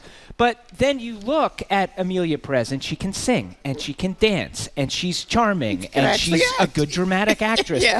But in these movies that made all this money, it's not. I don't want to say she's not acting, but that range is not being tapped, and there is that. I don't know. It's just like a kind of a funny thing. It's the time we're in. The whole thing is weird. It's just weird to add up all these numbers and you win. But I guess the point that we're all making is it couldn't happen to a more deserving person. As people recognized last year in Hollywood, because she won. Do you remember that streak she had? She won just about every award for her role in Emilia Perez. Not to mention the T-Mobile ads she's in. Yeah, that's right. She's cleaning up right now. Why does she have to do ads? Yeah, she doesn't need the money. Listen, everybody has to pay their Starbucks bill. What is your Starbucks bill? I'm just saying, for others. All right. Well, meanwhile, there is good news for die-hard nostalgics. I want my MTV. I want my MTV. Call your cable company and say, I want my MTV. Now, you can have your MTV, not by way of your cable company, but via MTV Rewind, an unofficial site and app built by a creator who calls himself Flexosaurus Rex. It's a recreation, his app is anyway, and his site, of the old MTV experience where music videos run nonstop in channels you can flip through era by era and genre by genre. This was the favorite part of... so excited, even my mic can't even stay up. It was a favorite part of my research this morning to go onto this website and be reintroduced to the MTV. Those of us of a certain age remember, and because the way this works is you can't search for anything, you can't expect anything. You click on one of these. I went straight to the 1980s, and then I was met by Bruce Springsteen, by Jody Watley, I think by the Bugles, and so the full, really good quality music video for all of these groups plays. And then you just keep letting it play. The one thing you couldn't do with regular television is skip ahead. You can do that with this. But now, because this has taken off to such an extent, there are 40,000 videos already on this site. I mean, this is when nostalgia really pays off. I think it's fascinating. This guy's 43, and he was born a year after MTV arrived. But he just recognized, he grew up with it. Yeah, that how important it was and what a cultural moment it was and still is in people's lives. I mean, it literal, may I say, provided the soundtrack of people's lives. Yeah. And so how great for people to discover it if you never knew about it, but actually to revisit. I think it's great and so inventive. And just when you think, who else can come up with something? I here will say a few things on this. One, I love this. Yeah. Absolutely love this. Two, indulge now because there's going to be some legal something around this. Let's not forget that Paramount still owns the MTV, right? So like whatever. But I am fascinated by this guy, right? He describes himself as a gems and mineral dealer from Eugene, Oregon, who sort of learned how to code. He's now currently living in Albania, apparently doing hustling and like kind of working like web design jobs, and sort of figured out how to do this and draw stuff in from YouTube. And, you know, now he figures he's sort of figured it out and he can upload thousands of videos at a time if he needs to. Like, this is, like, there's kind of a fascinating tech story here. And it's also, I see this in the larger context of Night Flight Plus. This is kind of like an alternative streaming service. So back in the 80s, there was this show on the USA Network called Night Flight, which was like this weird mix of like music videos and like interviews, weird short documentaries, cartoons and stuff. And there's like a streaming service now where you can watch all of the old episodes of that, but they've also supplemented it with a bunch of music content, sort of cult movies and things that are in the vein of this 1980s television show, which was this weird omnibus television show. So I think, and that too sort of has this, you can kind of on-demand watch, but there's lots of streams going where you just watch it as it happened. The commercials are included, the bumpers are included. That's also happening on this MTV Rewind thing. I think people are sort of yearning for a less curated world or a less algorithmically driven world, and there's a need, and these are filling that need. Well, also, how great is it to be reacquainted with these videos? Oh, yeah. Which you're looking at it through this lens where everything is so polished and there is an algorithm behind everything we're seeing now. And you go back to these old videos, the Bruce Springsteen, I can't even remember which song it was, but the song, the video I was watching was just so strange, but it was also really artful because there was this drama unfolding within these 3 minutes. It was just, it's fascinating to go back to this other time where we looked at storytelling and we looked at music differently. And remember, this was at the advent of all of this. So this was revolutionary music making and video making at the time. Also, they're going to have the Craisins ads, which I love. That's right, all the ads. The other thing I'll note in spending time watching this and Night Flight is, you know, we've had this wave of 80s nostalgia with things like, say, Stranger Things, right? And it reminds me that there always is, when you actually go back and watch the raw footage of a time, especially when it comes to something like music with like fashion and sound, it's more diverse than we remember it when we look back, right? It always gets kind of collapsed into a cartoon version of the 80s, and people are like, oh, the shoulder pads and the whatever. But when you watch what was actually happening, the diversity of that, It's really cool. There was a lot more subtlety and range in that time than we sort of present it now. And I think this is going to really end up being just like Wikipedia, because it seems that there is no intention here of having ads, sponsorship, anything like that. Just like Wikipedia, yes, they ask you for your donations, as does this website actually. I think people are happy to give so that it can keep going in Albania. But hopefully it'll stay just like this, and there can be a purity to it. Well, from MTV, we're on to MI6. The name's Bond. James Bond. If the rumors are true, the next actor who will have license to kill is Tanner. Callum Tanner. Yeah. He says with a little bit of question, Callum Tanner? Callum? Exactly. Tanner? So if you're like, who is that? Let me just say he's Dua Lipa's boyfriend. Yeah. So you can look that up that way. I guess we know who's going to do the Bond theme. Yeah. I mean, well, that's what the rumor is that he's going to get the role and she's going to do the Bond theme. Here's the thing. They say if you want something, you should say it out loud. Apparently, he's all over town saying he has the role, but other people are saying, I don't know that he has the role. They don't even know if they've had auditions except for one person, and it wasn't him. So we'll see what happens. Maybe this combo with Dua Lipa and he is one that, I gotta say, he's underwhelming for me. I love that. I think this is good. If you think of all the James Bonds, that's true. Practically every single one that has been chosen, people thought, really? Daniel Craig? Yeah. Really? If you looked at his films to that point, Pierce Brosnan, the TV guy? Really? Yeah. But each of them settle into it. And so that's what I think, that's part of the allure of the franchise. Yeah. So, if it is him, you got Dua Lipa doing the theme song, except for apparently Noel Gallagher from Oasis wants to do it as well. So that'll be an interesting battle to see. And of course, we have to remember, yes, he's blabbing this about town, but this has become sort of a bit of a thing. Like, there's a lot to be gained from getting the rumor out there that you're being thought of to be the next Bond. And so this could be part of just a ploy on his part, or his agent is like, what would be great? Go to the pubs, get a little drunk, tell everyone you're going to be the next Bond, and then I'm going to get you sold on this movie over here. No, do you see where he went? He didn't go to the pubs. He went to Ian Fleming's estate. Yes, that's right. That's partly why this rumor took off. See, now I'm even more suspicious. Yes, because that feels like this feels like it's I don't know. We'll see. I just want to point out how one many thing people have been rumored for the last I was just about to say, we're journalists, we have to be very transparent about how bad we are as journalists, because we here on The Culture Show did this once before, talking about how Aaron Taylor Johnson was next James Bond, and we were totally wrong. It's all speculation. I just want to point out one thing that I think is very funny about some of the critics giving the side eye to this possible rumor. They say, the other people who are on the list are booked and busy. He's not so booked. And so perhaps he's getting it because he's got a lot of time.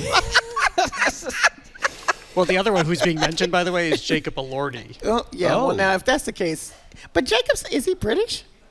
Do you have to be British? Yes, you're supposed to be British. Yeah, I mean, I know you're supposed to be British. You're supposed to be British. Can he do an accent? Well, this was Noel Gallagher's point about he's like, I should do the theme because the theme should also be from a British Daniel person. Craig isn't British. I've been watching Knives Out. He's not British. He's from the American South. All I'm saying is, you're supposed to be British. So I'm just trying to follow some kind of tradition. Isn't Ian Fleming Scottish? Listen, stop confusing me with facts. I love how I just stopped the whole library with that. Everybody just looked at me like, how dumb is he?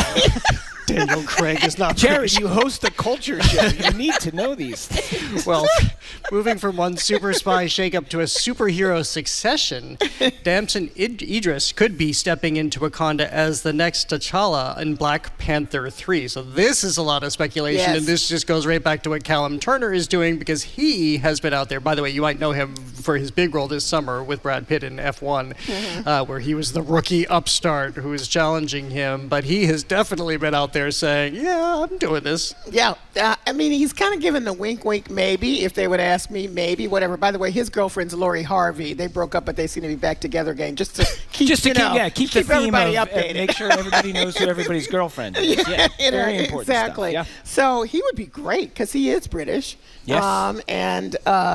that brings a little flavor to the T'Challa thing. He's British Nigerian, from a family of 4, I think, siblings. Mom is an entrepreneur. Handsome guy and very lovely, according to people. You know, like who are out there. like good human being. Like good human being. I like that. Yeah. So yeah, the Black Panther thing. I mean, it's like we're so far out on that. Like also the Bond movie. Like when is it coming? Well, they're working on the 3rd Black Panther movie. So right. this So is more. let's separate fact from rumor. Coogler it is happening, right? Yes. It's officially been announced. Yes. Ryan Coogler's directing and writing it, so we know that. Right. Denzel Washington will be a part of it. I think that's also been confirmed. Yep. I think Denzel started that as a rumor, but then I think that has been confirmed by Ryan Coogler. Yeah. I think. But we don't know whether this is happening. This Wait, is this how you get cast in movies now? So I can just say, I think it is. Jared Let's start Bone's going to be over. the next Let's try it. Bond. He has the initials. Jared Bone is going to be the next James. Oh my goodness! You know what? Did you hear this? Yeah, what I think is interesting is that if you follow Hacks, the popular streaming show, there's in one of the seasons she puts herself out there for a late night hosting gig, and this is what she does: spread rumors everywhere. Well, actually, I'm going to be on that show.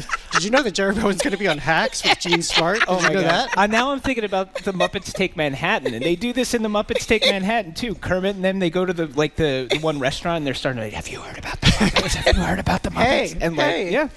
Listen, I think the Whisper campaign. There's nothing wrong with that.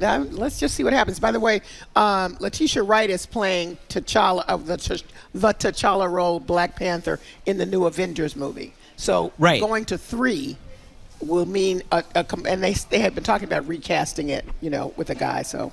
At some point in our streaming, we'll get to the point where we can just do a chart for everything. I think we're not quite someday there yet. we'll have the Marvel Cinematic Universe, and it will look like one of those murder boards with like string tied everywhere. And I don't know who she's dating. So when you see me at Logan this weekend, it's because I'm flying to Las Vegas to shoot with Gene, and exactly. It's a chaotic schedule to do the culture show and Hacks at the same time. Especially with the Bond movie coming up. Exactly. Well, it's time for our weekend preview with our suggestions of the arts and culture events we recommend. Callie, what's on your calendar? I like these winter activities, the outdoor installments that are all over. They're public art installations. First of all, I love public art.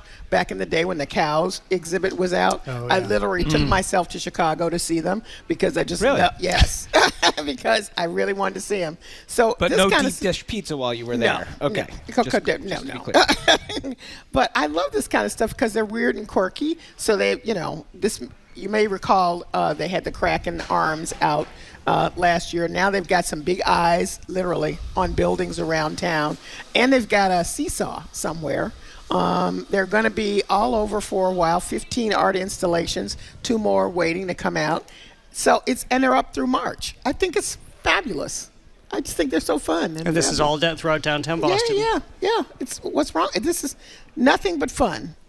They have deeper meanings if you want to go there, but I like just watching them and whatever. Yeah, and you don't worry about the cold. I do worry about the cold, but one can go outside, take a selfie, and go inside. But I know from Winteractive, they worked with the Canadians to bring this here because the Canadians know how to bring people outside during the winter, and they know how to activate city spaces in the winter when people need a little bit of cheering up because it's so cold. Edgar, what's yours? Well, I love myself some jazz, and in a bit of an accident of history, I guess, Miles Davis, John Coltrane were both born in the same year, which was 1926. It is, of course, 2026, which means this is the centennial for both of those absolute jazz giants who played together for a while and changed music forever. So I think we're going to see a lot of centennial stuff all over the place this year. The first one, if you want to get in on it here, there is a concert tonight at Scullers, 2 shows, 7 o'clock and 9 o'clock. I think they're sold out. Sextet. What's that? I think they're sold out. I think they probably are sold out. Well, see if you can find them on the aftermarket. Maybe go and see if you can get somebody to trade with you, pay them a little bit to get in. But there's gonna be music featured from some of the stuff they did together, and then some of the stuff they did on their own. Should be a great show. And if you can't make it into this because it is sold out, I suspect there will be a lot more opportunities to see great players, current players playing Miles Davis and John Coltrane music this year. And if I may, on Under the Radar, we did an hour about Kind of Blue, Miles Davis's seminal piece, which also and who plays tenor on that album? John Coltrane. Coltrane. So I urge you to look it up. Well, my pick for something really remarkable for people to see is a play called The Great Privation, which is being presented by Company One Theater. Breaking news, there are still tickets to that show at 7 o'clock at Scullers. The Scullers, so the That's early right. show, 7 o'clock. Oh, Get on great. your cell phone right now and book yourself a ticket. I know, that's going to be fantastic. Excellent. Oh, no, this is terrible. Our control room is now saying they just sold out again. Because the control room bought some tickets. Literally switched as I pulled this into our chat. That's what the producers are telling us. We'll have a little meeting about this after. Live radio, these are the dangers. As I was saying, The Great Privation is a show presented by Company One Theater. It's being presented at the Modern Theater at Suffolk University, which is just a couple doors down from the Opera House in the Theater District. And this is a play by Nia Akila Robinson. She's a very young playwright, just in the midst of getting her playwriting degree at Yale and Juilliard, not bad. This is a piece that has been staged in London, New York, DC, and now here. In fact, our theater company, Company One Theater, partnered with Woolly Mammoth in DC. But this is a play that looks at history, a really unfortunate part of history. So we're met with two women, a mother and her 16-year-old daughter. It's cold. They're in Philadelphia. Cholera is wiping people out, including her husband, the young girl's father. They're standing over his grave because there's a history in this country of grave robbing, especially of black bodies in this country, for medical purposes. So their theory is if they can wait it out for 3 days, that's past the point at which the body can be taken. It moves us from 1832 into the present. Same actors playing mother and daughter in the same plot of land. This time the mother is trying to protect her daughter as they are at a summer camp, and her daughter is an activist, and the mother's just making sure she can be on the straight and narrow in the world. So despite the subject matter of this, it's a dark comedy. There's a supernatural element to it. It's a little bit of horror, and all of this is conjured on the stage. We're used to seeing things like Stranger Things and things of that nature. To see this rendered on the stage, it's fantastic. I highly recommend it. It's playing at the Modern until January 31st, and it's pay what you can. If you can pay $0, you can't afford the theater, you can go and see this show for free, which is fantastic. They're doing that. Amazing. Yes, that is good. Well, thank you for listening to another edition of The Culture Show. A reminder that our next Wednesday watch party is January 28th. We'll be talking about the endlessly rewatchable classic that gets more meta every time you see it. That would be Groundhog Day, so brush up on your Bill Murray, Punxsutawney Phil, and one very stubborn alarm clock. Thanks to Henry Santoro for today's Culture Cast. Today's engineers are Bill Piacciatelli, Dave Goodman, the BPL technical and logistics crews, Maddie Geyer, Bill Francis, Sandra Lopez-Burke, Juan Jose Cadena, who's about to celebrate a birthday. Big birthday. Woo-hoo. Chris Hanks, Pat Lally, and Olivia Corsillo. Thanks to the Newsfeed Cafe. Thank you to everyone who came down to see us today. We love seeing you. I'm Jared Bowen. Dial up the Bengals, walk like an Egyptian, rewind the MTV, and have an art-filled weekend. The Culture Show is made possible in part by a generous contribution from the Fiducia Fund, proud to support this station's arts and culture programming.